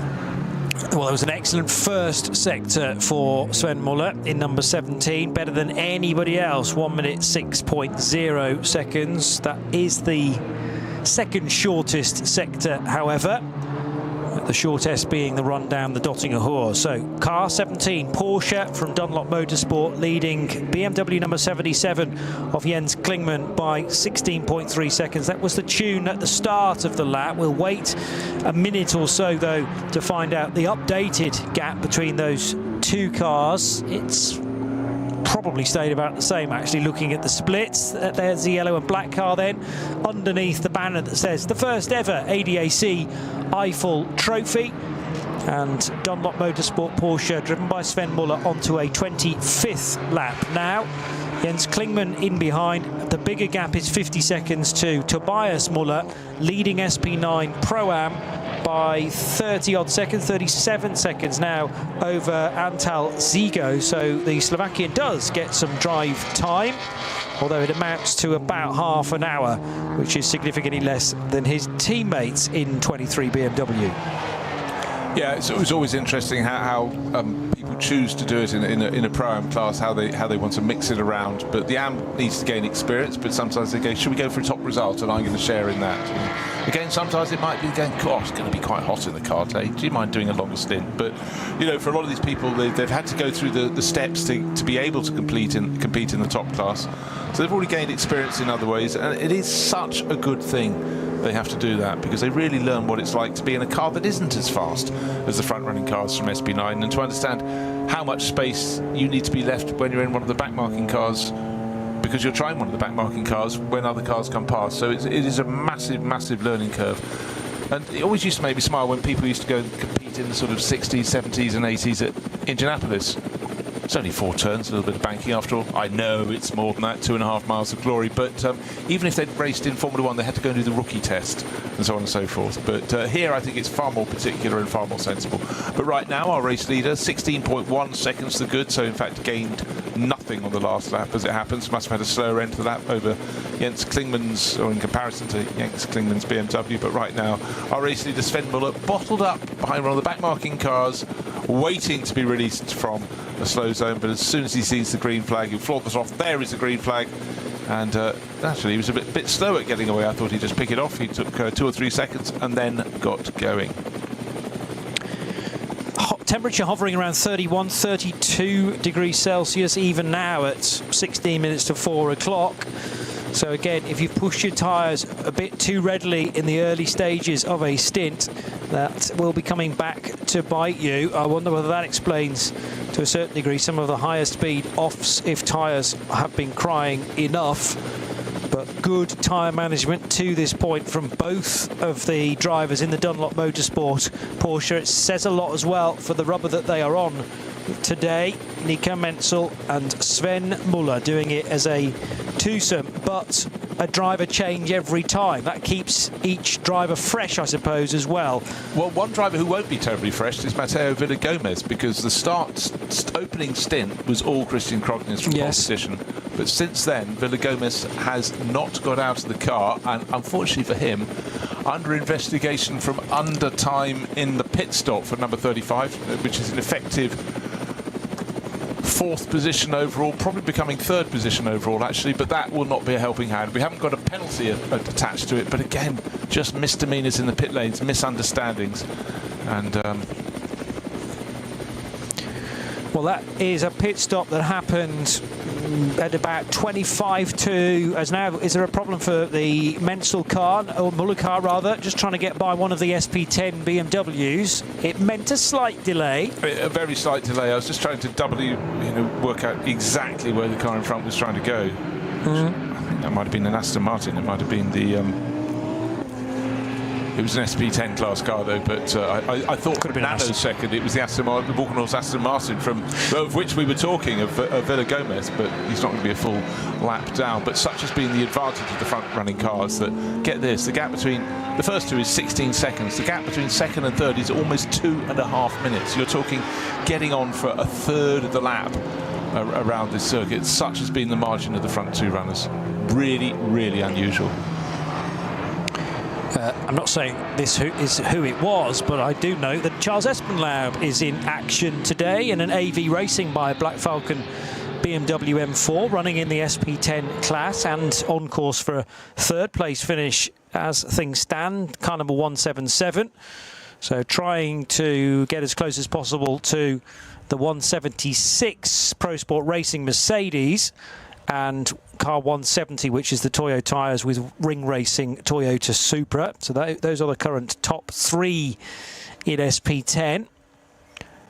So yes, the key thing about the number 35 Aston Martin is, first of all, how much shorter on the pit stop was it? And then it will have to come in and serve those outstanding seconds.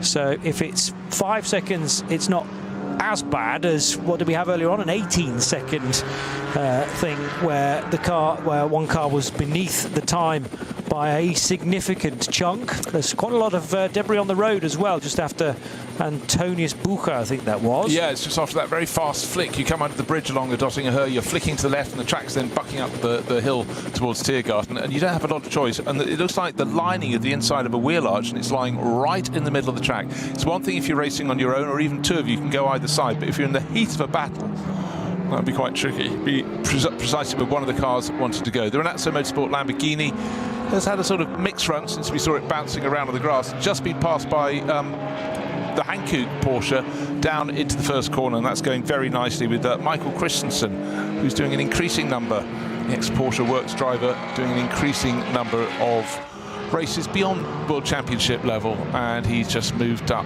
past Kiki Saknana into 8th place overall. He's running, it isn't a pro lineup. Christensen started the race, well, he would put him in at the start, and he's finishing it off. But having got past the Lamborghini, off into the distance he goes. He's pulled away by 2 seconds already.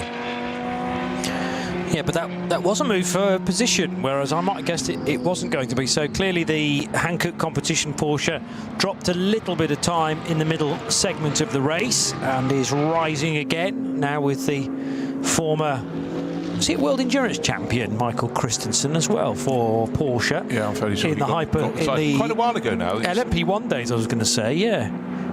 So the former iteration of a Porsche, not the 963 hypercar, but the version before that. So there's the Renazzo Motorsports Lamborghini on course for second position in SP9 AM. 900 Porsche, I should say, now back in the hands of Alex Hart, as repair work or recovery work for the 44 Porsche from Falcon Motorsport is ongoing. That wasn't a violent off, it was a bit of a mysterious off, frankly, for Tim Heinemann. Tyre going down, but still trying to work out precisely whether that was as a result of contact or did it cause the contact when the tyre cried enough. Gosh, the years do fly past. Michael Christensen's world title in the World Endurance Championship 2018-19, one of those offset seasons. GTE Pro Champion with Kevin Estre for Porsche. GTE, yeah. And then he won the Spa 24 the following year, and the Nürburgring 24. Here we are on the Nürburgring 2021, sharing with that certain Estre again and Matteo Caroli for Manthey. So he's had lots of stuff, but the last few years have been sort of dropped from the outright World Championship Porsche roster, but yeah, lovely guy, but still racing, still doing a very, very good job. And as we've said, is starting to increase or better the position of the number 30 Hankook competition Porsche in the closing stages.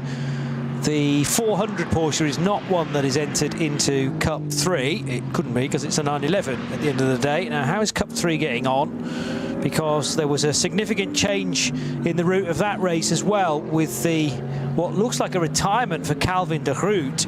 So Moritz Oberheim falls back into the race lead as a result of that for WNS Motorsport in the Porsche 718 all-only class, and it is miles ahead now of the second place runner, which is the 944 entered car. So it's 962 leading significantly 944 and 951, all Caymans. 951 is the first of the Smurlis Racing entered cars. Right, we've got time for this lap and possibly one more. 9 minutes 30 seconds remains, and Sven Muller sweeps through, but the gap was 16 seconds, his margin over the Schubert Motorsport BMW, but Jens Klingmann's brought that down to just under 9 seconds. Pacing it, playing it easy, tire trouble, who knows? They will be sincerely hoping it is not the latter, and just because they've had an issue on the Vulcan car, of course. It's a very different entity now. Still the scope for a bit of a hazard here and there, though, with 8 minutes and 41 seconds left on the clock.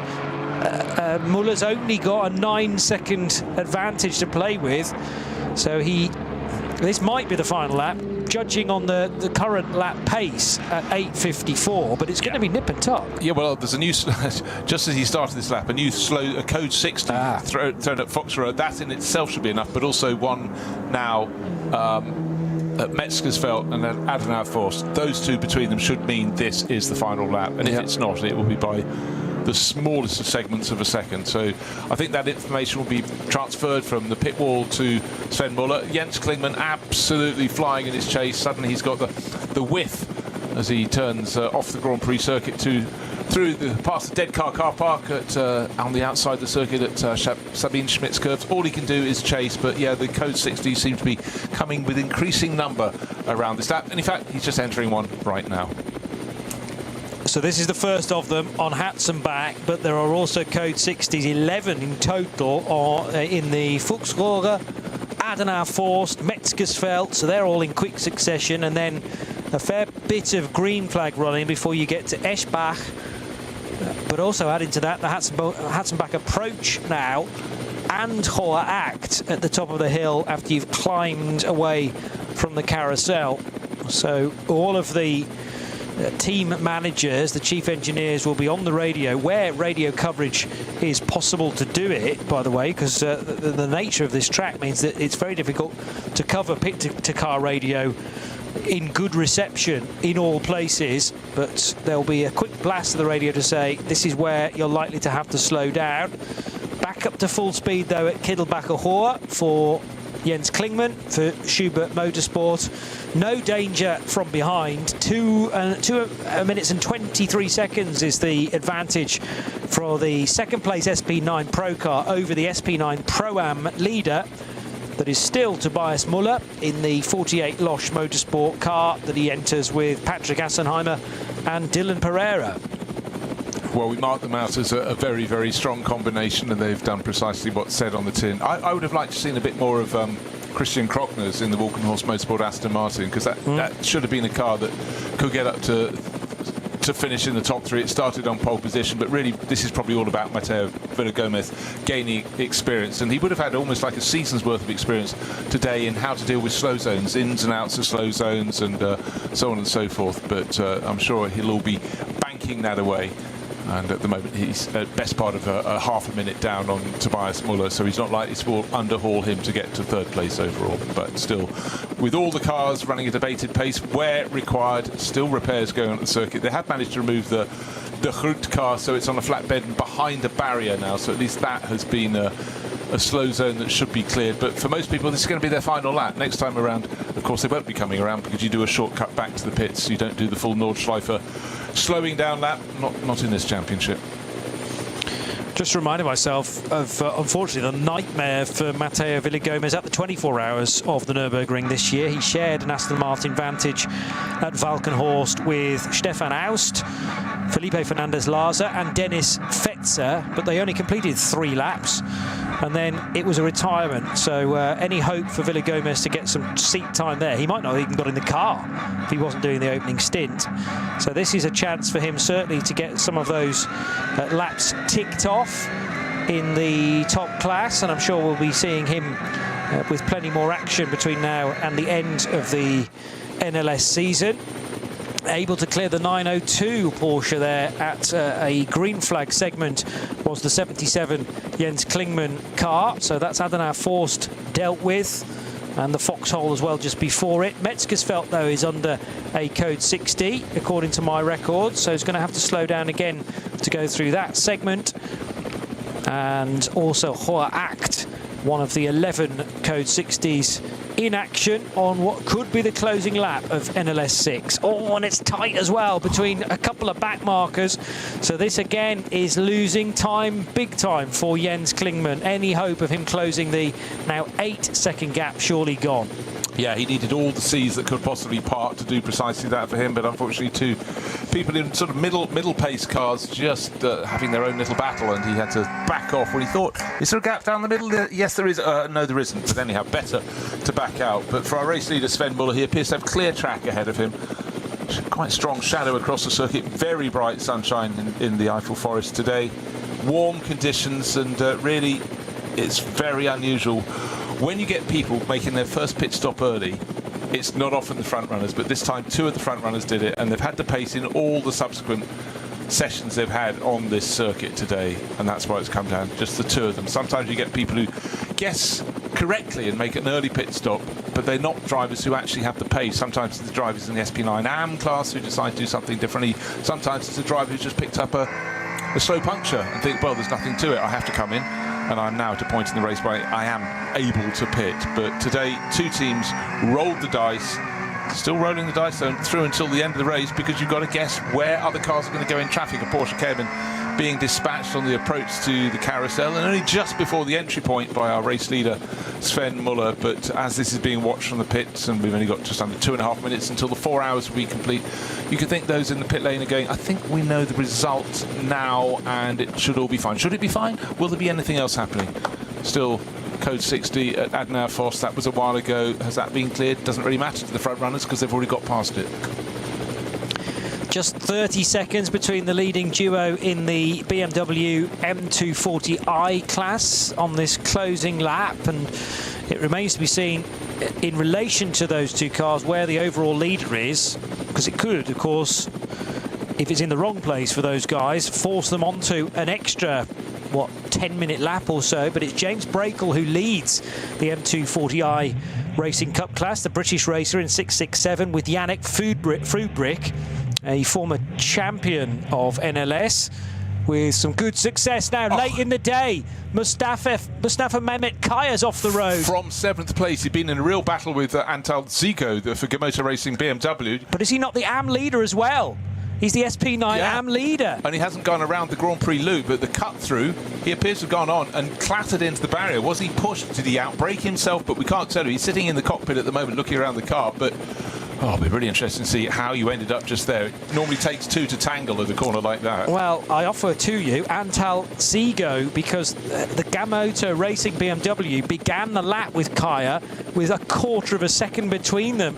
So have they gone into that corner, the Goodyear Spanger, side by side, and the race began with some contact to the 23 BMW. A different driver on that occasion, and I was arguing that David Yarn was the innocent party. Well, has the BMW of Zico tried to move up the inside of Kaya, and it's all gone very, very wrong then for the Black Falcon Porsche. Spat out of the battle for SP9 AM. That should deliver matters then in the direction of Renazzo Motorsport. And there, bright yellow Lamborghini now on course for an SP9 AM victory. Meanwhile, minute left on the clock. Galgenkopf, for once, is actually clear now and offers green flags to those still racing through it. And amongst those, the race leader, number 17 of Sven Muller, sharing with Nico Menzel. 46 seconds left on the clock. It's still going to be fairly tight. but this probably is the final lap. We might have to count down the seconds, you know.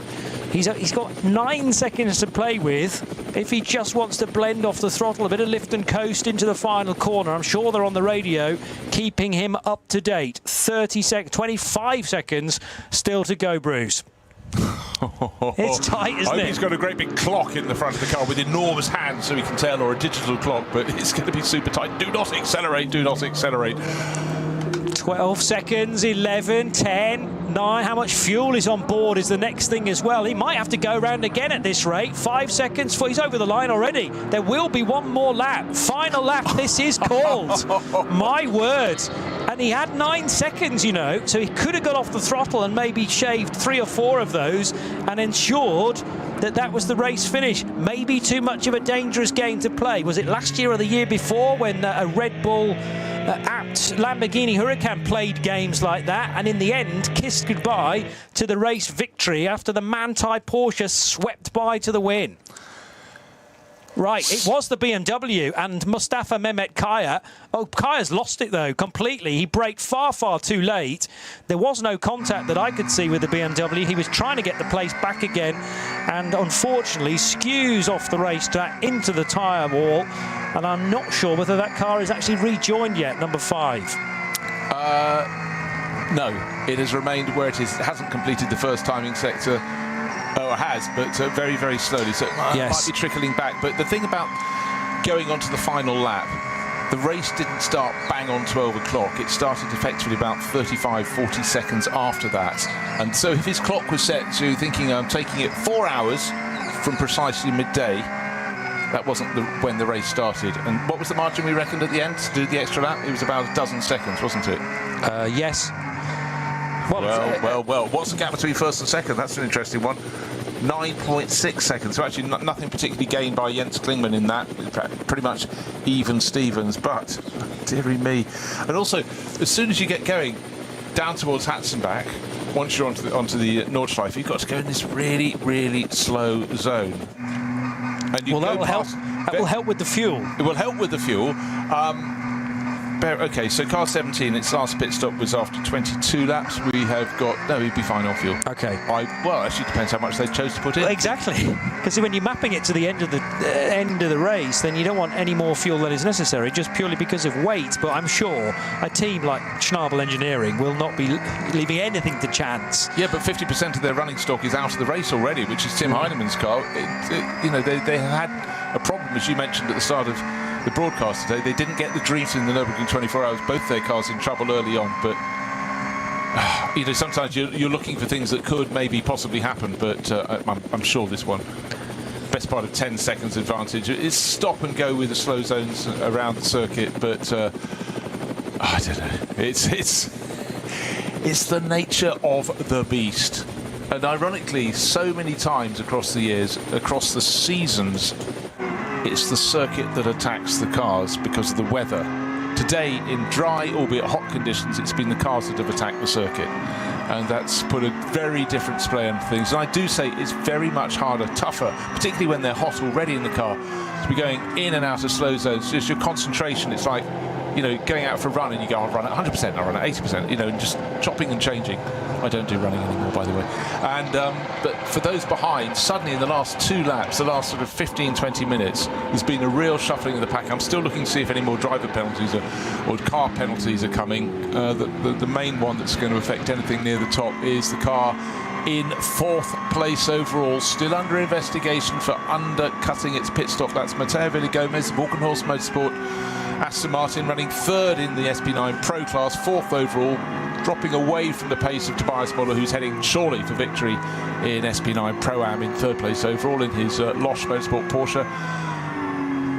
And still cars in trouble. There is a Cupra missing some of its bodywork at the back. The left corner has been given a bit of a thump from driver's point of view. So at the start of this lap, maybe someone used it as a braking point. Maybe that was going into a slow zone. Because again, we saw problems with Tim Heinemann. There's still debris in the track just early in Hatzenbach. That's the bit they haven't been able to clear, because a lot of the contact was a little further down around the corner. Just about a corner and a half later was where we had Sell facing backwards and he's due to racing Audi. But all these hurdles just continually need to keep being cleared. Attention must be absolutely laser focused here through to the end. I reckon that was actually the Hyundai i30N of Jeff Ricker, the American who drives with Ralph Weissner, and 491's probably been trailing that rear bodywork for a little while now. So he will continue to plough on to attempt to finish the race. A couple of Hyundais in today's battle. I think it was just the two that I spotted, whereas we had the development car during the 24 hours of the Nürburgring, where they were actually using a pre-production engine for testing purposes at Hyundai. But that is the Stenler marketing by Mertens Motorsport crew, who have brought two of those cars to the ring this weekend. Getting a glimpse of a bright red BMW, which I have to admit I don't remember seeing in the race prior to this point, but that's always the way, the final few stages, and I recognise a car for the first time. Right, the sword of Damocles has fallen on number 35, Morgenhorst Motorsport, Aston Martin. 36 second penalty for undercutting its minimum pit stop time, and that will drop them, well, definitely down below. That means Pro Sport Racing Mercedes with Jake Hill on board will rise to 4th place overall. Ansel Zigo, I think won't rise any further, but a place lost, but experience gained. Both good experience on track and bad experience in picking up a time penalty there for Matteo Villagomez, I'm afraid. Yeah, so that's going to be a significant chunk of a stop-go as well. Now, we're so late on in the race, I can see that being just added to the race time, because there's also a 65-second stop-and-go penalty for one of the BMWs, number 665. Now, I thought that was running pretty close to the front. It is. 3rd position in BMW 240i. So that's going to take it off the podium, the GT Tyres Motorsport example, car number 665. Yeah, there's another 65-second penalty for that's car number 101. Again, speeding in the pit lane. Car 101 is in the BMW 325i class. So, yeah, they're being scattered across the field today. So, the final timing screen in places is going to look significantly different from how they run right now. But there are some regulations written in to the sporting published document that says if you're not going to have an opportunity to do a stop-and-go penalty, and you're not, because we're beyond the checkered flag time now, even though the flag hasn't actually been waved yet, so there won't be scope to serve that penalty in reality, but there'll be a segment of time for a drive-through, and then added to that for those cars a further 65 seconds for the stationary time. Brunchen for some of the 240i's as well. Well, I tell you, the lead in that class at the start of the lap was only 0.2 of a second, but still there are course vehicles around the circuit. The second place BMW of Jens Klingmann in the overall battle is we're getting to see it. I tell you what, we're seeing it through the rear view mirror, through a rear-facing camera of our race leader. The lead, there's one car between them. It's come down to about a second, and as soon as they're released, well, I tell you what, Sven Muller really read that release better than Jens Klingmann. Klingmann had an opportunity, an outside chance, and then just coming out, getting the green flag coming out of a slow zone, and Sven Muller, who wouldn't have been cruising. Remember, we didn't even know he was going to go onto this lap. We thought he'd just acknowledged the checkered flag. But suddenly what was a 9.6 second margin at the start of the lap is down as they get towards the final few sequences of corners. They're getting to Galgenkopf very soon. I just don't think that restart was quite good enough from Jens Klingmann. Had he been right on the tail of Sven Muller, he'd then be right under the rear wing, getting the slipstream down and the toe all the way along the Dottinger Herd. They're approaching the Dottinger Herd. Klingmann kicks up the dust, a really wide line as he enters that sort of a final effective corner. Of course, you've got Tiergarten. But who's going to be going up in front of them? Could there be other cars that will interrupt the flow? But looking back from Sven Muller's car, there isn't, he's got enough of a margin. There won't be a proper toe. There'll be a modicum of a toe for Jens Klingmann. He's close, but surely not close enough. Under a second between them, certainly, but this was the last opportunity. We're also trying to keep tabs of which way that fight for the BMW 240i class is going to go between James Brakel and Yannick Fubrick. They are overlapping now as they head towards the latter stages of their lap down the Dottinger Hoor, and I think Fubrick has jumped Brakel. Meanwhile, very close indeed. The BMW is going to be right underneath the rear wing of the Dunlop Motorsport. Schnabel Engineering prepared Porsche. They didn't expect the extra lap. They certainly didn't expect something like a 9-second gain from the Jens Klingmann chasing BMW. Talk about heart in mouth moments, but now they can breathe easy. The smiles are bursting onto the mechanics there at Dunlop Motorsport. That was far tighter than they would have wished. 0.319 of a second for 17 Dunlop Motorsport Porsche to win NLS 6. It's carnage at the end of the BMW 240i fight, but they have survived. That was a Porsche completely outbraking itself. Across the grass, across the track, into the tyre wall, and somehow those two BMWs knitted their way through. So this race just doesn't know how to end, does it? It really does not. And that was tight at the line as well. Did they get to the control line with them in that order? No, I think it might have swapped around. The car that went off is car 400, a Porsche Cayman, and it's not the first time, and it won't be the last time we'll have a car off at the final corner on the final lap here. But that was just, I think the driver simply got a little bit distracted and just didn't get the braking done. Oh, dearie me. Well, that was the second place car in V6, so the V6 podium's likely to change significantly as well. You're quite right. Well, I'd spotted that Yannick Fubrick had got the run on James Brakel. He jumped ahead of the 667 BMW for the lead of the class down the Dottinger Hoor.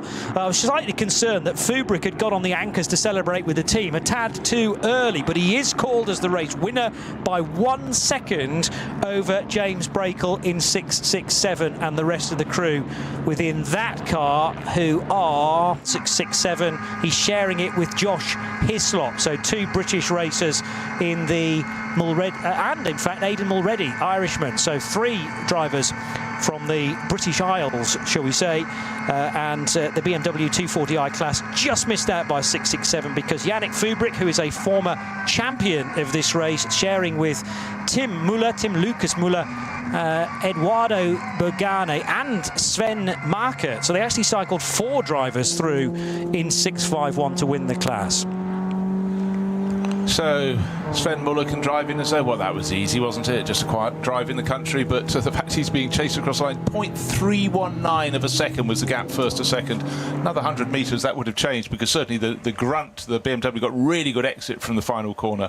It was a chase, but just in behind them, you know, the TV director snatches back to the next set of cars. There's a flatbed truck coming in, ironically, with one of the previous class leaders, and I don't know if it interrupted the line of the cars in the BMW Cup class car, but when they got up to the final sequence of corners, then they very, very nearly got taken out by a car from another class that just drove across the grass and came towards them. But that last lap, it was epic racing.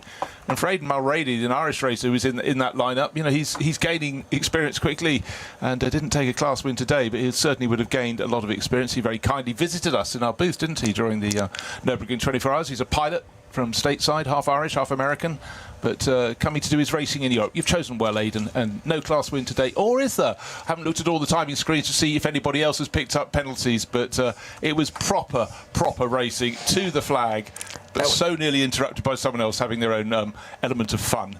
So that was Fubrick with the much tighter line through Galgenkopf. There was lots of dust on the road though as well. And Brakel, I'm sure, frustrated with that minor mistake, then tried to repay the favour, but he ran out of laps in the end. And what we missed from revisiting that moment was, yes, the lurid slide from the 400 Porsche, nearly cleaning out both of the leaders in the 240i class, and straight into the barrier in the end for Sascha Kloft, sharing with a couple of the family members of the Hochheimers, Thomas and Christian. But all smiles at Dunlop Motorsport. This feels like it's been quite a wait for Schnabel Engineering, who have not had the best start to season 2026 with either of their cars. But it was quite a decision to go in completely different directions with two Porsches. One the Dunlop car, one the Falcon car.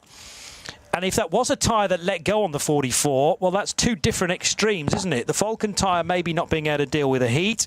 Remember, it had contact with the BMW number 23 in the very, very early stages, though. It will have been on a different set of tyres by the point that it had its incident. But, I mean, was there a suspension issue as well that was causing uneven wear on one of the tyres potentially? Yeah, that is always a factor. Again, there were so many instances of the race, it will take a lot of time to go back through them all. A lot of the teams that came to the finish will be having time added to their eventual race times because there wasn't time on the final lap for them to serve those. But to me, it was the exhalation of the entire pit crew at Sharpen Engineering, where they looked across, they rolled their eyes and effectively went, whoo-hoo, how do we do that? And then Nico Menzel, he was pushing hard. And also, hats off to Jens Klingmann. He got to 16 seconds down and then closed in. And but for misreading a restart on that final lap, he could have been even closer. Closer than 0.3 of a second? Oh, I think so. Yeah, well, I mean, Klingmann and his teammate Robin Freins will be thinking, where could we have gained 0.3, 0.4 of a second? We never did get a resolution to that car being under investigation either, the Schubert Motorsport car. I think it's been long enough now for the team not to worry a huge deal about that, unless Race Control have a great stack of paperwork to get through in their in-tray. Very good initial sector I've just noticed from Fukusumi in the KCMG Mercedes. That was would have been an in-lap. Yes, it was for the KCMG 47. Well, that was a bit of a classic, Bruce Jones, for NLS 6. Well, it certainly kept us on our toes. Thoroughly enjoyed. Looking forward to the next race. And you get 2 hours more, 1st of August, for the next round of the NLS. So coming soon. This has been the 6th round of the Nürburgring Langstrecken Series on RS1, part of the Radio Show Limited network of channels. And as Bruce says, we'll have the next race live the 1st of August, another Saturday. From Bruce Jones and Johnny Palmer, bye-bye for now.